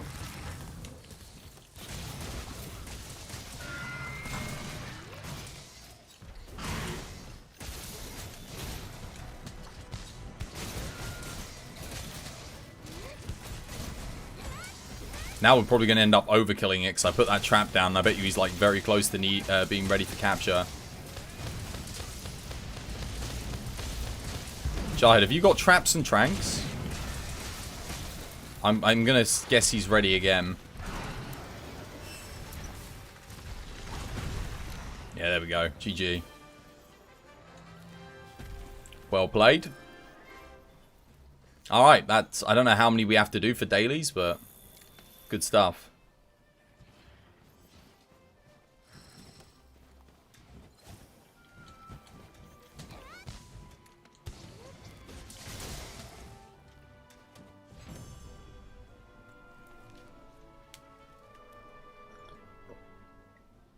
Oh, that's some good tea.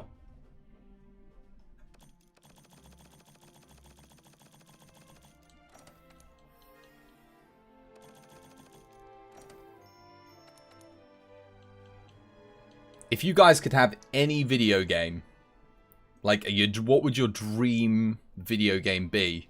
Like, so mine would probably be literally the One Piece game we just described. Like, that for me would be... That would be like the game that I would love so much. It would be amazing. The fact that no one's even, like... Maybe it is in development, like a game like that.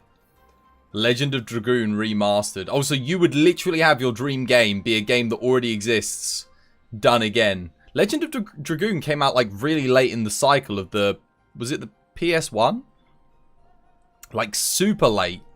It was like the PS2 was literally came out like a week after, and it didn't sell very well. But it was meant to be like really, really good. I never played it because I got the PS2 and I like moved on. I still remember reading about it in PlayStation Magazine, like about it coming out. But you know how like when a new console comes out and then a game releases like kind of after or just before, usually you're like, I don't want to put money into a game for my old console. I want games for my new console. Dragon's Dogma 2. Well, you're gonna get that. that's gonna happen. Definitely. Like I don't think you have to worry about that being a dream game. That legit is that's gotta happen, right? Actually, let's do this. Kind of want to fight an Azure Rathalos with a... I'm in the mood for a Rathalos ever since I heard about the Greater Rathalos quest that we're getting next week. A game that was actually designed around modding while still having gameplay. Basically Skyrim. But what would you... Okay. So why is it not Skyrim then? What would have to change about... So you want a game that's like Skyrim, that's built around the modding? I know you said Kappa, but in all seriousness, that's basically how Bethesda works now. They release a broken game, and they just let people mod it to fix it and make it into a good game. So what would you like... So you'd like a game maybe that's launched in a complete and fixed state, but has very easy modding access and... yeah, would it also be a fantasy RPG, or would it be something else? Or could it be any genre, any type of game, just so long as it has modding as the core focus of the game? I don't know how you would necessarily do that, like, because if modding's the core focus, that immediately says to me, okay, the game's missing something. Because for me, a complete game shouldn't need mods. Mods should always be like an optional extra that can make a game worse or make a game slightly better. But it will never be like a game that's like a game that's released that needs mods to be good. Because Skyrim, for example, it's not like a fixed game, but it's still it's considered a very good game. It's not my favorite, but yeah, I can't say it's a bad game. It's not. It is a good game. Dragon's Dogma is one of your all-time favorites. Dragon's Dogma is one of my favorite games. Yeah, one of my favorite RPGs, certainly. I feel like Dragon's Dogma 2 will do everything that Dragon's Dogma 1 didn't do. That's what I'm hoping. Like, I'm hoping it will do co-op. It will do a bigger open world. Because one of my things about Dragon's Dogma 2 is it has an open world, but it's very limited. Like, it's a lot of linear paths, but the actual open world space, like outside of the main city, is a bit just it's like grassy fields with a couple of bandits in it and a couple of chests. Yeah. So there's a book series that you'd love to play the shit out of. If it was a video game, Furies of Calderon. Is that a book series about space fighter pilots? Like, or am I thinking of something else? I've definitely heard of it, I think. The name rings a bell, but maybe that's not what it's about. You don't like Skyrim's combat at all, and the movement is awkward. Sure, mods change those, but none of them can completely overhaul it to something different. Well, you're kind of limited.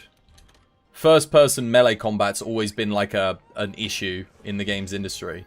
Like, you couldn't have a combat system like Monster Hunter in a first-person game. It just wouldn't work. Everyone would feel sick because of the way the camera would move and stuff. So, yeah. I think within the realms of like what it's capable of doing, the Skyrim combat system is serviceable.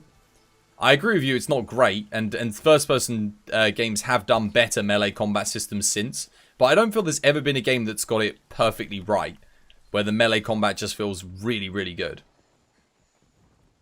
You don't really care about the first-person part. Oh, okay. Fair enough, then.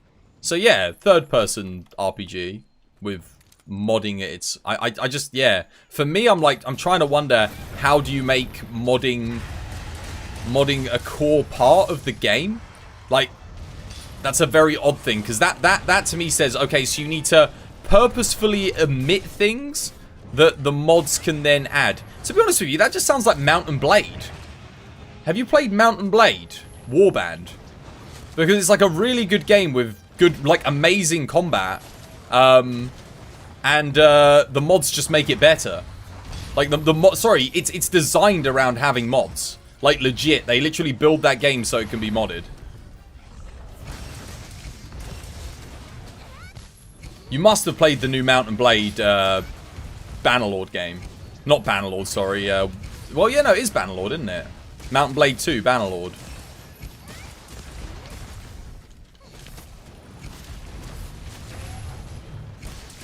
Yo, Jarhead, give us a hand with the Azure Rathalos, man.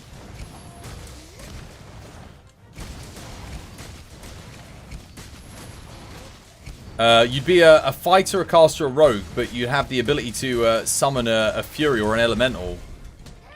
Interesting. So you're okay. So you're like one of those main classes, and then the subclass would always be a summoner. That's pretty cool.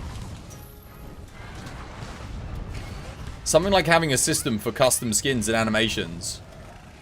Yeah, no, the Mount & Blade has all of that. Mount & Blade's, like the original Mount & Blade's literally got all of that stuff in it. It's like they've literally like built it all into the Mount & Blade like modding tools. Oh wait, did he just... Yeah, he did.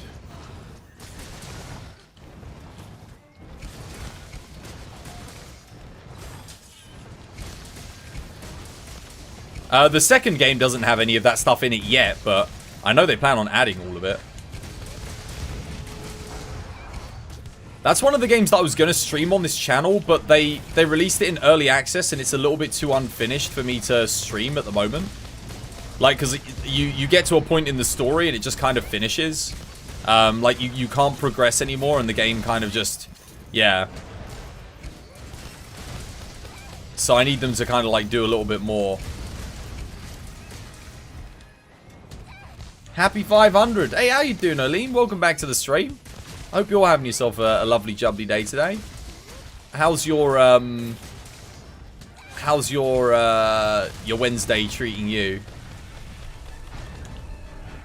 Well, I haven't used any flash pods yet.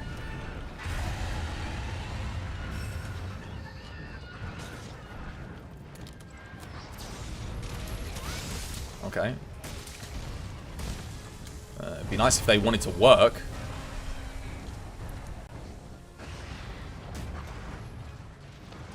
Oh god, I'm clicking R3. It's just not registering my R3 button press. It's not registering it at all. Oh wait, what am I doing?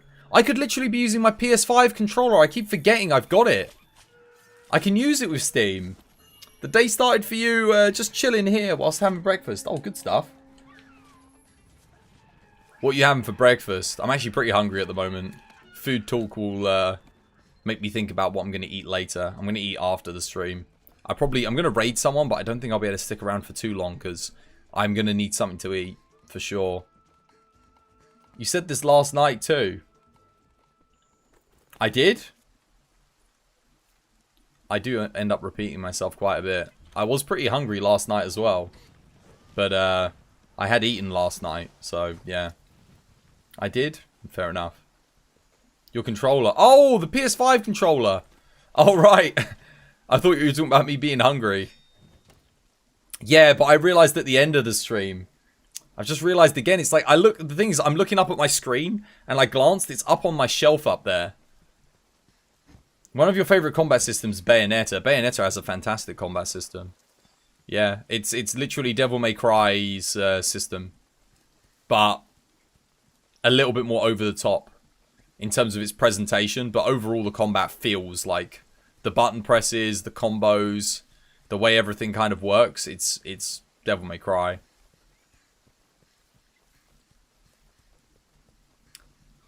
I was unfortunate with Bayonetta because my first experience with it was on the PS3 and it was absolute rubbish. It was awful. It ran so badly. It was like 15 FPS. The FPS would constantly drop. It was broken. It was like, I was just like, nah, this game's rubbish. I went straight back to playing Devil May Cry. I really wish that hadn't been my first experience with Bayonetta. I wish I'd played it on like Xbox. But it was stupid. Like, why did it... Like, the PS3 had the stronger... It was the stronger of the two systems. It should have run better on the PS3, but it didn't. What's the advantage with the PS5 controller? It's just better components. It just feels a lot nicer, a lot more solid. It's a slightly better size. Definitely a better fit in the hands. And, okay, he's going up. It's got DualSense, but I don't know if that works with this game. I don't know if it's programmed into Steam yet. You suppose a Monster Hunter game focused in modding would be closer to what you were thinking. Okay, so right, I get you.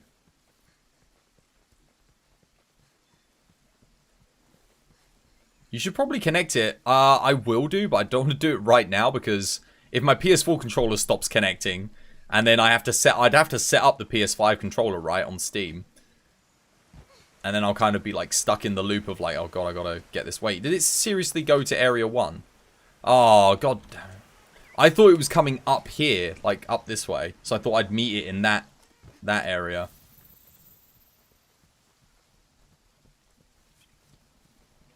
Yeah, absolutely. It's got to be a good fit, hasn't it? If it's not a good fit, it's not worth it.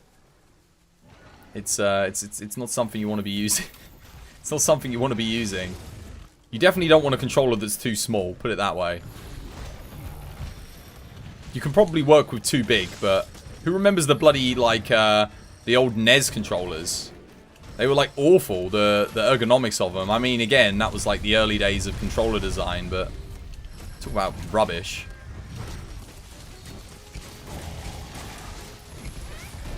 How's the PS5 controller? I've literally not used it because I keep forgetting.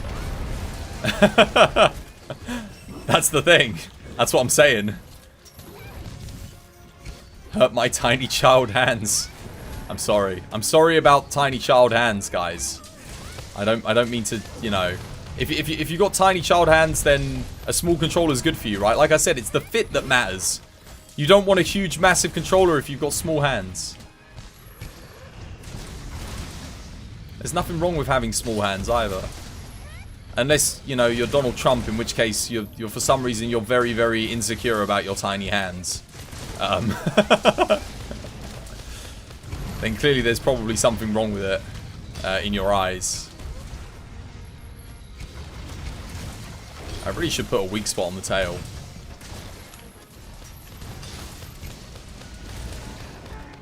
Man, I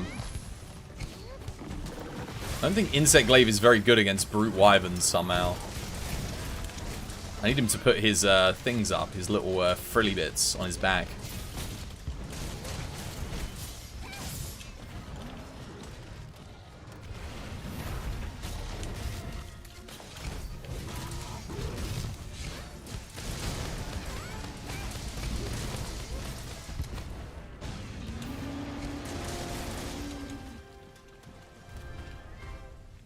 Oh, he went down fast. Good old zero-sum discharge on the Fatalis switch axe. Pretty beast. Don't ask me why I wanted to do that quest. I don't know. Just felt like doing an Azure Rathalos. You're here, Llama. Welcome back, Llama. How you doing? I hope you're still having yourself a lovely, jubbly day today. Can I kill the birds with this little thing? With the little pooter? Oh! Rest in peace, dear friend. Yes, you can. You like using it for fanged wyverns mostly. Fanged wyverns, interesting. I actually quite like it on the big boys. Shara. Shara it seems really good with. Bird is dead. Yeah, Burb died. You can kill the Burb. Yeah, I killed the Burb. Whoops.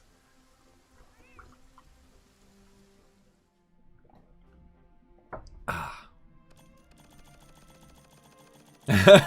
People leave. No, don't leave me. I'm sorry, forgive me.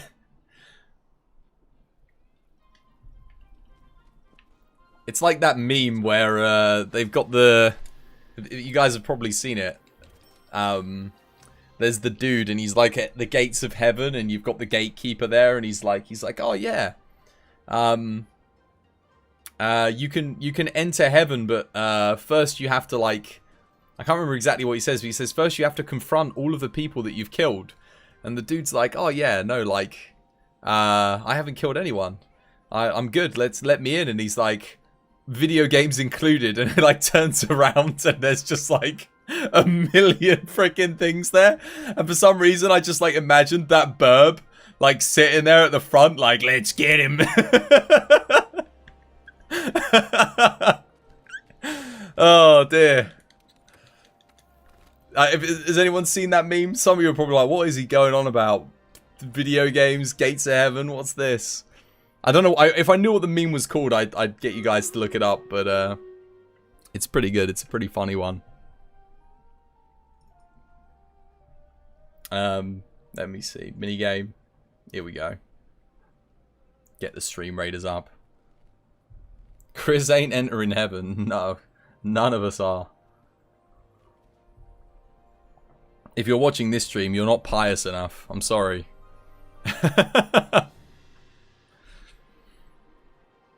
Let's be honest.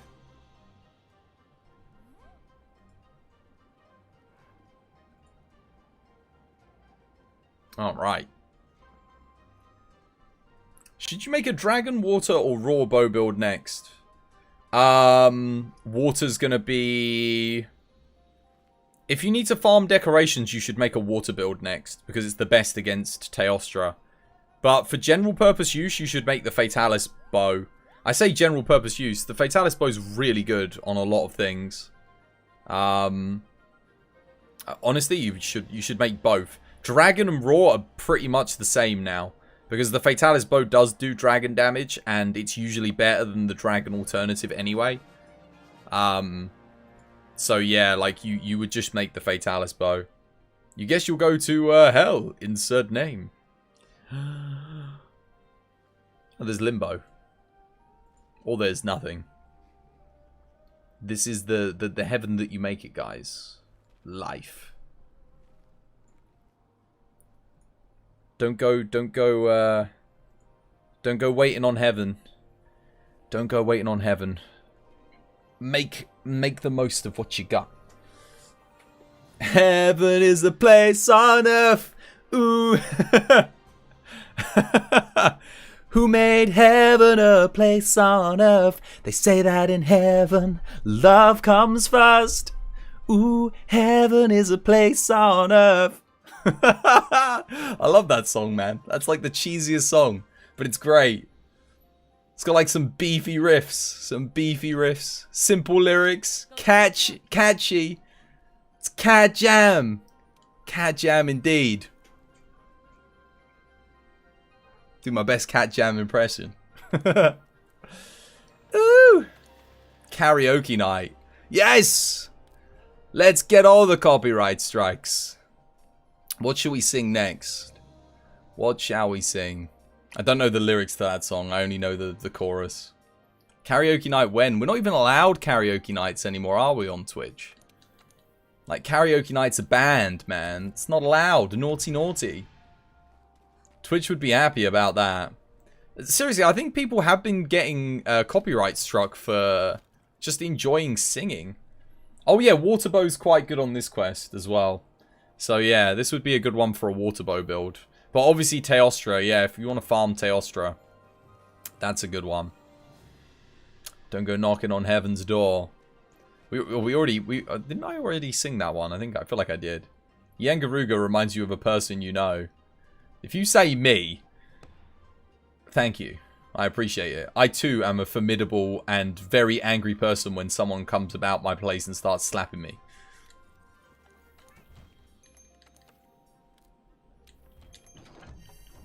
Always screeching, trying to poison you.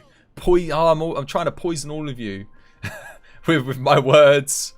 And I'm always screeching about something.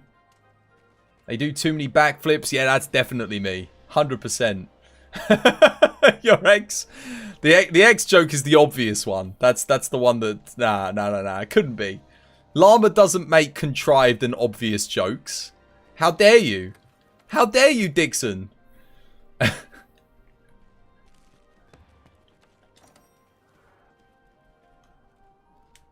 You weren't gonna say your ex, were you, Llama? Other contrived answers include my stepmother or stepfather.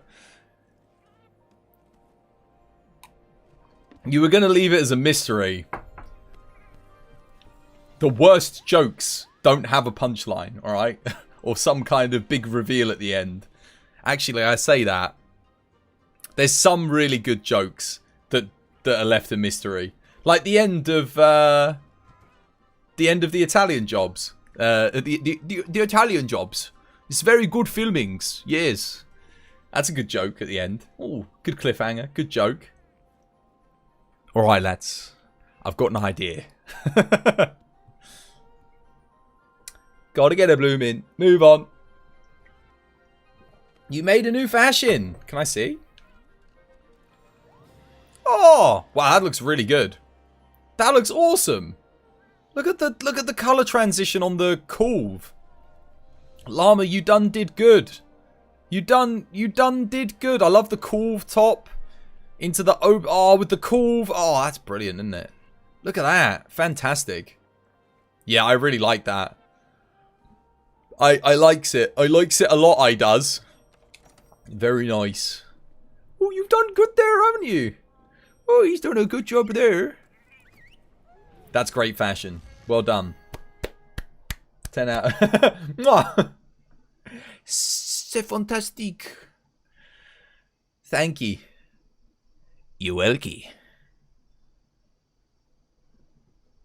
What's new? Event quest. Aravir next week. Greater Rathalos. How you doing? Bog? Welcome back to the stream. Hope you're having yourself a lovely jump day today. You hate that you're missing all of this. All you see is Chris laughing. Oh, wait, you've got you've got me on mute. Cause the phone call. The Skype call. We have been making some good jokes. But yeah, how you been, Aravir? I hope you're having yourself a lovely jubbly day today. We're chilling, man. We're playing some Insect Glaive because it's my least played weapon. So it's fun fighting all these monsters that I've never fought with an Insect Glaive before. Just kind of going through and seeing, you know, what does the fight entail when I can go up in the sky. I think Garuga should come to this location. Unless someone crash landed on it, which they might have done. I'll wait here for a bit. If someone else finds it, then it's not coming here, maybe. But it usually comes here.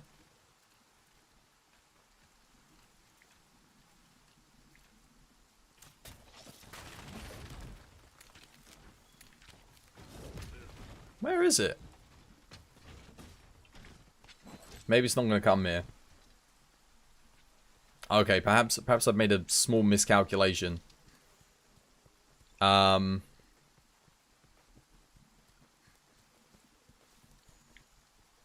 I'm a bit confused. Normally it flies straight there, but it must be in the top right, I'm guessing. I guess so long as one person waits there, we can like travel to the camp and... Oh, I should have traveled to the camp. Why didn't I do that? You'd like to speak to the manager of Garuga. You and me both. Oh, I did find some tracks. Let's see where it is. Oh, hello. It is over here. It literally just landed here. Wow, okay. So it started in Area 9 then. Okay. I wasn't expecting that.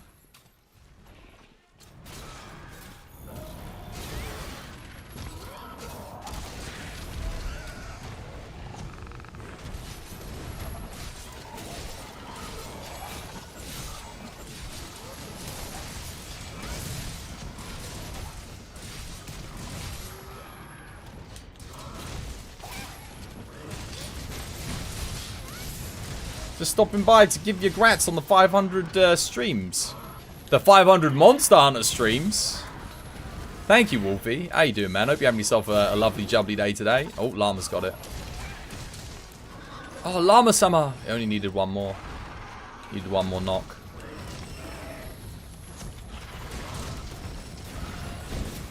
I've actually done, like, probably close to 2,000 streams now. I have no idea how many. I'd have to go on YouTube and see how many videos there are and then add a couple because not every single stream is up on YouTube. Because a lot of them, especially some of my earlier stuff, just I didn't upload them from Twitch. Brimstone, hey, how you doing, Brim? Welcome back to the stream. Hope you're having yourself a lovely, jubbly day today. How's things, man? I hope all is well. You just got up from a decent... Oh, dude, I'm glad you had a good sleep. I actually had a really nice sleep as well, but I am feeling kind of hungry today. I fell asleep kind of early, like, for me. I say kind of early. Like, I did and I didn't. Like, I fell asleep and then I woke up again. But I still had, like, 2 good sleeps. Like, 2 short good sleeps. Probably not as good as just having, like, 1 really big sleep. You're okay? You're at work? Last day before a 4-day weekend? Oh, good stuff. Nice. You enjoy your weekend, man. That's going to be a good one. I'm going to be taking holiday myself in like a couple weeks. I'm really looking forward to it. It'll be the first like real holiday I've had all year as well. So yeah, make the most of it for sure. Got anything nice planned? I don't know if you'll still be on lockdown or something, but I mean, even so, hopefully you've maybe got like a game or something you can play or something to keep you entertained at least.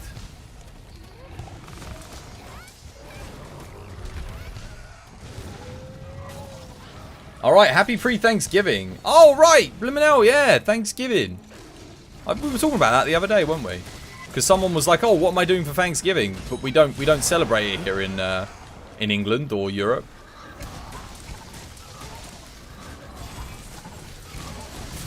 Go and see your mum. Oh, lovely jubbly. Good stuff.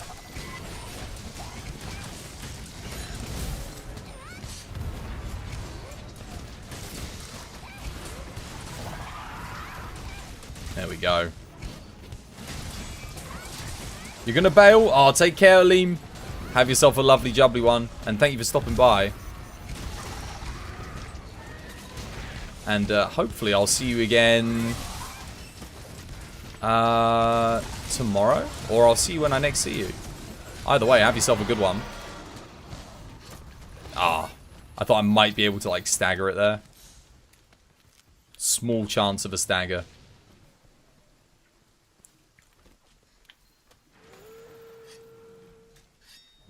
You and her this year?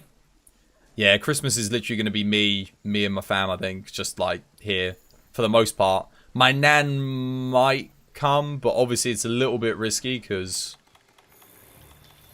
Yeah, just because of the way things are, and because my... Oh, hello. No! Oi! No, no, no, no, no. Oi! No, no, no, no, no.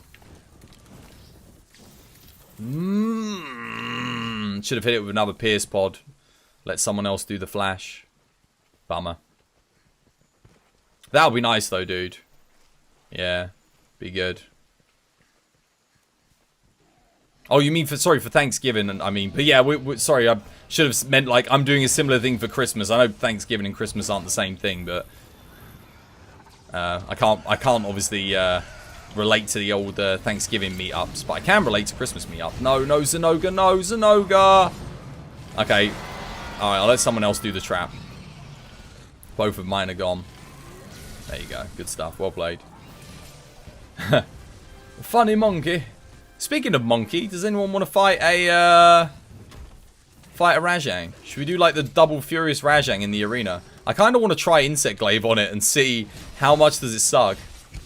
How's the hunts been going? Yeah, they've been going good, Skeptical. Not too shabby. How you doing? Hope you're having yourself a lovely jubbly day today.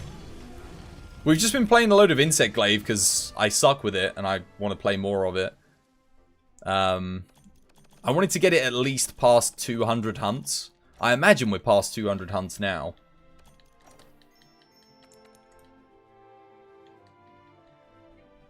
Probably.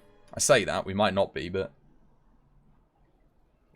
I've used it quite a bit today. I must have at least gotten 10 hunts in, surely. Let me have a look. We are now... I'd like to... So if I could get it to 300, that would make me feel a little bit better. Oh, we're at 249. No, I must have been above 200 today then. There's no way I've gotten... There's no way I've gotten like 40 kills of it today. Like 14, there's no way. I mean, there is. I could have done it. We haven't been doing particularly difficult quests necessarily. That's not bad. Yeah, that's easy for me to get to 300. We can definitely do that. You've been lurking since Sarah's raid. You're still at work. You're almost done. How long are you going to be streaming? You want to get a hunt? Yeah, no, absolutely. You'll be able to get a hunt in. I'm going to be streaming for like another 2 hours at least. Probably a little bit more. Like maybe like 2.5 hours. Yeah, something like that. I'll try and get like just over 7 hours done today. I am still kind of recuperating because I did an 11-hour stream on Monday, which wasn't planned. I just kind of did it. You have so many hunts. Yeah. No, I haven't met someone that's played this game more than me yet.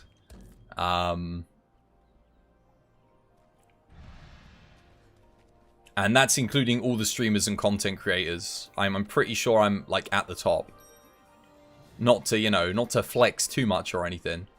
Not to slap my dingus on the table. But no, we done did good with this game. I'm gonna try this fight with Insect Glaive. I have a bad feeling. I feel like it's gonna suck on Furious Rashang, but I kind of want to give it a go. You know, maybe at least I can get mounts and stuff, right? Easy mounts.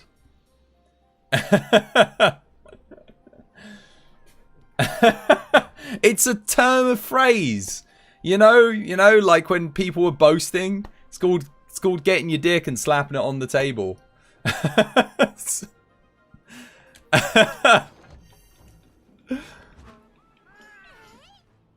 You've never heard it. You've never heard that phrase before. You've never heard the phrase slap your dick on the table. You're okay? Just working? Good stuff. Hardly working or working hard? Or hopefully working smart. Insect Glaive's not really that fun on Monkey. Probably not.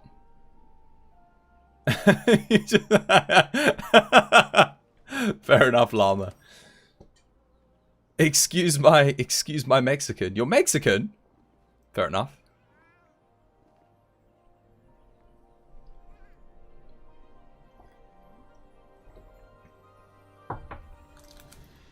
I've got one more of these Belvita biscuits. Whilst we wait for people to ready up, I might, Oh god, it's melting. Ah, no, my phone! Son of a... I didn't even realise that was in my pocket. Damn it. Oh, and the Nutella on the thing is all melted. Still tastes good.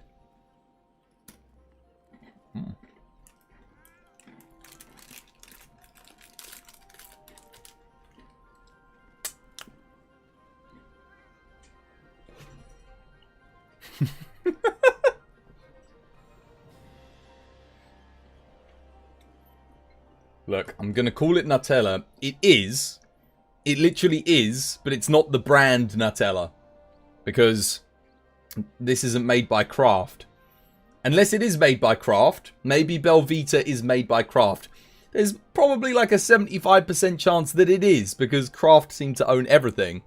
So, it tastes exactly like Nutella. Yeah, I just wouldn't be able to say Nutella. You thought, no, I'm just clarifying for people who are like, who like didn't get the conversation from earlier as to why I was saying that. What is it with off-brand Nutella that doesn't taste as good as Nutella? It's like off-brand Coke that doesn't taste as good as Coke. Not that I'm a particularly big fan of Coca-Cola anyway. Remember, small bites. Now, let's not start that again. Okay. Nani? What's that? I won't be able to click on it right now because I'm in a quest and it will DC me. Coke, you say? Yeah, Coca-Cola. Not cocainum. Different types of cocainum. taste different. Some of them taste better than others. No.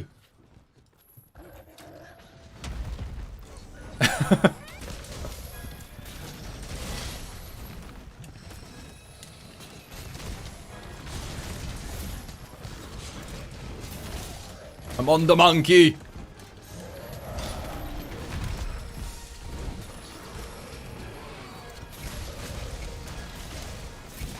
Who's got pods? I might need to make some here.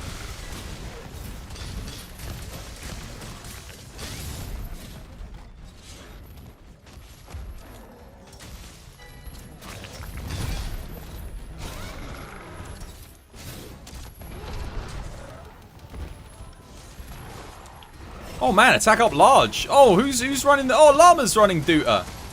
The Doot. Who was it the other day that was in Bagel's chat that was like getting really upset about Doots? I was laughing my head off. They were getting really upset about someone was talking about Monster Hunter World having like improving the Duta. And they were getting really upset because they were like, no, the Doots were much better in the old games. Or at least that's what I thought the, Yeah, that was hilarious. I don't know who it was. It doesn't matter who it was. I'm just saying, like, I thought that was really funny. I actually kind of semi-agree with them, but the spin to win that was added to the hunting horn is, like, just too much fun. I did love Duta in the old games, though. I mean, I love it in both the games. It's not like I only like it in World. The Doots is, like, ever since they added the Doots, it's been good for me. You were there for that, but, maybe not best to talk about them by name. I guess not. I don't know who it was.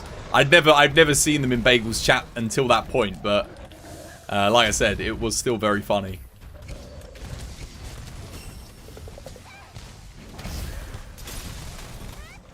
I had a good old, good old lol at that. But I do love a bit of discourse, me though. I love a bit of discourse. I love a bit of disagreement, a little bit of like, ooh. See, for me, that's me with like, that's me with when like someone asks, oh, what should we cook this evening? And one person says, oh, we should make a French dish. And I'm like, no, Italian. That's not me with Monster Hunter so much. Oh, unlucky. Rest in pepperonis, Mr. Jarhead. Oh, God. That's not good. You always say you don't mean to toot my own... toot my own what? Oh, right. Yeah. Sorry.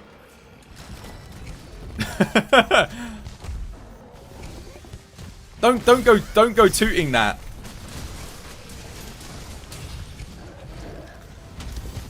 You gotta spin it to win it. Yeah, the spin to win, I feel like, for me, made Hunting Horn like, oh god, monkey. Second monkey. Where's the lever? Oh no. I needed to get the lever there, I feel like.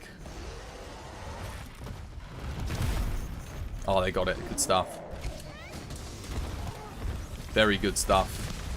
That was a clutch lever.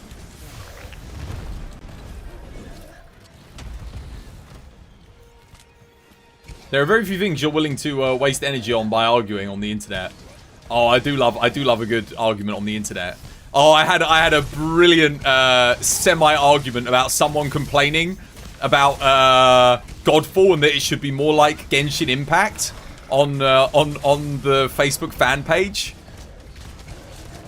I wrote the funniest reply. I was proper proud of it. Have you ever written something and you're just like, yeah. If you ever write something and you have a little chuckle afterwards, like, pure satisfaction. Because you know that what you're saying is absolutely ridiculous, but you don't care because you're like, it's the internet, it doesn't matter. It's like, does anyone else ever do that? Or is it just me? Probably just me, I know, but yeah. I love a good argument. I really do. I don't really have too many of them, but when I have one, I go all out. I'm like, oh, I'm going to savor this one. Oh, I'm going to savor this argument. Nah, you have a lot of those moments. I'm glad I'm not the only one. I need to put a weak spot on his booty. Uh-oh. Oh, I'm trying, guys. Maybe I should wait for Jarhead to be on the precipice of bringing him down. And then, oh no, never mind. Nero's got it. Good job, Nero.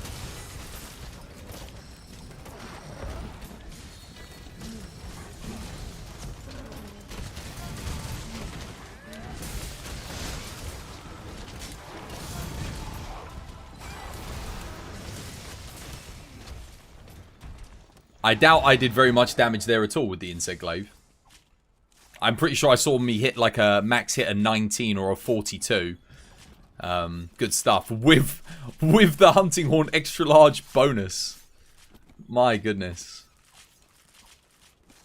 And this is with people on your friends list. Oh, that's different. That's banter. That's just banter at the end of the day. But I love it with with random strangers that I've never met before.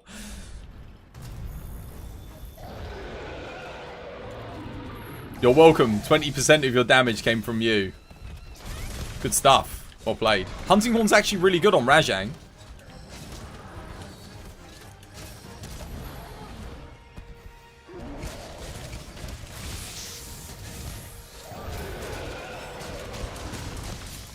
Oh, really?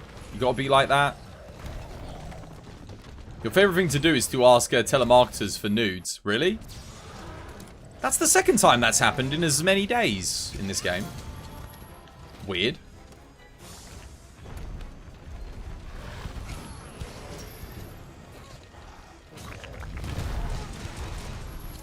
Oh, I was trying to grab him, but...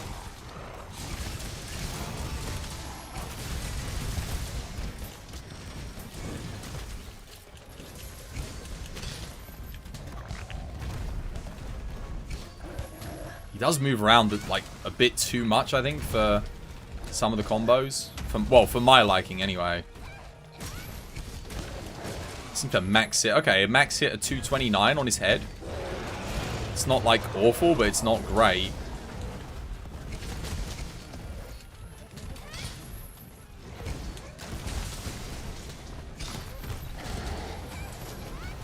We don't have any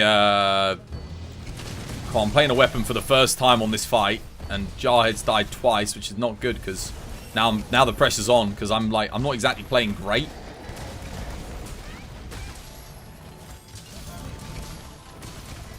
I mean, I'm playing better against this Rajang than I was the first one, as you would expect.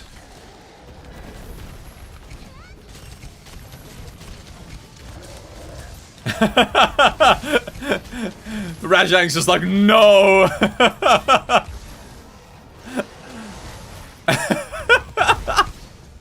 Oh no, someone died!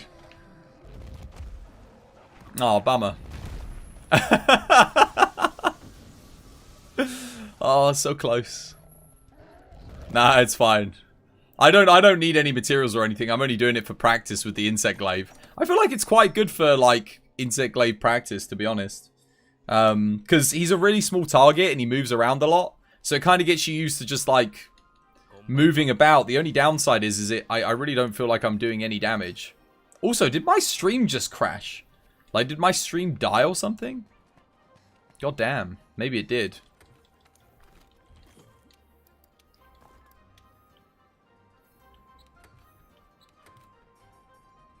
Nope, still here?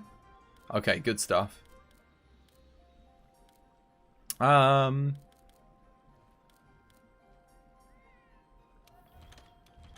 gonna go for a bit? Yeah, take care, Llama. Have yourself a good one. Have yourself a lovely, jubbly one.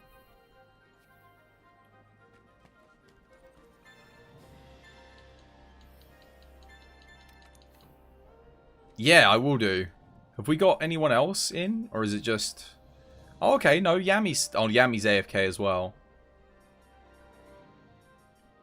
Yammy will probably be back soon, I would imagine.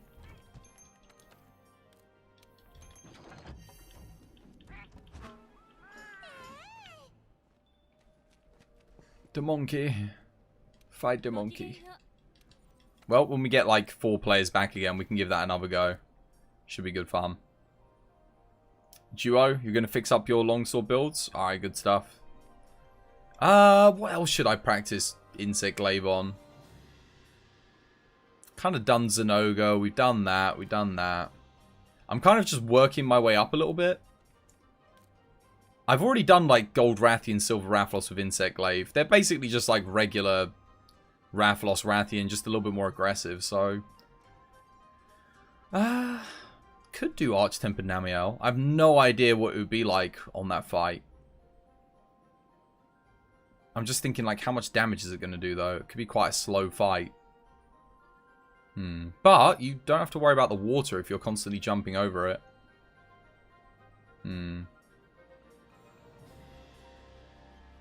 Fatalis I'd like to do, but I'm a bit worried that I'm not good enough to do it with that on that yet, because of my DPS would probably be kind of low. And I feel like I'd spend more time just evading than actually getting the damage in. I also don't know like my aerial openings or what attacks he uses to hit me in the sky, so I definitely have to practice. Nami is made easy with Insect Glaive. Okay, maybe I'll do like a Tempered Nami first then, just to see.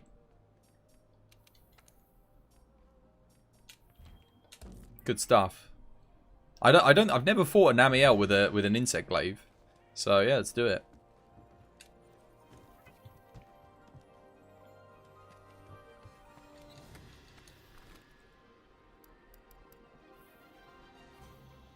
Alright. Have a bit more tea.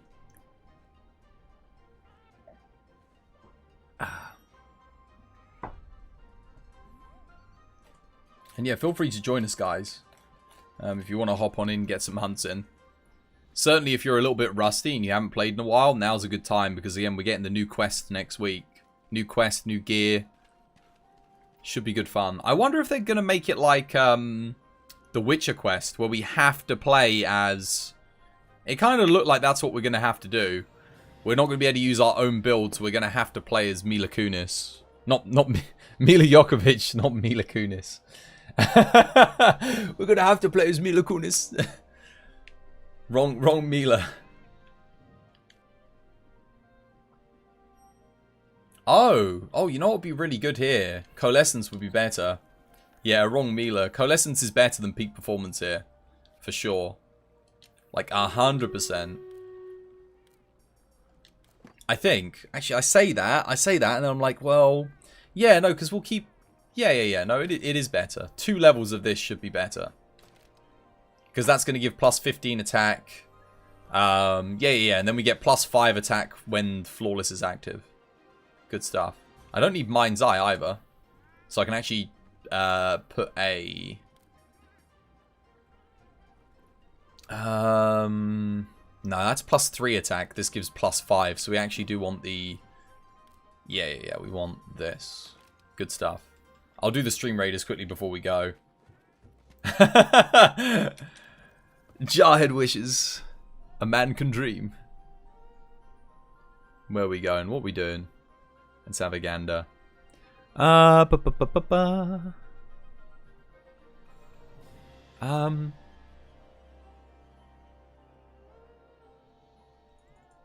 was it. I always forget, like, I'm not used to... Since I got this new screen, all of my desktops have moved around.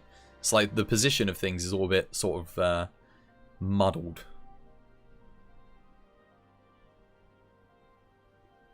Has anyone actually got any skins out of this Orcs Giving event yet on Stream Raiders? I don't think I've gotten a single one yet. I know it's only a 10% chance to get them from the blue chests, but yeah. I think we've only done like 3 blue chests.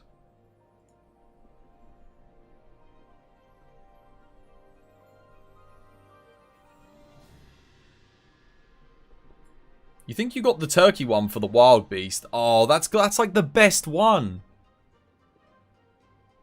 Oh, I'd love to have a giant turkey as one of my units. Please, game, give me turkey. I want it. You don't have the... Oh, you don't actually have the wild beast. That's okay, though. You've still got the skin, so when you get it, you'll be able to put it on straight away. Yeah, I guess just make sure you're playing when there's another event on, because they usually give them to you. Speaking of which, I might as well use one here because this is looking pretty beefy. I don't often use the legendary units because you don't actually level them up by using them. I think you can only level these up through events, like participating in events and getting further in them. All right, let's do it. Never done an Amiel insect glaive, so this. Oh wait, I say I've never done one. Might have done it once, like a long time ago, but if Wolfie says it's good fun, it's probably good fun. Or easy mode, at least. Here we go. Look at that. Perfect crash landing. Sorry, Jarhead. I'm going to get cracking straight in combat. I might as well.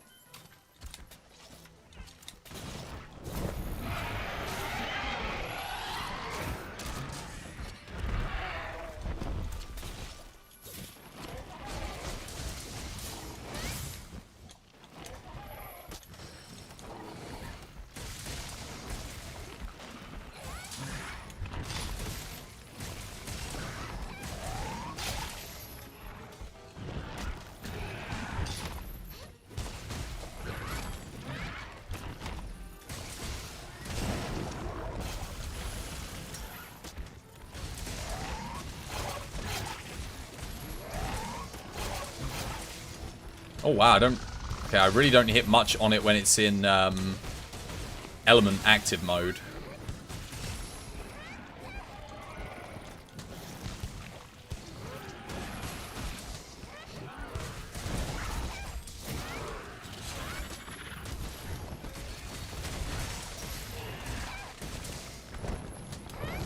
Let's make some more weak spots. Oh, good stuff. Pods. I was actually going to feed those pods to my Kinsect, but...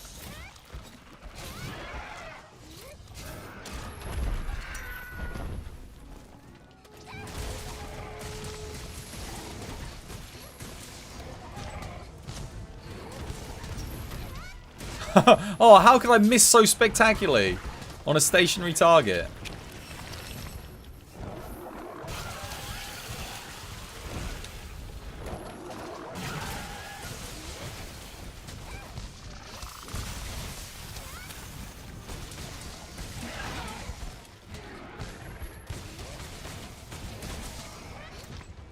Oh, I was just like a frame too late on that clutch claw. Almost perfect. And it turns out I actually should have aerial attacked there as well. What is it? Wings? Wings are white? Yeah, wings are white. There we go. It's got to be white. Orange simply won't do here.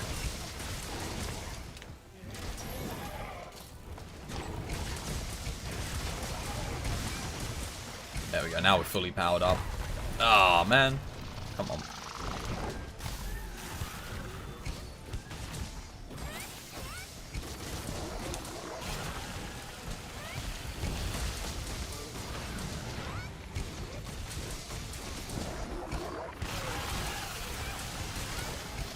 Uh-oh. Jump! Oh, man.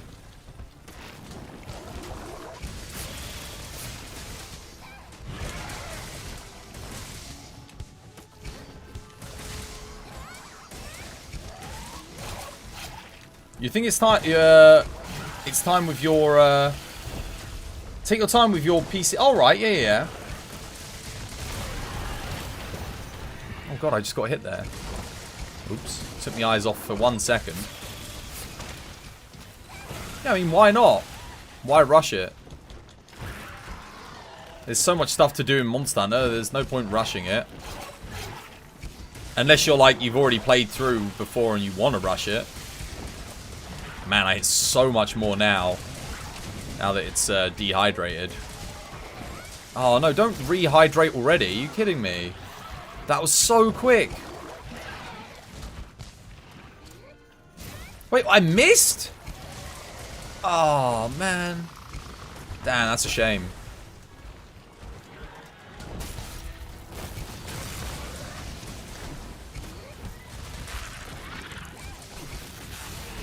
I think we're both running raw builds as well, which is a real shame.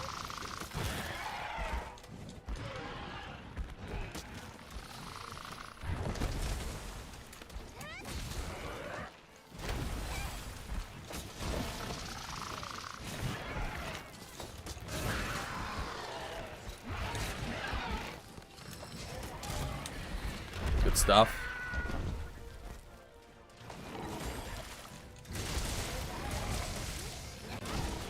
You attempted, what, to blitz through? Yeah, no, there's no need. Oh, I was going to do a dash in the air there, but...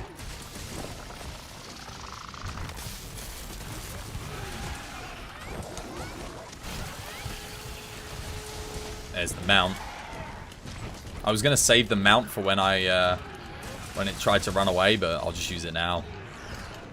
It's looking like it's almost dead. I can't tell for certain, but I've done a good amount of damage. I imagine Jarhead's gotten some really good true charge slashes off at this point. There we go. Good stuff.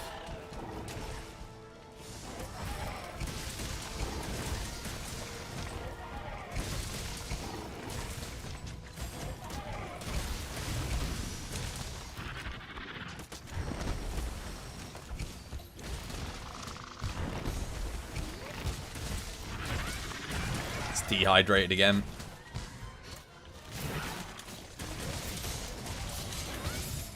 Oh, I'm down to blue sharpness, though. I feel like I may need to put a flash pod on, stop it from running away in a second.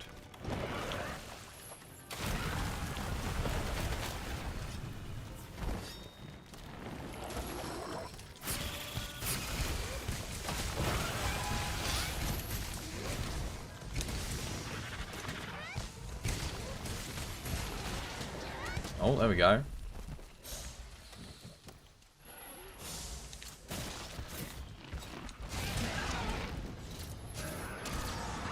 Oh, wait, no! Oh! Bugger.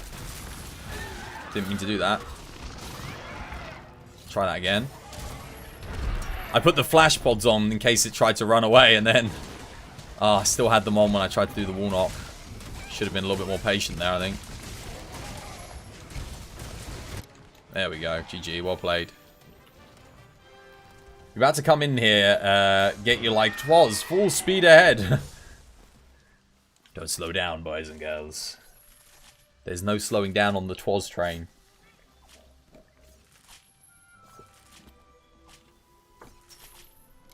You're back. Welcome back, Yami. Welcome back. Just in time, I think. DJ Johnny's been getting a build ready. And we have a 4th spot open. I mean, if you want to play some story together, though, Xander, you should come and join the lobby. Because, yeah, we can come do some quests. Again, I'm playing Insect Glaive, so... Trying to practice it anyway, so I don't mind going through all the story monsters and using a glaive on them. Because I still kind of suck with it. I mean, that took like 7 minutes, so... That's quite long, considering... You know, yeah. I mean, I admit that the Insect Glaive's not the strongest weapon, but... I should, you know, if I was playing really good with it, I'd definitely do a lot faster than that. Greatsword definitely carrying me there, I know that for sure. I think I just got a Handicraft +4 there. I just skimmed over one of the rarest decorations in the game. You're gonna head out. See you next stream. Yeah, take care, Dixon. I'll catch you on the next one, man. Have yourself a lovely, jubbly one. And if I don't see you tomorrow, yeah, I'll see you when I next see you, dude. Take care.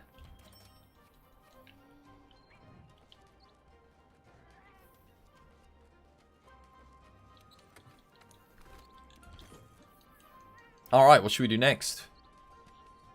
What do you fancy? Okay, Yami and Nero are both getting ready. I'll post something up. Let's see what investigations I've got. I'm super tempted to try Insect Glaive on Luna. The only thing is I have a feeling that the wind is like really annoying. You'll be on all day tomorrow. Thanksgiving be damned. I'll be streaming tomorrow, Monster Hunter, yeah. That looks like really good fun. Yeah, let's do this. It's like something a little bit different. Let's start with Rathalos, guys. So start at Camp 17. Something a little bit different. Tigrex in the Ancient Forest. It's a really weird one, but it's a fun quest. New dailies. Oh, I'll go pick those up. I'm not even sure if I did all my other dailies. I mean, maybe I did, but... I did do the Piscine Wyvern. Let's see what it says. Just cook something yourself? Why not? A whole turkey deal. Oh, I got a Celestial Wyverian print. I must have done all the dailies then. Good stuff. The only thing I knew was there was a Piscine Wyvern quest. Brute. Fanged Flying. Oh, wow. Okay, so... this will get a few of them done. It won't get the Brute or the Fanged Wyvern done. Or the event quest. But we can do a quest with a... that'll be the Glavenus quest. We can literally do this, and then we can do the Glavenus Ebony Odegaran quest. That'll be good. Hey, C. James. How you doing, C. James? Welcome back to the stream. CJ! Hope you're having yourself a lovely, jubbly day today. Fun fact. You hate turkey. I prefer chicken. I prefer chicken, yeah. I feel like if you're going to have a turkey, you might as well be having chicken. But I guess everyone wants turkey. Turkey goes really well in sandwiches, though. Like, it's a slightly more subtle... Not that chicken doesn't go well with sandwiches. It does. But it's like a slightly more subtle meat. It's good stuff. Yeah, it's alright. But I would, like, if I'm going to have, like, a roast dinner... I would much rather have chicken, personally, than turkey. Although my whole family swears by turkey.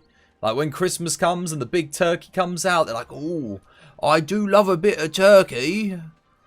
Turkey's so much better than chicken. It's like, is it? It's like, have people been conditioned to think that turkey's better than chicken? I feel like chicken has so much more flavour.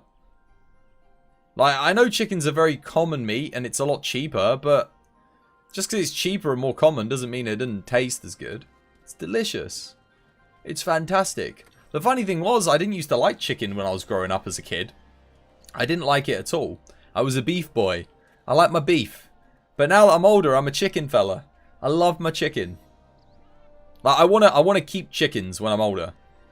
Like, I'd love to have, like, you know, in my back garden, a chicken coop, lay eggs and stuff.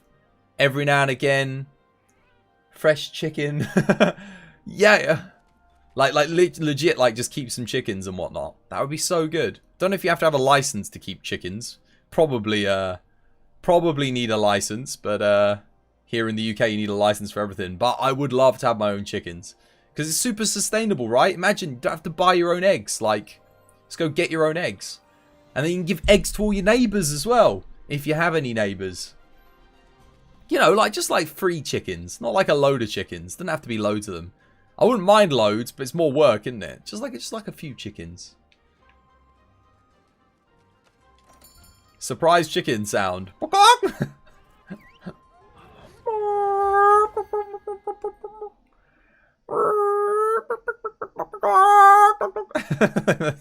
Walking around, making that bloody noise all the time. Great stuff. Probably piss their neighbours off as well.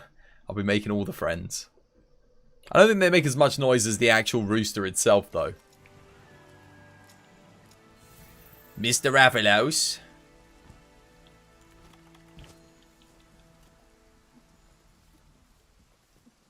Oh, wait, wrong way. This isn't Azure Rathalos. What am I doing? My bad.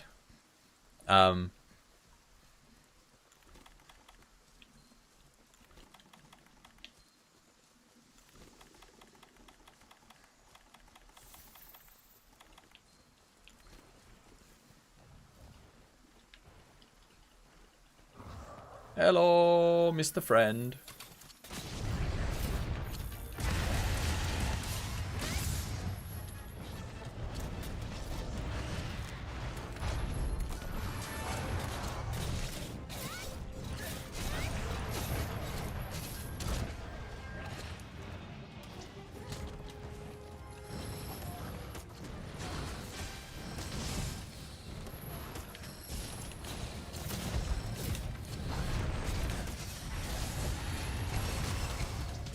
Nice quick enrage there, very good.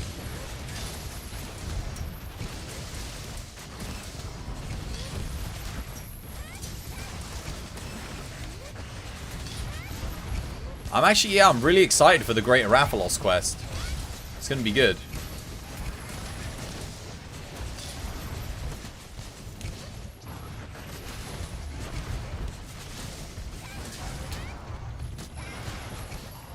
Oh, I should have pressed L1 there and grabbed onto him. Got the clagger in. My raid? Yo, Marionette, thank you for the raid. Welcome to the TBD stream. I hope you're having yourself a lovely jubbly day today. Funkers and a pair of scissor, welcome to the stream. I hope you're having yourself a lovely jubbly day today as well. How's things? Welcome to episode 500 in our Monster Hunter World Series playthrough. And before someone asks, I don't know how many streams I've done. I think we're like up to like 2,000 streams now. We bring frogs. I love frogs. Thanks for the frogs, guys. But we all know there can only be one king of the frogs.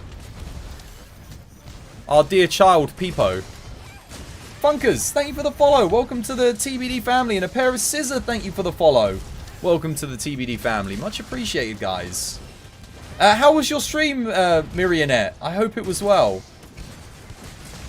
I hope it was well. I hope it went well. I hope you had yourself a lovely jubbly one. And thank you so much for the raid. I appreciate it. This guy's got to be ready for capture, right?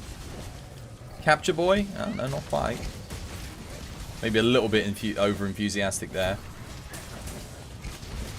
King Swede, welcome to the stream. I hope you're having yourself a lovely jubbly day today as well. How was your stream today, Miri? I hope it went well. And I hope you had yourself... were you hunting? Happy hunts? Good hunts?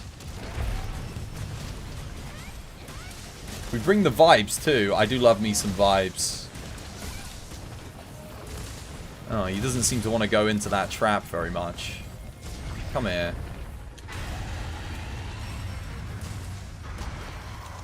He just ignored the trap, didn't he? He didn't care at all for that. He didn't care about my flash either. Dude, come on, man. We're flashing you. We're trapping you. Just ignoring it all. Stream went well? Oh, good stuff. I'm glad to hear it. Well, I think this would probably be better if, like, everyone had come up top and gone for the Rathalos. Maybe he would have been ready for capture by now. We've now used 2 traps. I've got 1 more trap left, though. I'll go for another trap in a second. That might be a good cue to go for a trap here. Let's go for it. He's got to be ready. I mean, I'm looking at this deeps. It's like max deeps. It's been like 3 minutes, isn't it? There we go. Good stuff. Mabs, how you doing, Mabs? I haven't been streaming Godfall for the past 3 days. Welcome back to the stream. Hope you have yourself a lovely jubbly day today. I completed Godfall. I got max level 50 gear. I did the Tower of Trials level 50. I did all the level 60 endgame quests. Yeah, it was good. But the game actually got patched yesterday. Funnily enough, the day I stopped playing it, it gets patched. What next? I'm not sure. Whoever Jarhead's fighting, I guess, we'll go get him. You're working on a crazy monkey. A crazy monkey? Oh, Rajang! Yeah. Good stuff. How's it going? She showed perseverance like a true hunter. Oh, yeah, absolutely. Is that your first time fighting Rajang, Miri? Or have you fought him in, like, previous games, or... Oh, Furious. Furious Rajang. Yeah. Soloed? Oh, well played. Yeah, that's how you want to do it. That's the best way to learn any new monster, is go in solo so you can kind of, like, appreciate the mechanics of the fight. How did you find it, though? Because I think Furious Rajang, personally, is one of the hardest monsters to solo in this game. He's up there. Certainly Tempered Furious Rajang was, like, ridiculous when they had him in the game for a little bit. That was really tough. May I ask, are you a boomer hunter? Yeah. I am a PS2 hunter. I am one of the boomer hunter generation. Or as I like to think of us, the classical hunters. You too? Oh, good stuff. Champion. I'm playing Insect Glaive today because it's my least played weapon. I've only got 250 hunts with it, so it's like way down there It's like, it's over, I think it's like close to 200 hunts less than my second least played weapon. So I'm showing it some love today. I mean, it needs it. I'm not very good with it, unfortunately. I mean, I can just about get by playing it and kind of like chatting at the same time. It's not like other weapons where, yeah. I guess it's not too bad. I'm not like awful with it, but I'm not great with it either. How about you guys? What do you guys play? A little bit of everything, or any weapon in particular that you enjoy using?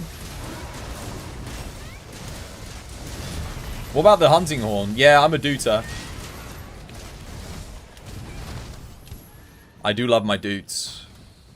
It's actually like currently my favorite weapon to use against Fatty. Also, I don't know which one to focus on here. I'm just gonna chase Tigrex down. A fellow skin flute player. Skin flute. God. I am a dooter, yes. We use all the things around these parts. Yeah, we do. We do play everything.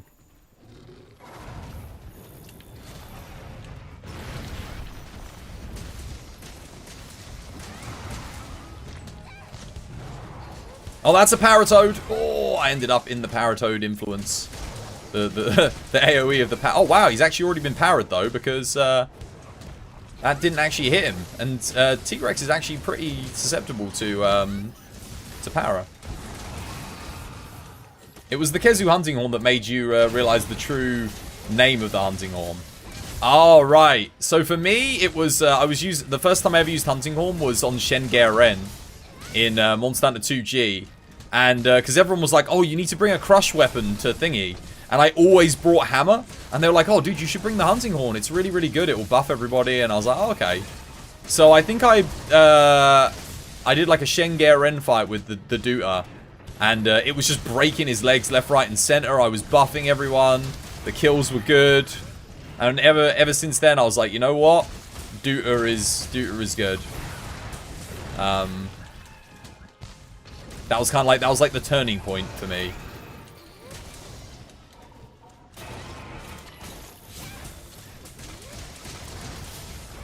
Ready for cap? Maybe. Yeah, there we go. GG. Insect Glaive hasn't grown on me yet in the same way that the Dutas have. I wonder if we'll get Kezu back in Rise, actually. It's one of those monsters that I'm actually surprised is omitted from World. But then, do I prefer Kodachi, like Toby Kodachi? Kind of. A part of me prefers Kodachi in the sense that it's a new fight, it's a new monster. But I do wish it was a little bit stronger, you know? I've always felt like Kezu is stronger than Kodachi ever was. Or was stronger than Kodachi is. Oh, hello. You saved the best till last.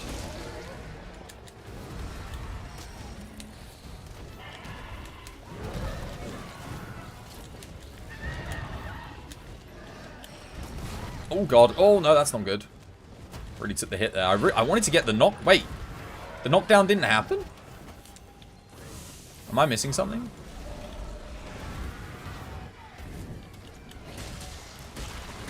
Oh no.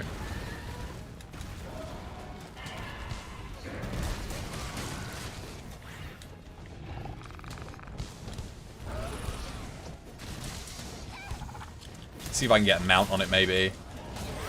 Help the rest of the team out in that capacity. Oh, I won't go for a mount now, though. I need to make a weak spot. You miss, Amagatsuchi. That was a cool endgame boss. A lot of people here miss, what's the Yamatsukami. That's what I don't personally miss Yamatsukami all that much, but I know a lot of people here on the channel miss it. I miss Gore Magala more than I miss I can't even bloody say its name.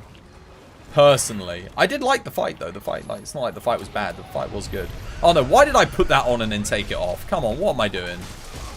Oh, I'm so dumb.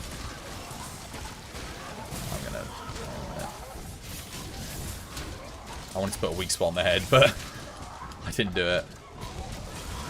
Come on, please. Oh, no. I don't know. I'm having real trouble getting on the head here. Oh, we're on the head. We made it! Oh, never mind.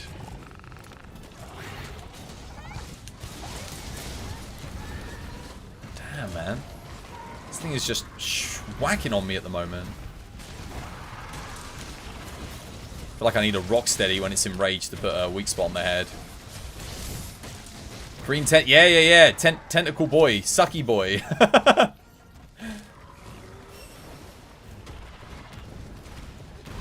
Oh, by the way, can we get a shout out for Miri, please, mods? Much appreciated in advance. And guys, make sure you go drop Miri a follow. Go show him some love on their stream. Oh, nice knockdown. Well played.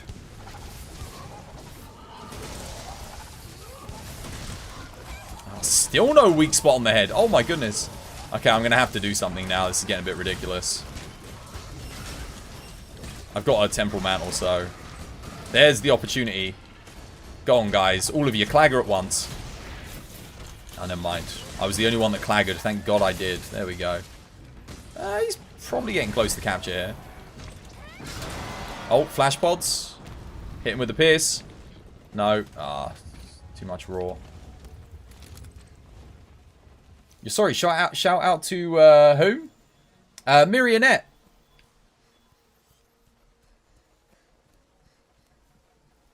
Thanks, Mabs. Appreciate it.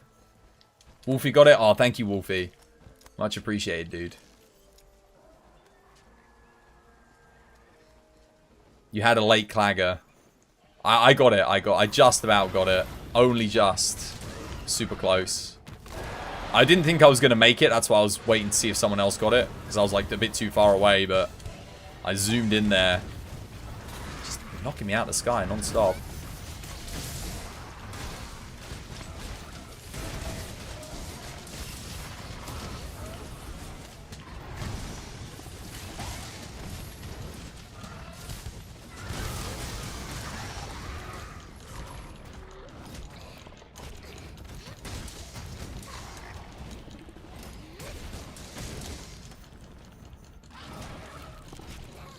Mr. Lay the Pipe.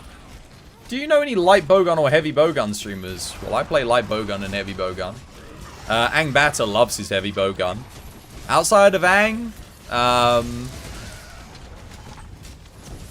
who else that plays I don't know anyone else other than Ang that plays exclusively light and heavy bowgun. I know Ang absolutely loves them, but then he's like really good with both of those weapons as well, so rightfully so.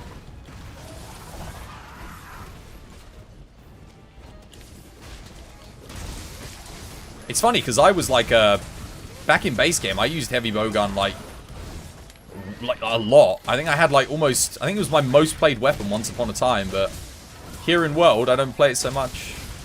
Sorry, in Iceborne, sorry, I don't play it as much anymore.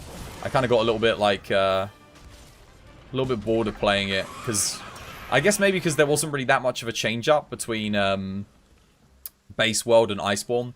It would have been cool if they'd added some new ammos and stuff. Link you please after the match. What, to Ang? Yeah. It's literally twitch.tv/ANG BATA. Does it have an underscore? Might have an underscore at the end on his official thing. I'll one of my mods will send you a link. Mabs knows Ang. He's probably streaming right now. He has been streaming like at this day, on this day, like every other day of the week. If he's playing something other than light bowgun or heavy bowgun, I would be like, I think that's his one rule, is he doesn't play anything but it. Or Wolfie. I mean, anyone can send the link. Yeah, just say Twas sent you. When you go there, be like, Twas sent me. He said you play. He's like one of the best light bowgun, heavy bowgun players in the world. You can tell him I said that as well. I mean, it's true.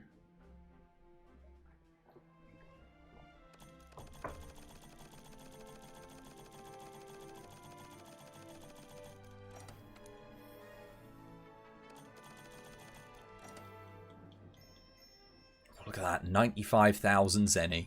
Whew. It's a lot of Zenny from one quest. Especially when you got 4 people in. Oh, thank you. Thank you, Wolfie. Yeah, there you go. There's Ang's channel. Oh, it's 11. That's it. It's got 11. I knew it had something at the end of it. I don't know why I thought it was an underscore. But, yeah.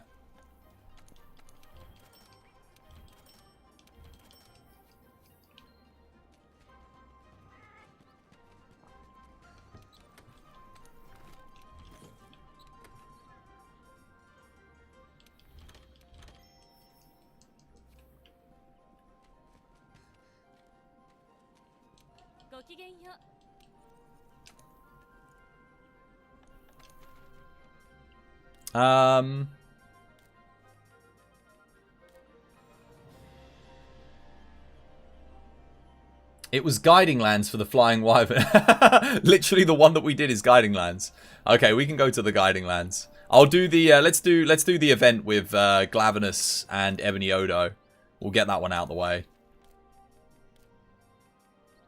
There it is. Oh wait. No, it's this one that I actually want. Beef is never a mistake. Mr. Lay the Pipe, thank you for the follow, dude. Welcome to the 'Twas by Design family. It's good to have you with us. Thank you very much for hitting that follow button, dude. You followed, but you're gonna stay and watch you for a while. Yeah, chill with us, man. Well, if you're gonna stay here, I'll play some light bowgun for you if you like. Switch it up a little bit, just because I've been playing a lot of Insect Glaive today. Actually, wait, what would you prefer, heavy bowgun or light bowgun? What was it that you were looking to see in terms of gameplay? I can do either. Light bowgun? Okay, good stuff. I guess I'll play some sticky light bowgun because I think that's the only build I've got at the moment that's like maxed. Oh no, I've got some elemental light bowguns. I actually could use a water. I could use the aqua shot here. Aqua shot would be really good. Element or sticky? I can use both. Sticky's more like a CC light bowgun, and the water's like DPS. Although the CC light bowgun does have very good DPS as well. So yeah, it's your choice. I should have a Fatalis. Oh, I haven't made a... Are you kidding me? I haven't made a Fatalis one? That can't be right. Slugger, Frostfang, Barrioff. Oh my goodness, I actually have an upgrade to be made. Element, because Sticky's easy. Oh, perfect. Okay, I've got an element build. Excellent. We'll use this.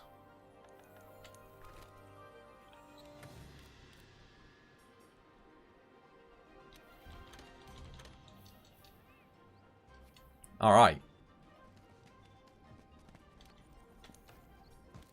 Not sure how good this is against Glav or Ebony Odo, but they're both weak to water, so it should be okay. And I'll just eat for... Yeah, black belt's fine. Yeah, it's a nice one. This is the Safi Jiva water, the Aqua Shot. And this one is specifically spec'd for water damage. We've got water attack 6, attack bonus 5, resentment 5, health boost 3, free element 3, crit boost 3. Oh! I actually need weakness exploit in this fight. This isn't... Yeah, this is my Safi build. Hang on a minute. I need to change out just a couple of things. We're actually going to need a bit more crit. Because we can crit these monsters. Definitely. Yeah, crit is more important than raw attack here. So what we'll do is we'll go... change equipment. We'll go... we can chuck the resentment on there for the damage. Or I could actually put the crit on. So yeah, let's make sure we're at like 100% crit. Or close to. We'll do agitator there. We'll keep the resentment. Again, it's bonus damage. We can get rid of the agitator here. Get rid of it there. Take this out and... Oh, this is a bit of an awkward one because now I need... Okay, yeah, we can put weakness exploit in here. That's fine. So tenderizer, that'll give me 50%. There's my 50%. I do kind of still want resentment. But then I also need a bit more crit. Because I'm at, what am I at? 75%.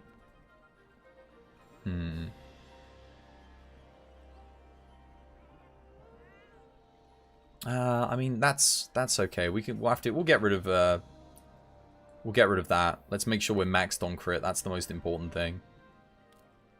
So we can go, or not maxed on crit, but yeah, if I gain 20%, 20% will take me up to where I need to be.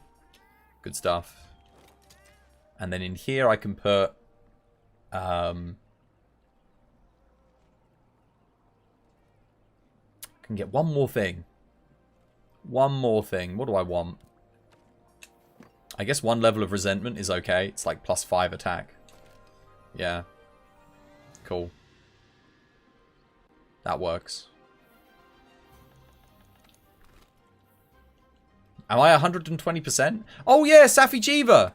Thanks, Mabs. Safi. Right, yes. Thanks for reminding me.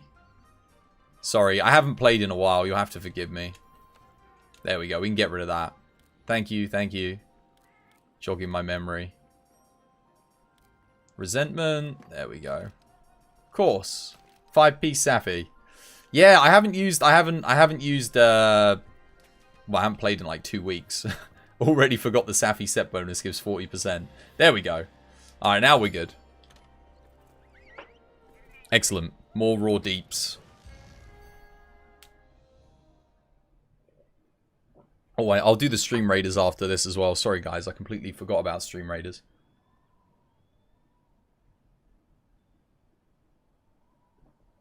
I'll go for a loo break after this as well. Alright, hopefully we crash land right next to Glavenus. Excellent. Thank you very much, game.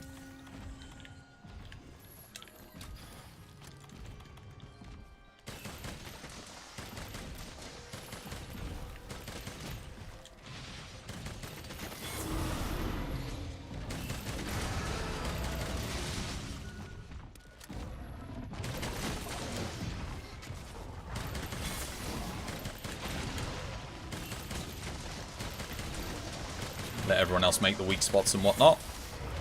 And I'll focus on getting some deeps in.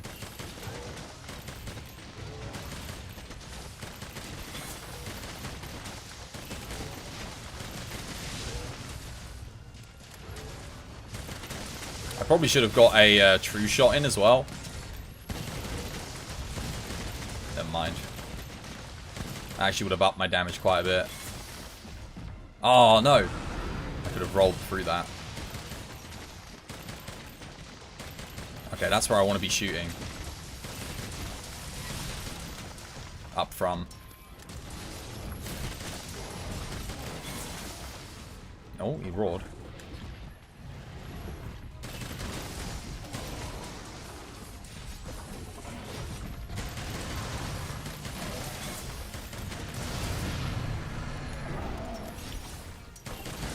Oh.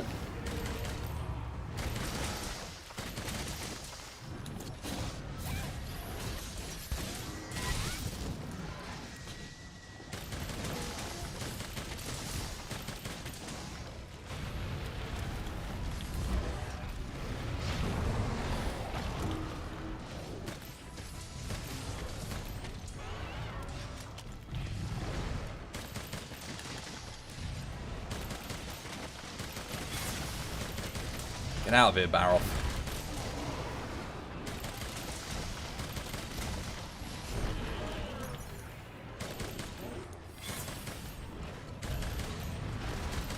Gotta watch out for that Barrel because it is just chilling right behind me.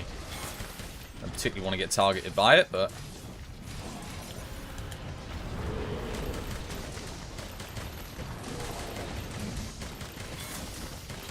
You wish you could get through the boring-ass story mode. This looks much more fun.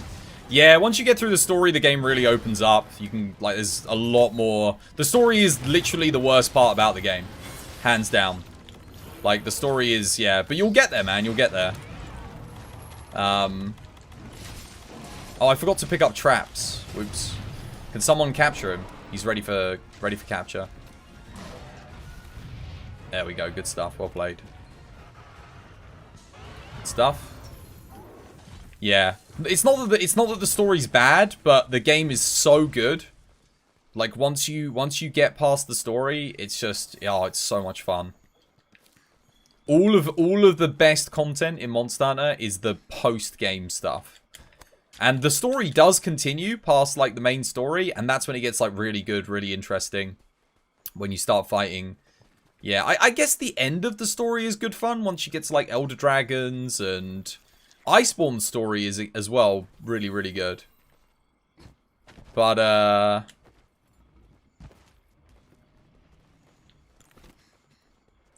think like the base game's not quite as good. You're still tripping at the fact it even has one.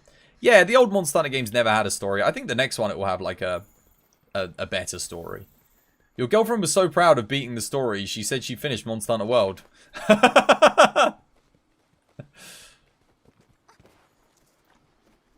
I see she is a follower of Darkness 1600.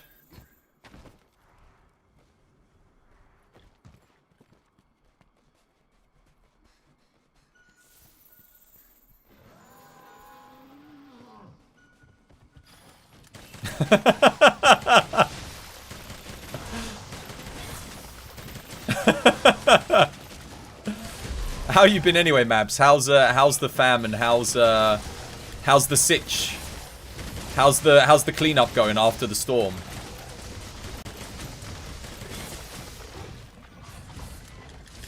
Oh, I was trying to roll there, but the reload was just taking forever. Oh, what the? Did I just hit an 89 there? I think I did. It's actually quite a lot.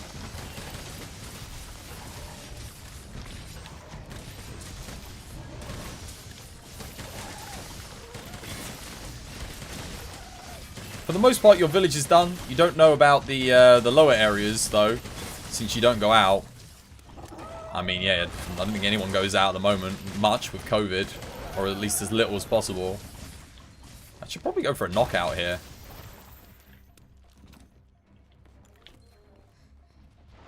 You're assuming they're almost done. Good stuff.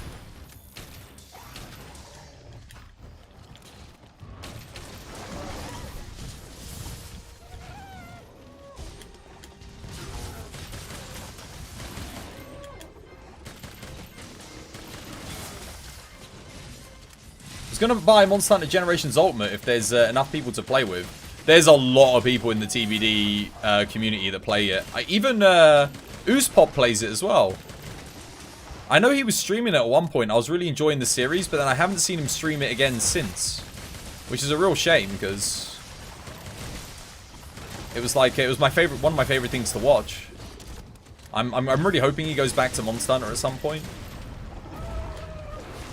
I know I saw him, what was it? I was watching him, I was like lurking in his channel the other day.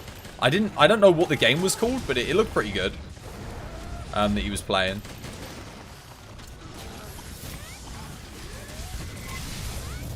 You're so jealous right now. Nah, don't worry, man. You'll get through. You'll get through the story. You can do it. Oh, he's ready for capture, guys. GG, well played. This will be your end game, your end game element build. So this is as good as it gets. Who's got the? There we go. Well played. Like if you like playing element light bowgun, this is about as good as it gets. It's a really, really good build. The Elatrion light bowgun also makes a really good build as well. You think Vape got tired of old world mechanics after getting used to the new world? Yeah, because I know when he was first playing it, he was like saying that it was like, oh, he actually preferred it to Monster Hunter World, and like it was really, really good. Because I never saw him play Monster Hunter World after, unless he played it on the weekends, because I haven't been watching many streams on the weekends. But I never saw him go back to World after playing Generations. But then I haven't seen him play Generations recently.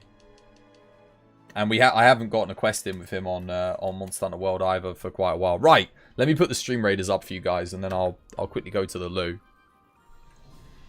But I do miss getting some hunts in with him. It's good fun. Here we go. Mini game. Miguel! How you doing, Miguel? Welcome back to the stream. Hope you're having yourself a lovely jubbly day today. Right. Let me go to the loo. Oh, my goodness. Such a friendly greeting. They love one another. Look at this love and friendship.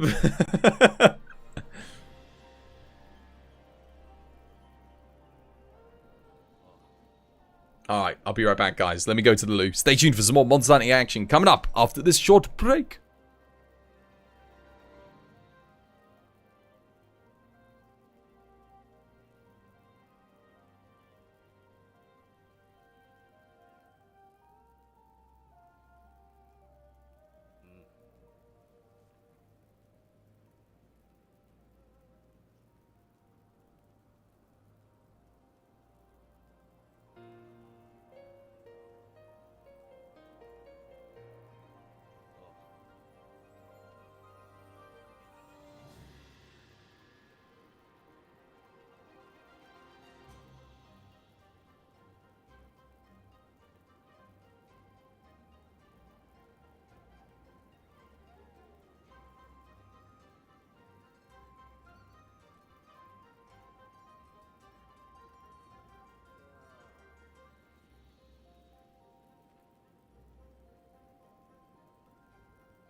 Oh, I was talking, but I put it on mute.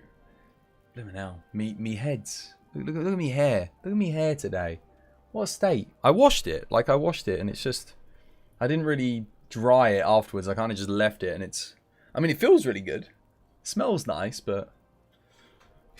Oh, yeah. Always goes all scraggly when I wash it. Scraggle hair. The Scraggle boy. Anyway, hopefully... Hopefully, missed Delay the Pipe. That was, like, the gameplay you were looking for with Light Bowgun. It's okay, because your beard is fantastic. Really? You like my beard? I thought my beard was rubbish. I'm glad you like it, though. Thank you, man. It means a lot to me, because, you know, I've been working hard on it. You know, just letting it do its thing these past 26 days. 4 days? 4 days, and it gets shaved off. So, yeah, we've got 4 more days of beard. Once December hits... I'll be a fresh-faced boy again. But yeah, thanks for the compliment. I appreciate it. You've been trying to grow yours for Movember. Yeah. I mean, this is as good as it gets for me. 26 days of a beard. Yours is prettier, your beard. Yeah, mine's a bit rough. Mine's a bit on the strong side and, you know, big moustache. The moustache is... I mean, look at that. I got a big head.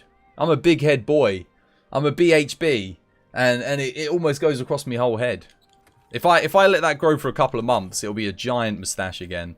For those of you who don't know, when I first started the channel, I actually did have a big twirly moustache. I did have it. I can see if I can make it up. I'll let one of you guys post a quest, by the way, for the dailies. I'll let you pick something.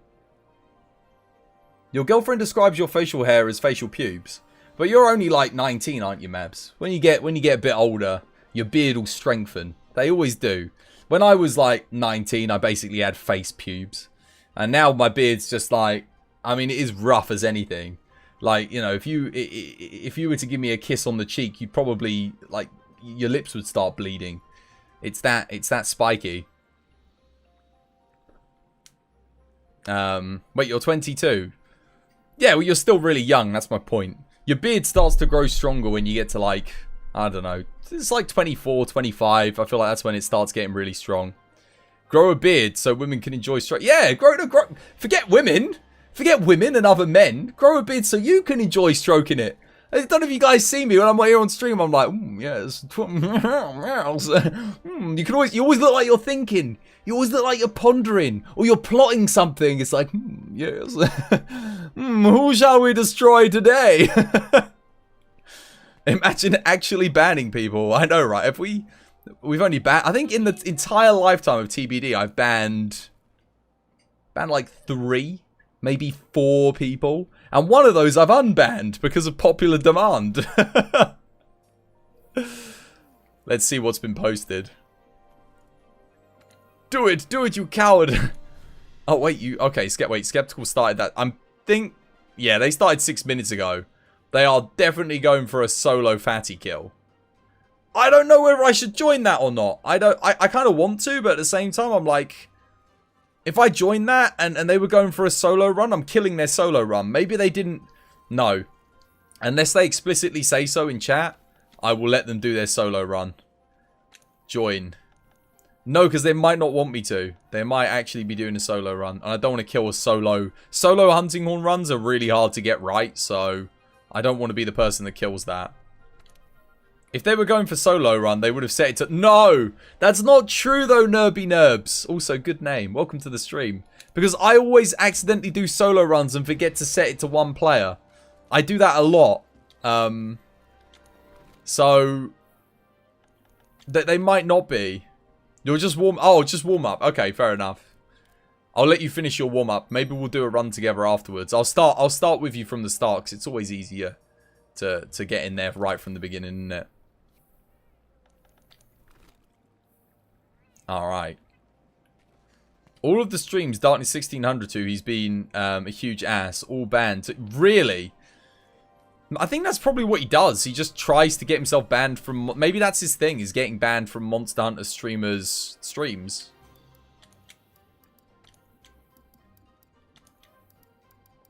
Maybe that's their shtick. Ah, man. I can't have Booster and Sharpshooter. Booster's better, though.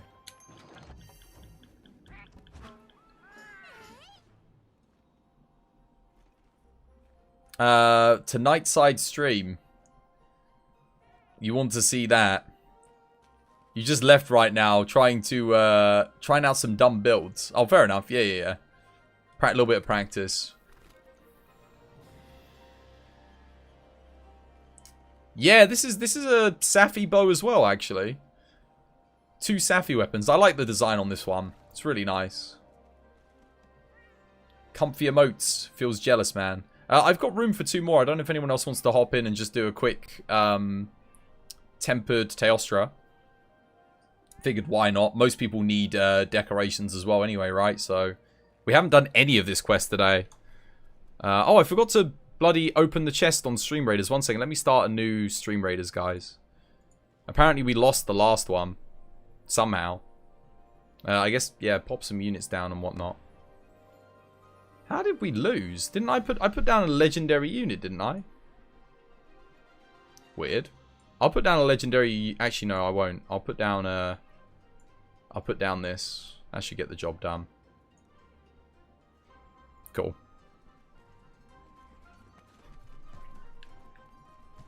Alright, I got room for 1 more. If anyone else wants to join. Nero or Verdna. Everyone go left with me at the start. I'll do the what's it called? The Dragon Razor. You'll be there in a bit. You have oh right, yes. Go for it, man. Go for it. It's pure meme. It's horrible, really. Wait, did Comfy take a break again? Comfy? Oh, what, the streamer Comfy? I don't know, actually.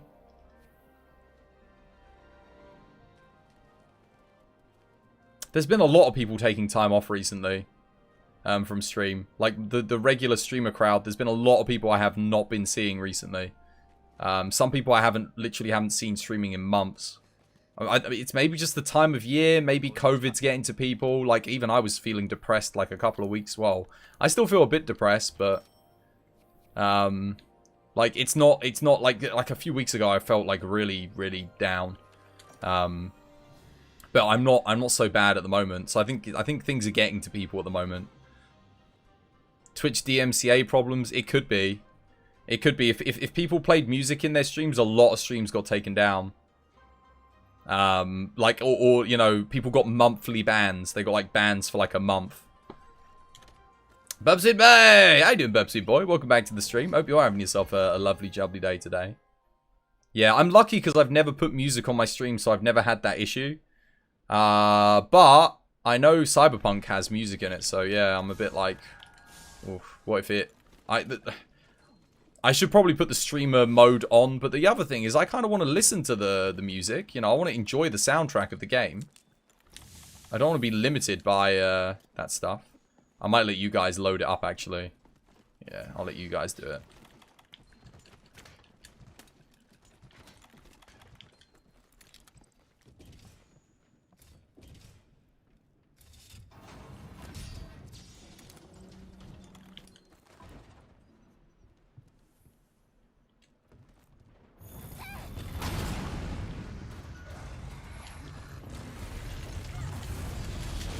Interesting.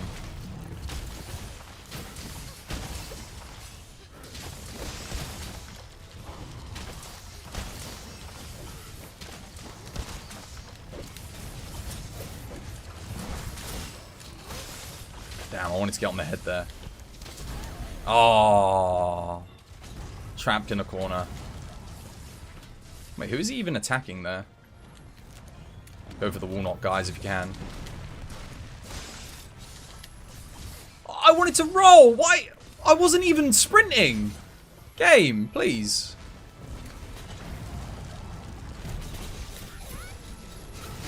Oh, no, no, no, no. Wrong way to the wall. There we go. That's the right way.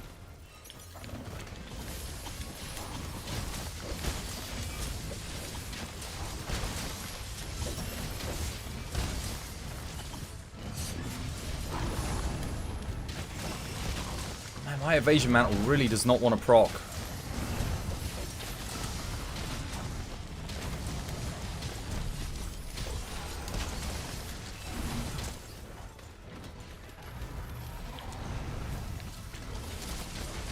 I should have used the impact mantle first, shouldn't I?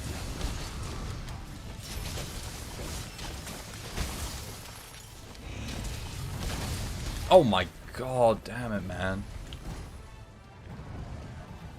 If there was one attack that could have hit me there, it was literally that one attack. And he did it.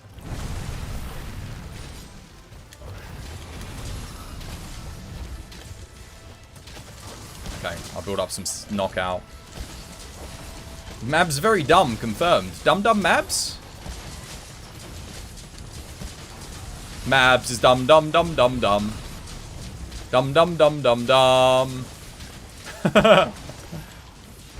Okay, so you have to choose two classes that are integrated theory and practice courses. Your choices are... Oh, here we go. Look, Twitch, you get to choose what Jarhead takes on his master's degree. There you go. Now, this is real agency here in the Twitch community. It's not every day you get to choose someone's classes for them. Intimate partner violence, brain and behavior stress, crisis and coping, deaf and with dying. Oh, they're cheery. I guess, yeah. I mean, if you're gonna be counseling, that makes sense. I mean, both of those courses would be good to take to learn how to counsel people on. I'd be rubbish at that sort of stuff.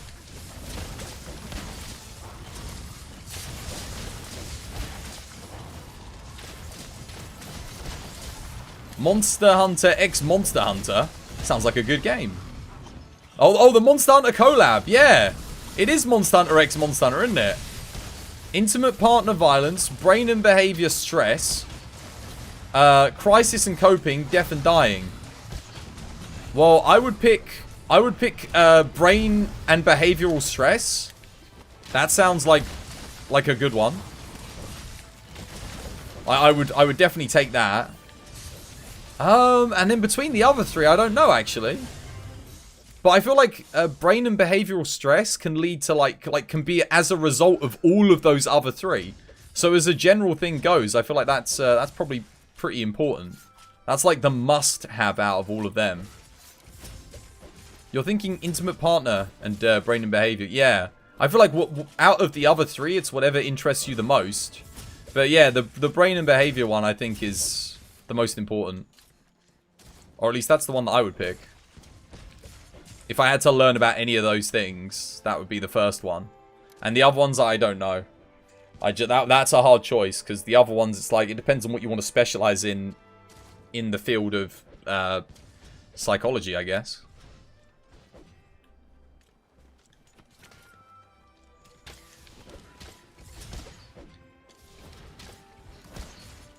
Crisis and coping is a very applicable one to children who have been abused, which is why it's part of it. Okay.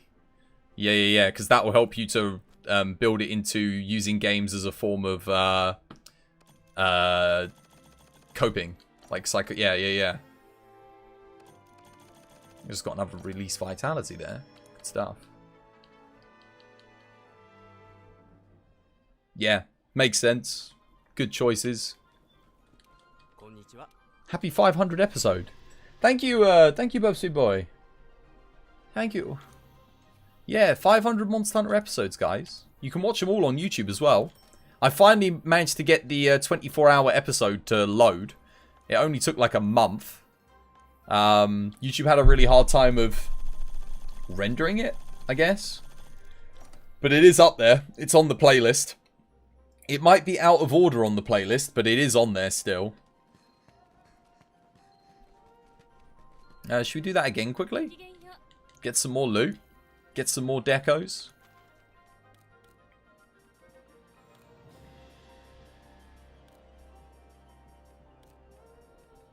Wait, oops. Completely the wrong bloody page.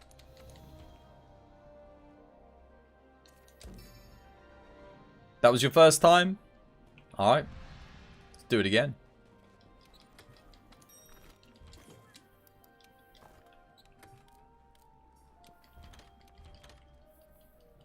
Both Crisis and Death seem like they could fall into the general theme of your study.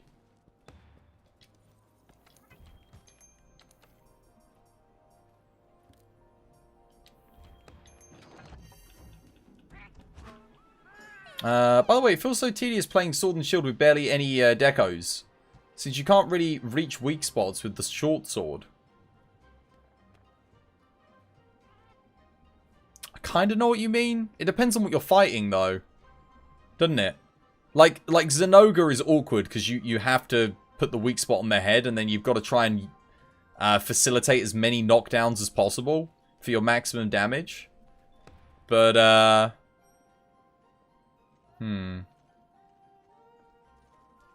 it would be nice, I guess, to have more like leaping attacks.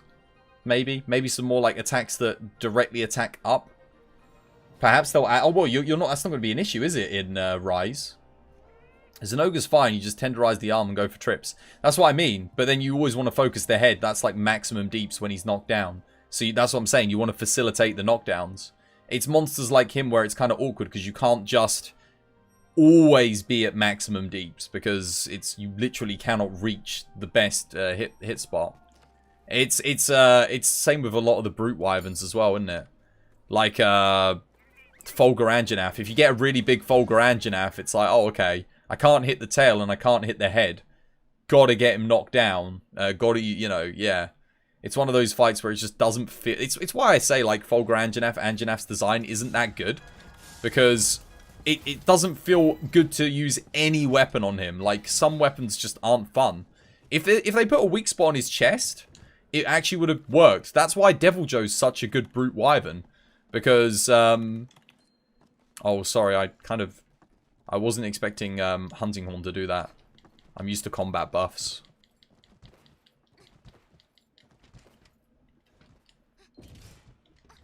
Come on, no corner horning. Let us doot in power.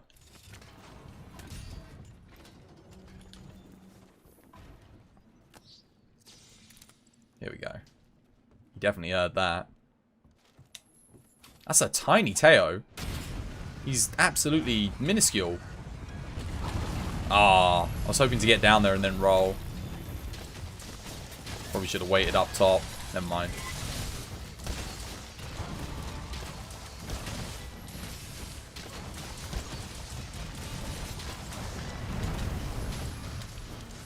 Wait, no one put a weak spot on the head? Okay, I'm on it.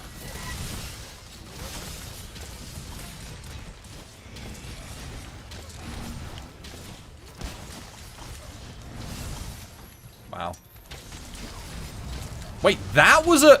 That proc the evasion mantle? Like a non-hit? What was that?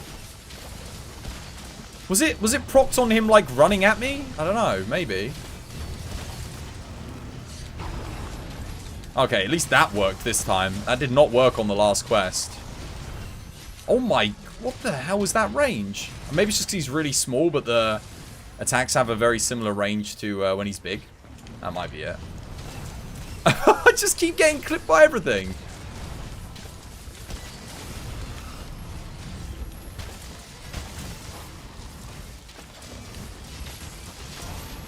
Oh god, I'm getting hit by the longsword. Let me get back a little bit here. Probably shouldn't have fired that off, but hey ho. Should I go for that clagger? Yeah, it doesn't look like anyone else is going to.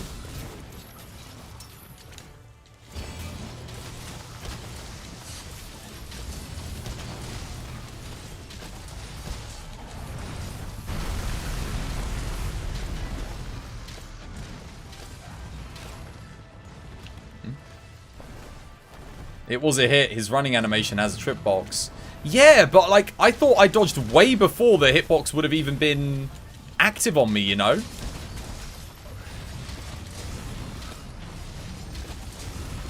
Oh, that's a shame. I did not think I'd get the knockout that quick, but then yeah, there's a hunting horn in there, so... Interesting.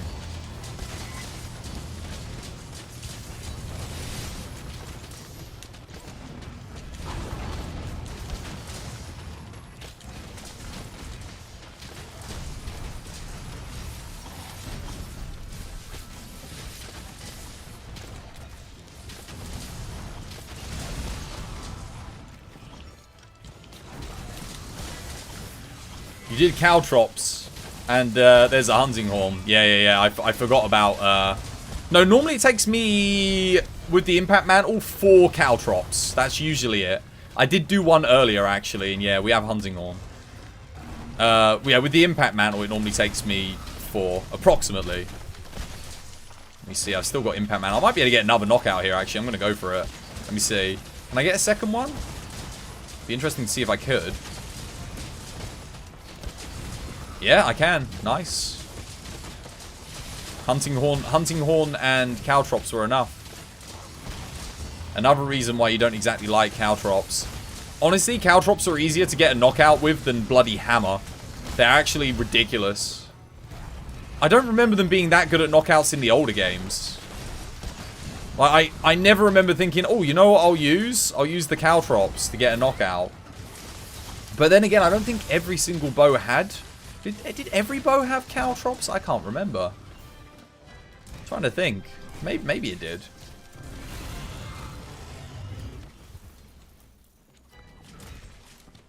Cool, imagine, like, you remember, don't you, Maps? How good they bloody were. Yeah, not every bow did, yeah.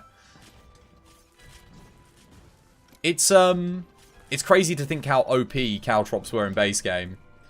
You thought it was an ability. It was one of the charged abilities, I think. Something like you'd fire them up. No, you're not getting your games mixed up. It wasn't. Not every bow had it. But then again, bow was... Oh, man. I would actually make the argument that bow is... I've said it before, but I think bow is the most improved weapon from the old games to now. Well, all the ranged weapons are really, but bow's certainly the most. Bow was... I enjoyed playing it in the old games, but it was... Oh... Like, I didn't realize what I was missing out on. Like, when they designed the bow now, bow is so much better. Someone was making an argument, I remember the other day. They were like, oh, I hate what they did to bow in World. It's, like, awful now. Dashing around and shooting all these arrows so unrealistically. It sucks. I'm like, oh my goodness. Really? It's like, why do you want realism in your combat in a Monster Hunter game? Go freaking hell. Go play something else. Like... It's so good. It's so good. This is the I think that's the thing that Godfall is missing. I know they said they didn't want to put ranged weapons in, but it would have been nice to have had one ranged weapon in Godfall, because some of the lots of the enemies have ranged weapons. It's like, oh, you could give your character ranged weapons as well. You think the person doesn't understand the importance of game pacing? I know what you mean, but game pacing wouldn't be the correct term to use. It would be more about that would literally be more to do with overall, like, game feel. It's like, how does it feel? Because if you made it like a real bow and arrow, it's literally like what you've got in Skyrim. You know, except without a cursor, you know? Yeah, it's just general gameplay. It's like how you pace the gameplay. No, you don't see archers in real life apart from, what's his name, Lars... Is it Lars Ulrichsen? Like, diving around the place and freaking firing 3 arrows at once and then 5 arrows out the... You know, no, archers aren't doing that. That's like, yeah, that's a gameplay decision. That's like a game design choice. But to be fair, you could always fire like 3-5 arrows from certain bows in Monster Hunter games. Like, I remember when the Acantor bow, when you got the Acantor bow in Monster Hunter Freedom 2, it literally just like, I think, what was it? Its first shot, I think, fired 5 arrows in an arc. Like, it was like 5 arrows. I think it had like a pierce attack as well. On full charge, it fired a piercing arrow, basically like a dragon piercer. And man, the damage was so OP on that thing. It was actually ridiculous. You could like down Fatalis in like 10 minutes easily. It's crazy. You're gonna call it there. Thanks for the hunts. Yeah, take care, Johnny, dude. Thank you for the hunts. It's been good fun. Have yourself a lovely jubbly one. Did you get any good? Didn't even get any good decorations there, by the way. I forgot to ask. Oh, hi Ashi. Thank you for the like, by the way. Much appreciated. Any preference? Anyone got anything they fancy doing? Oh, what are the rest of the dailies? Let's have a look. You got crappy decos? Ah, never mind. Both runs. We could do another one if you want. We're getting them done like pretty quick.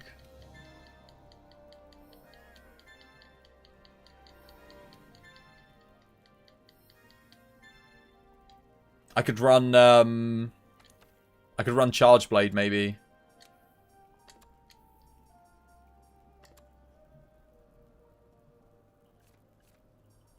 Ah, right, yeah, Flying Wyvern in the Guiding Lands. I might do that tomorrow. I could maybe do like a quick Guiding Lands session. You'll be AFK for a bit? You need to start dinner? Oh, rightio. Okay, so it's just skeptical on myself. Well, we might as well switch it up, eh? We can do that quest again in a bit. We can do that when people get back. What shall we do? Any preference? Are you just down for anything? I'm just kind of like blitzing through events at the moment. What haven't I fought today? I mean, I haven't fought either of these two, but then I don't really need to. They're not really like. It's not really a unique quest. Could do a Bracky actually. Let's do a cheeky Bracky. I did some of this yesterday, but I haven't done any today. Anyone stuck in the loading screen? No? Why? Are you stuck in the loading screen?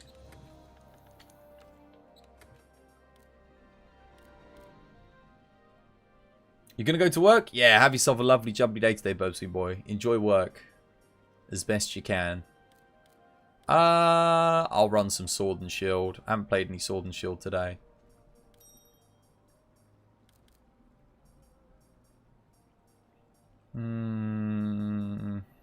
Yeah.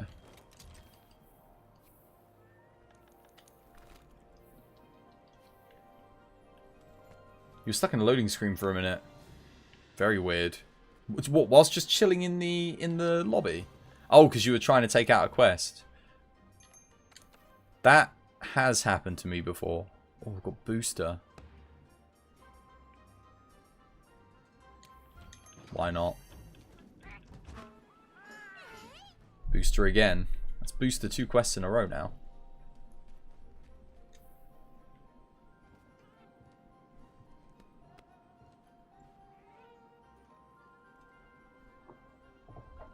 I actually suck at this quest. There's something about this Bracky. I'm trying to work it out. Like, I really want to know the stats for it, because I genuinely feel like it moves faster than a normal tempered Bracky. The last one for you? Rightio, rightio. Let's make it a good one then. Oh, wait. I need traps. Traps and tranks. I almost forgot. Don't forget your traps and tranks. First Master's Semester Breakdown. Advanced Micro Practice. Micro Practice? What is Micro Practice? Research and Evaluation. Brain and Behavior. Stress and Crisis Coping. Direct Practice with Child and Family. Sounds good. What's micro practice? Micro, meso, macro. Oh, okay. Micro focuses on the individual. Macro focuses on society, I'm guessing. So societal health. Or just like, is it just like any kind of group of people? So like group health. Mental health. And what's meso then? Within that kind of like trio. Mesos are family groups. Okay, right. Okay, so a little bit... Yeah. Alright, let's boogie.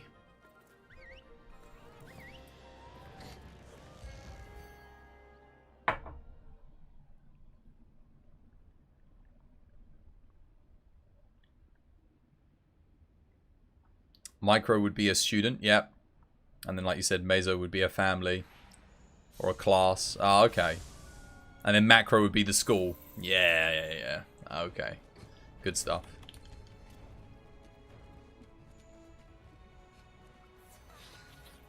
Oh, nice. He's down there. Perfect. I'm coming. Start getting those wall knocks in.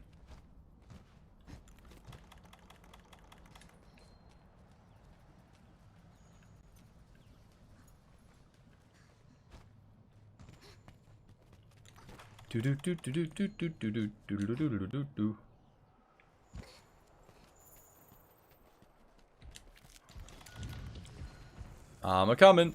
I'm on my way.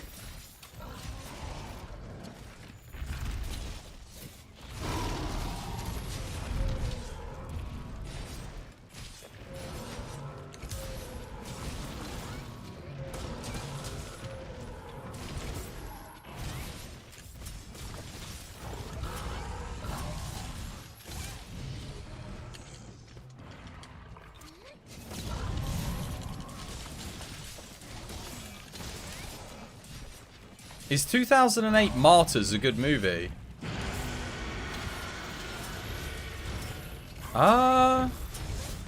Your Movie Sucks recommended it to Elvis the Alien. Martyrs. Do you know the premise? If you describe the premise, I don't remember the name, but I've probably seen it.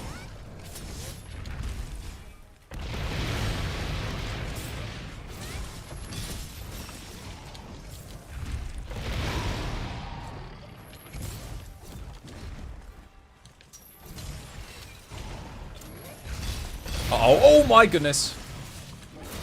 Get off! Oh, man. Wait. No way. Oh, I was going to say, am I still alive? Like, without the thingy proccing? Jeez, it's really going after me. I just couldn't get off the head fast enough there.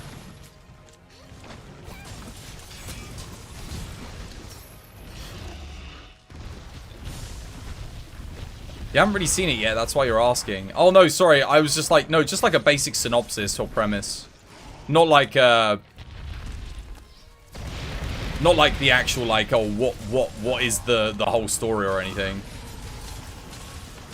The name rings a bell, but I honestly can't say if I've seen it. I probably haven't.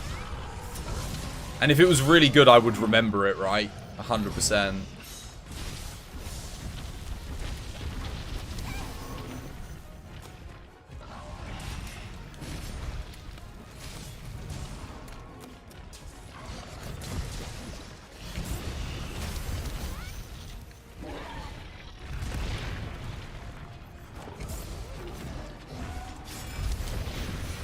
I just realized what it is that makes Bracky, like, super, super awkward. He's always repositioning after attacks, like, quite aggressively. So he'll never end up in a similar spot to where he was. Once he's finished his, like, initial onslaught. Let's see if I can get a knockout here with the shield. Maybe not.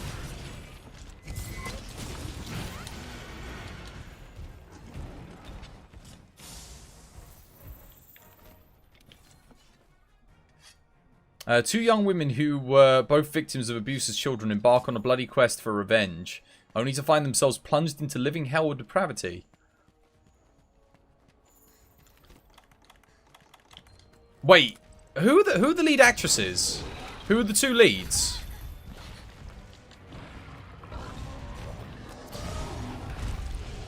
Okay, two flashes don't want to work.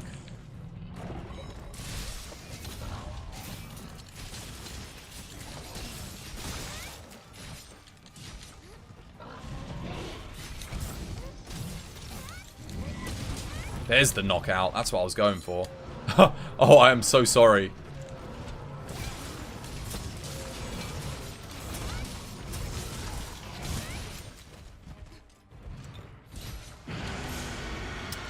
A little bit too early.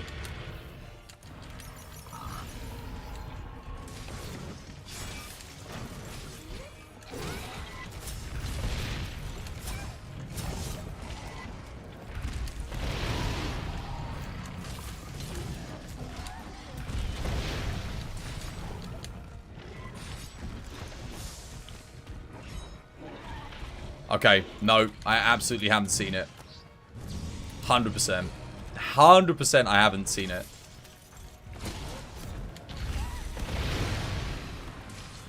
The film sounds very similar to something I have seen, but not. I don't recognize either of those two actresses' names. Oh no. Last Blight's going to be the... Oh my goodness, really?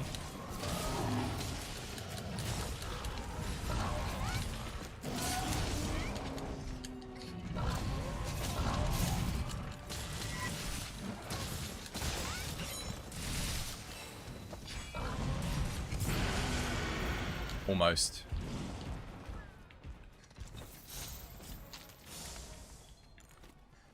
What's the IMDb rating for it?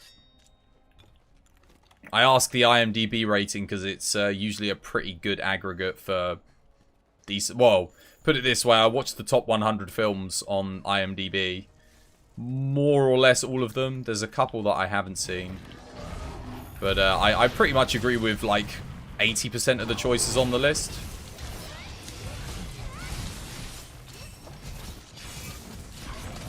See what I mean? Like, look at how long this Brachy's taking, and I'm using a Frostcraft Sword and Shield. There we go. That's what I mean. I think this Brachy has, like, way more health. Oh, I mean, it would help if I could hit it. This one actually seems a little bit on the large Marge size.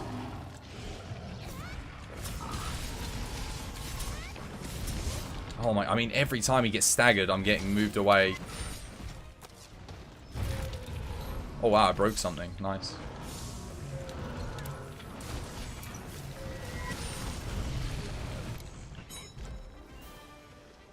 Good stuff. GG. You need to go? Oh, au revoir, Mabs. Have yourself a lovely, jubbly one. Whoop.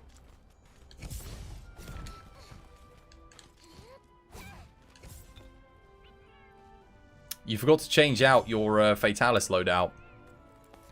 Fatalis is good there, though. I mean, if you had Part Breaker and stuff, it all works. Oh, item loadout. Right. Traps and tranks. Gotcha, gotcha. Yeah, I do that all the bloody time. I do that all the time. Let's put Stream Raiders up here. Stream Raiders. Oh, my goodness. You spent so much time looking for the... Just like endlessly cycling through. Going through all of your quick selects, all of your hotbar. Where is it? I do that all the time. I'm like, oh, trap. And then I very quickly realize things I've got a couple of items on my fatty build that I don't have on my standard build. And if I see them, I'm like, oh god, okay, I didn't bring the trap build. The trap item loadout, sorry, not build.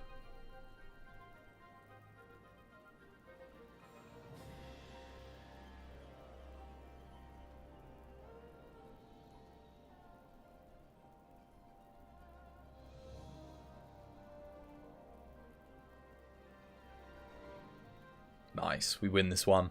Good stuff. I was thinking to myself, oh no, we're going to lose again. Nah, I got us covered this time. Gold, silver, silver, gold. We'll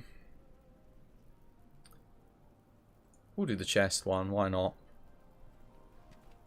It was nice to finally get a hunting with you. Time to eat. Have a good stream. Yeah, take care, Skeptical.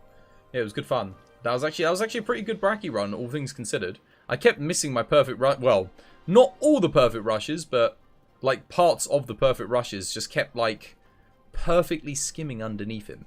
I think it's because he was quite big. He was on the bigger side. Like closer to the large gold crown than the small gold crown. Right. What should we do now then, guys? Looks like Verdna and Yami are both AFK. Let's get another quest in. What else can I use Ice, Sword and Shield? What else can I use Sword and Shield against, actually? Or maybe I'll take a Fatalis Sword and Shield build to something. Get some practice in. This is always good for practice.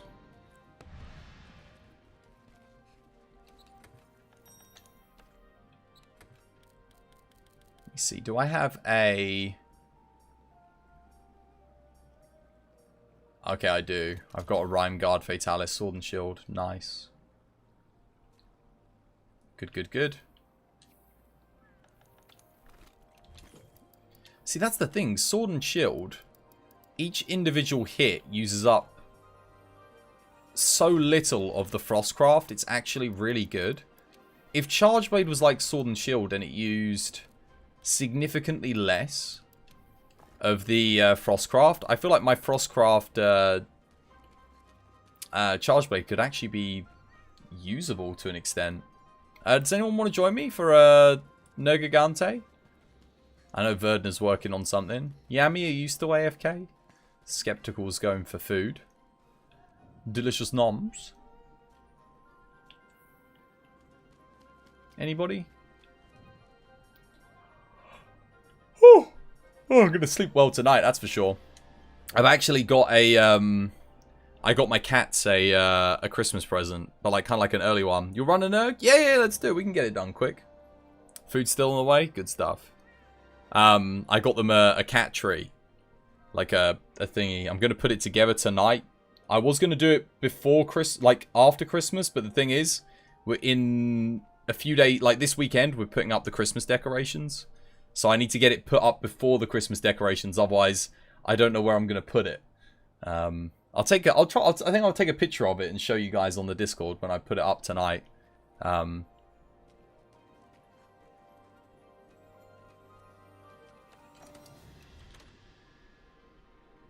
Join me whenever, Skeptical.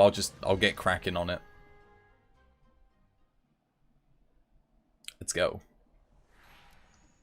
Steve walks steadily down. Oh, I forgot to eat.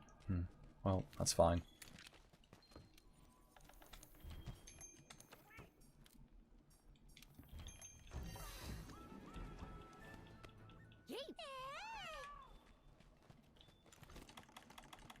Also, I need to eat after this stream. I still haven't eaten today. Other than the couple of whole wheat hazelnut biscuits that I've had.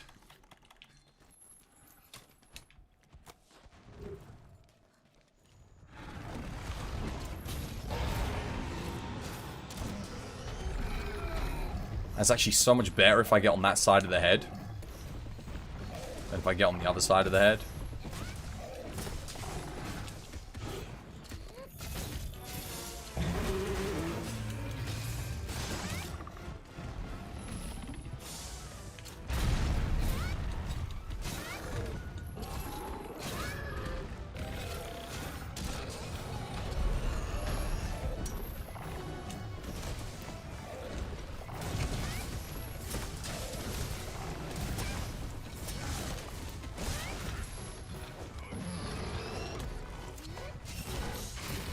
Oops. I wanted to get on the arm there, not on the wing.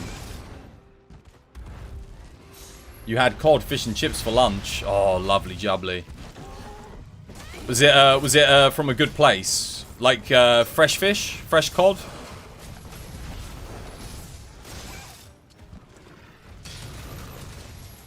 Or did you make it yourself? I love a good bit of COD.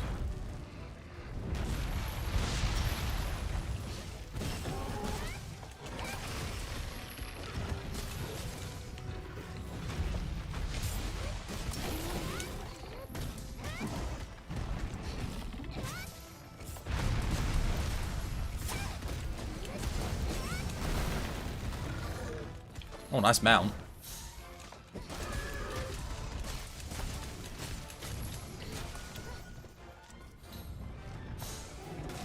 Oh, no, no, no, no! Sir Reginald! Damn, sorry about that. Bummer. I actually need to take that off of him and give him paralysis instead.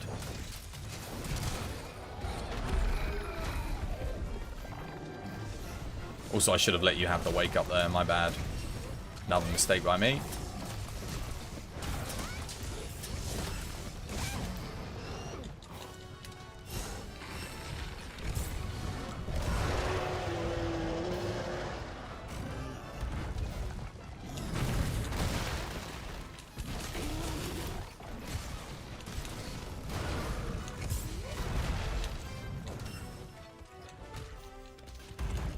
Oops.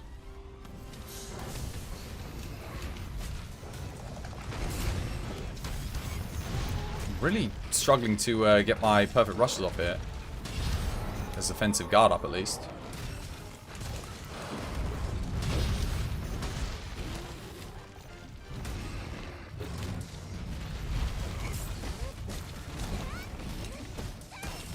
See if I can get a knockout. I doubt it, but might be able to get one.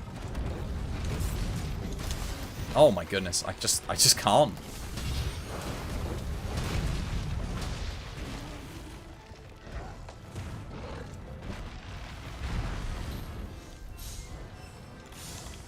We need a knockout, Skeptical.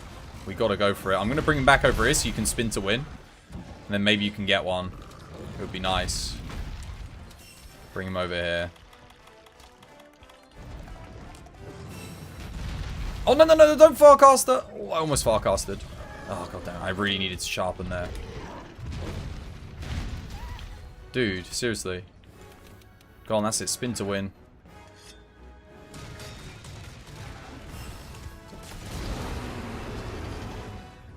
There we go. Good luck on that. Maybe you'll get another mount. Maybe you'll get a knockout. I'll try and help with the knockout, I guess. Oh, my goodness. Literally, like, every attack that he could do right now for me is just the worst for me even hitting any attacks myself. There it is. Got a knockout at least. And a weak spot.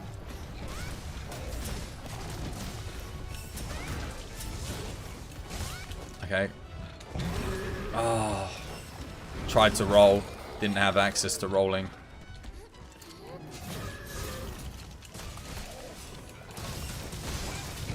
Good stuff. This should really up the hammer's DPS with the spin to wins.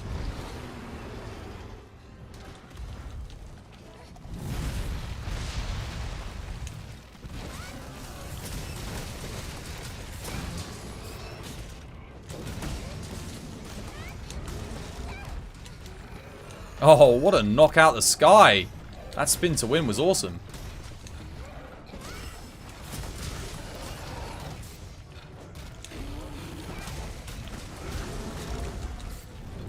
Oh, I pressed R1, but I'd already rolled. Wow, that sucks. What is going on? Oh my god, I can't even hit. He's literally hit me like 4 times in a row now. Okay, at least he's targeting Skeptical, finally. Jesus. I think he was targeting my Palico and me.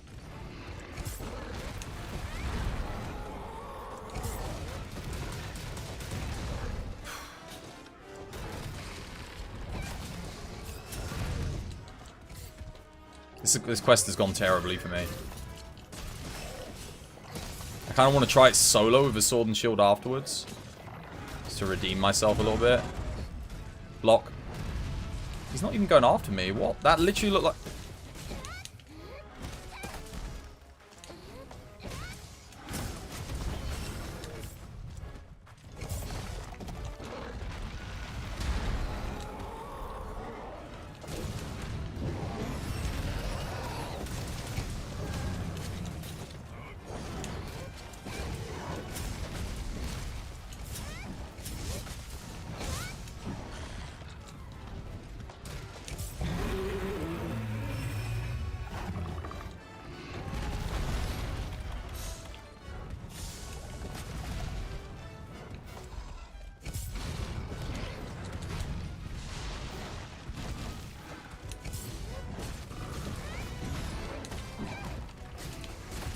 I'm not even using my perfect rush because every time I try to do it, he just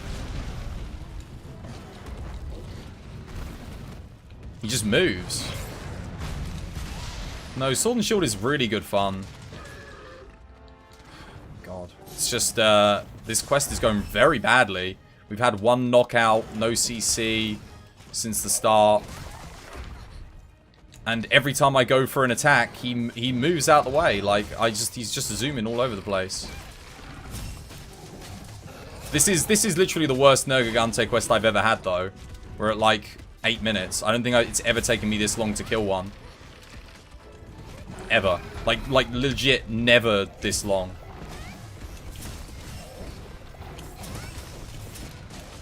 That took forever. I'm gonna do that again. Because I know Skeptical's got to go now, have their dinner. I was expecting to get that done in like 4 minutes. That was awful.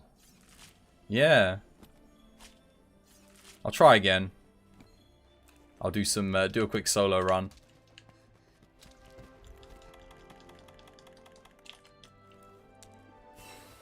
No, you didn't. I did terribly, man.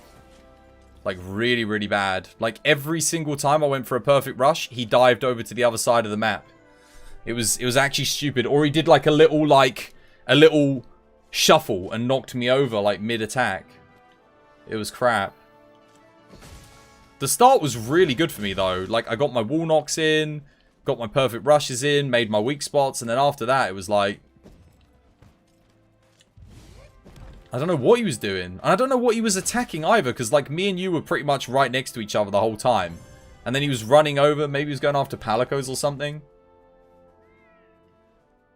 Oh, no, I was constantly attacking him the whole fight. I wasn't really running. But, every time I did go in for the attack, he would, like, cancel me out. I wasn't getting any staggers either. Like no staggers. Let me have a quick solo run with the Sword and Shield. See if we can do a little bit better. Just quickly. And then we can go back to doing some multiplayer after. Because I feel like if I get a good perfect rush off, that should be like an instant stagger. I also did keep staggering him. Like, the second I finally started doing some damage, he'd, like, shuffle away. He'd get staggered away.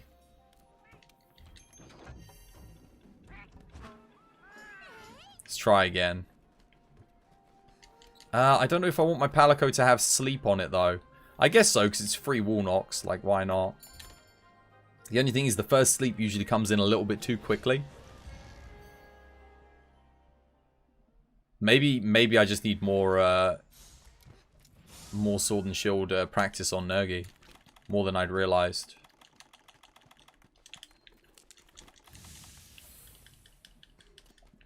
Alright, let's go.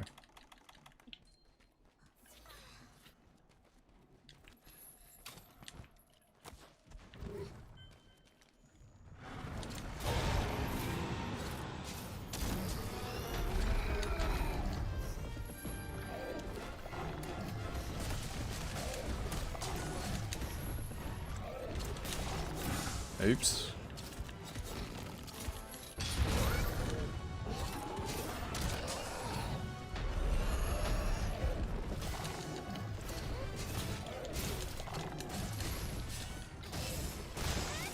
Freshly made. His Haddock is really good. All good stuff. Haddock's nice. COD is nicer than Haddock, but Haddock is still really good. Oh, wait, didn't work.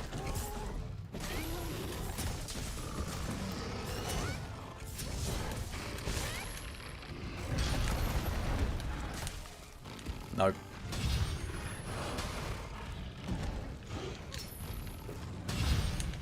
Oh, I was trying to do a step back there. I swear, I have got Type 2 controls on, right? Getting hit in some awkward places here. Apparently not, because it's not working. There we go. Didn't have this problem last quest.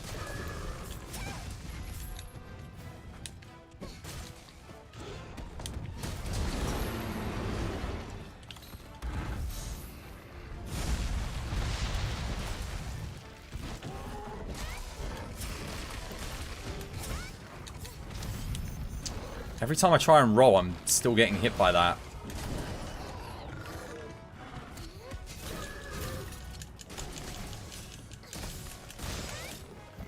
You don't eat finned fish. Oh, any reason?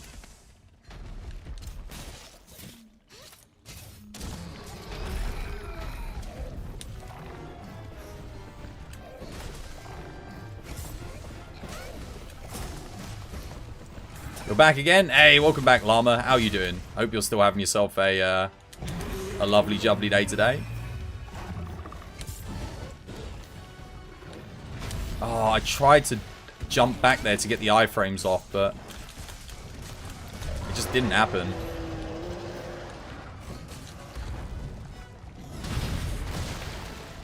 Get my guard up.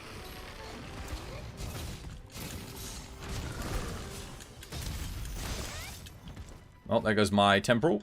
Now we've really got to play with some patience.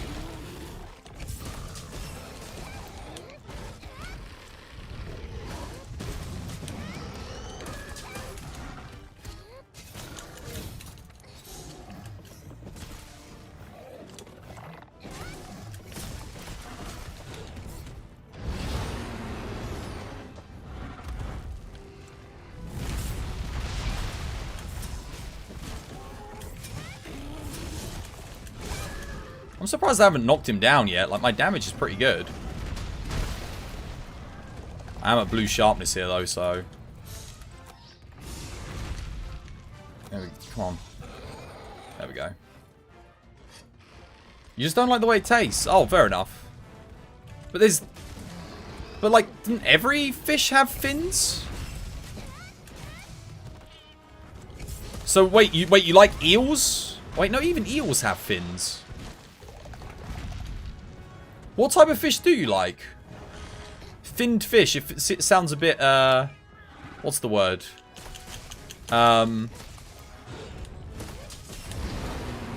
Redundant. That's the one.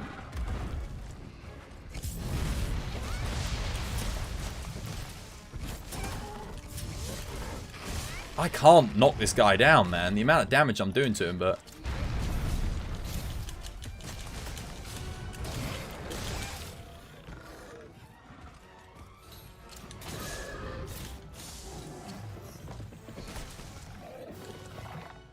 Oh, shellfish, of course, there.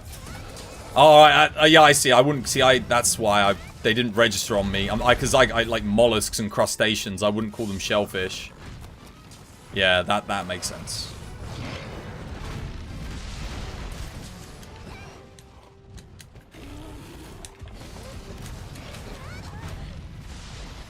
I feel like this quest was going quite well, but I don't know. Definitely was going quite well, rather than is now. He's kind of heat-seeking onto me a bit at the moment. I just don't understand. Why haven't I knocked him down yet? The amount of damage I'm doing. I was gonna bloody say, it's about to... Oh, I actually got a knockout there.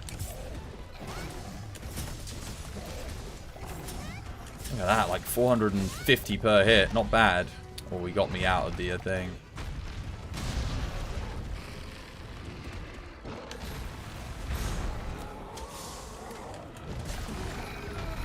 And again.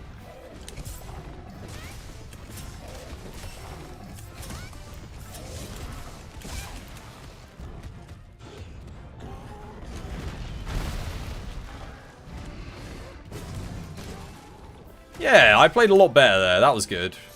What was that? Quest info. 605. Not great, but not like awful. I was gonna say like 8 minutes is so long. That was a really bad quest before. I definitely played a bit better there for sure. Try delaying your perfect rush on the dive bombs. Yeah. Since you're not sure you can... Oh, right. So make sure that the last hit happens after the animation plays. I get you. The only thing is, it's so much free damage. Because you can just go... You know, like, as he's coming down, you can just do this. So you mean, like, basically, as he comes down... Hold it and then press triangle. So just delay and then do it. So that... And then as the final hit goes, do the final hit like that. Good advice. Yeah, that should get me a free knockdown. I got 2 knockdowns in at the end there, but then I did do like 1,600 damage to him. Shelled invertebrates. Oh, look at that. It's another good end game screen. Oh my goodness. That actually looks actually looks so good. Hang on a second. Let's full screen that for a minute. That's such a good one. Oh, I don't think I have a game full screen at 1080p. I actually don't have one. 1 second, guys. Game full screen. Oh! Oh, never mind. I do. Oh, good stuff. Look at that. Look at how sick does that look? I want that as, I'm going to have that as my desktop wallpaper. That actually looks fantastic. There's a lot you take personally. What was this? Technically, those are crustaceans. Yeah, that's... Yeah, no, I think it's... I don't know. Here in the UK, I don't really often hear the phrase shellfish used quite as often. It is more like, yeah, mollusks or crustaceans or... Yeah. Maybe it's just me. You said there's not a lot. Oh, right, yeah. Sorry, I missed that bit. There's a lot that I take personally, you goddamn bastard. You almost had you thinking you said it wrong. No, I just read it wrong. It's just me being an idiot. That was really good fun. Man, everyone's AFK. Oh no, Llama's back. Heyo, Llama. Well, I can do one more really quick quest. Should we just do that again? Llama, you want to join? Jarhead, do you want to get in on one last quest? Anyone else want to do one more Nergigante? Because now that I've got a bit more practice in with the sword and shield, I'm playing a little bit better. One more. This will be last quest of the stream, guys. So, if you want to come hop in, please do. Please do. Llama's in. Jarhead, do you want to come? One more. Is Yami still here? Oh, no. It's just the 3 of us. Well, we can still do it, 3 people. Anyone else want to come join the lobby really quickly? You'll bring a swags? Yeah. Go for it. Bring anything. I'll wait for you if anyone else wants to join. If you're watching in chat, !ID, you want to join the last quest of today's stream. Episode 500. It's been a good one.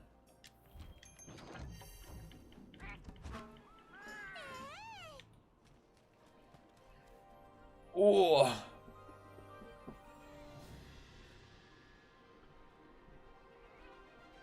Anybody? Oh, Skeptical's coming, I think, maybe. And then we'll find somebody to raid. There's usually loads of people on a Wednesday. Let's see who's streaming. Ah, no worries, Minty. We'll get some quests in tomorrow. Or if not tomorrow, the next day. So we raided Bagel yesterday, so I'll definitely raid someone. We will switch it up today. And we'll make sure we spread the love around. I was just trying to see if Chuck or Happy were like streaming. The thing is, I feel like my schedule with theirs doesn't match up anymore because of GMT. Even though I do the same times, obviously I'm an hour later, and I always used to finish, and then Chuck would finish about half an hour after me. But now, of course, I finish half an hour after Chuck because everything's been pushed back. Milky is on. We could raid Milky. Who else is on? We've got there's quite a few people on actually. Yeah, we'll see. Let's see who people fancy. You think after you make it to a year sub, you've been watching me for 3 years. 3 years. 3 years. Yeah, this will be my 5th year at the start of next year. It will be my 5th year. Yeah. So we're just under 5 years now. It's gonna be good, exciting stuff. Let me open this back up again. There we go. Good. Oh, nice. Okay, Skeptical and Jarhead are coming. Excellent. Let me do my little pod thing. I'll pull him into the wall and wall knock him, and then you guys can all jump down and bundle on him. It's a Wrath armor time. I do love the Rathalos armor.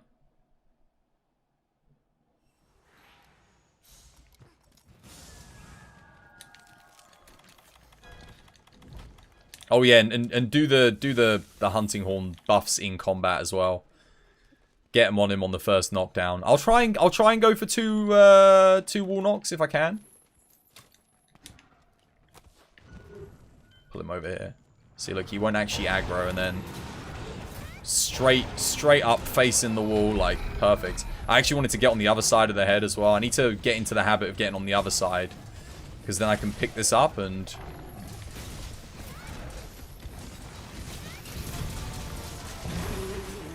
Interesting. I actually went for it. I went for the wall knock, but it didn't happen.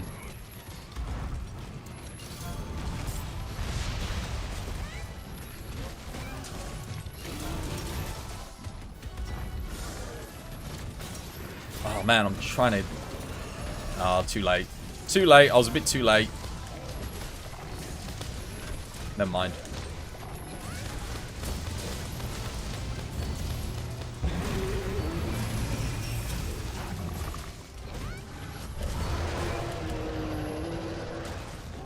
Is he coming for me? No. Good stuff. Oh, I missed the arm. That's a bummer.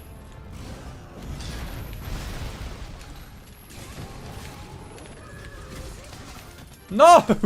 Every time he's like, I've already pressed the input, and then he gets shuffled. I think I got the clagger there, though. We're good.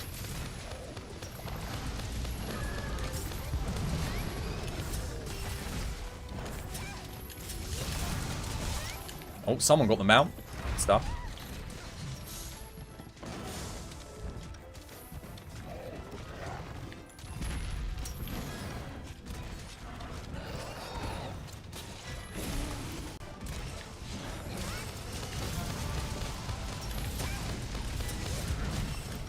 How the hell did that miss? There was nothing but Nergi.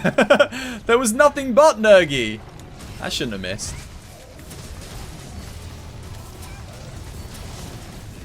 Oh, the shield uppercut missed as well. That's okay.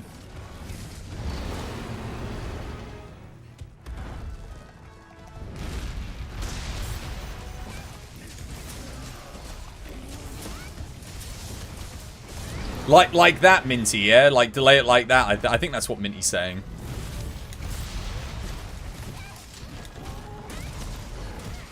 Oh, I got hit in the back by the hammer. Bummer. You just coined that phrase. What phrase? Which phrase is this?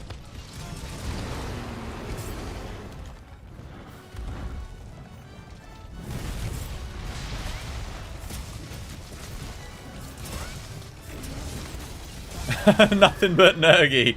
Oh, right. Yeah, I'll take that one. I'll have that. Oh, too late. A little bit too delayed there.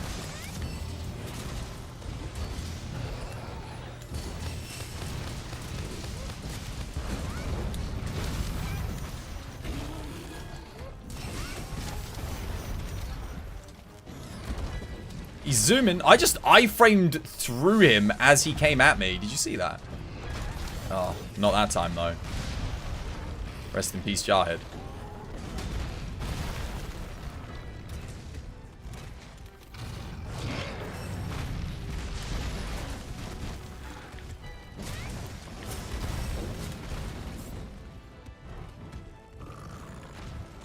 Wait, did he just...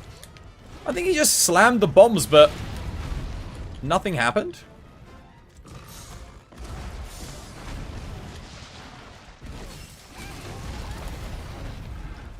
He is just zooming all over the place. Defensive guards up. Bonus damage for me. No! What? No! Oh, I tried to block, but nothing happened.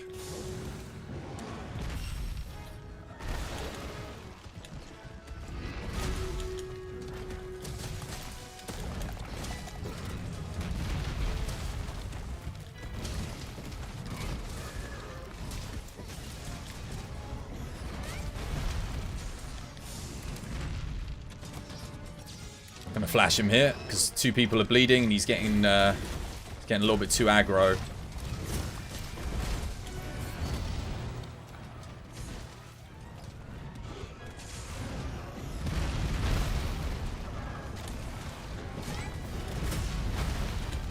You should be dead by now, though. We're like 5 minutes in. Oh, Nergi, you're overstaying your welcome. It's the end of my stream. Do you mind hurry up and dying? There we go. Thank you, Nergi. Much obliged. There we go. Good stuff. Well played. There's a subreddit dedicated to people horribly ending his life. I wonder if anyone's got more more collective kills on Nerg. There must be someone with more collective kills on Nergigante than me.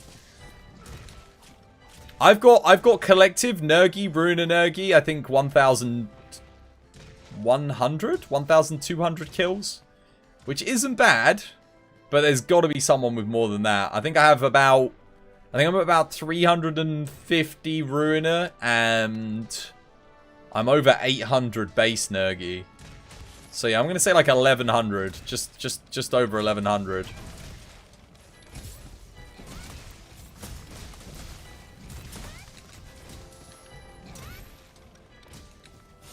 Good stuff. Well played anyway, guys. I'll do the stream raiders. We'll finish it there.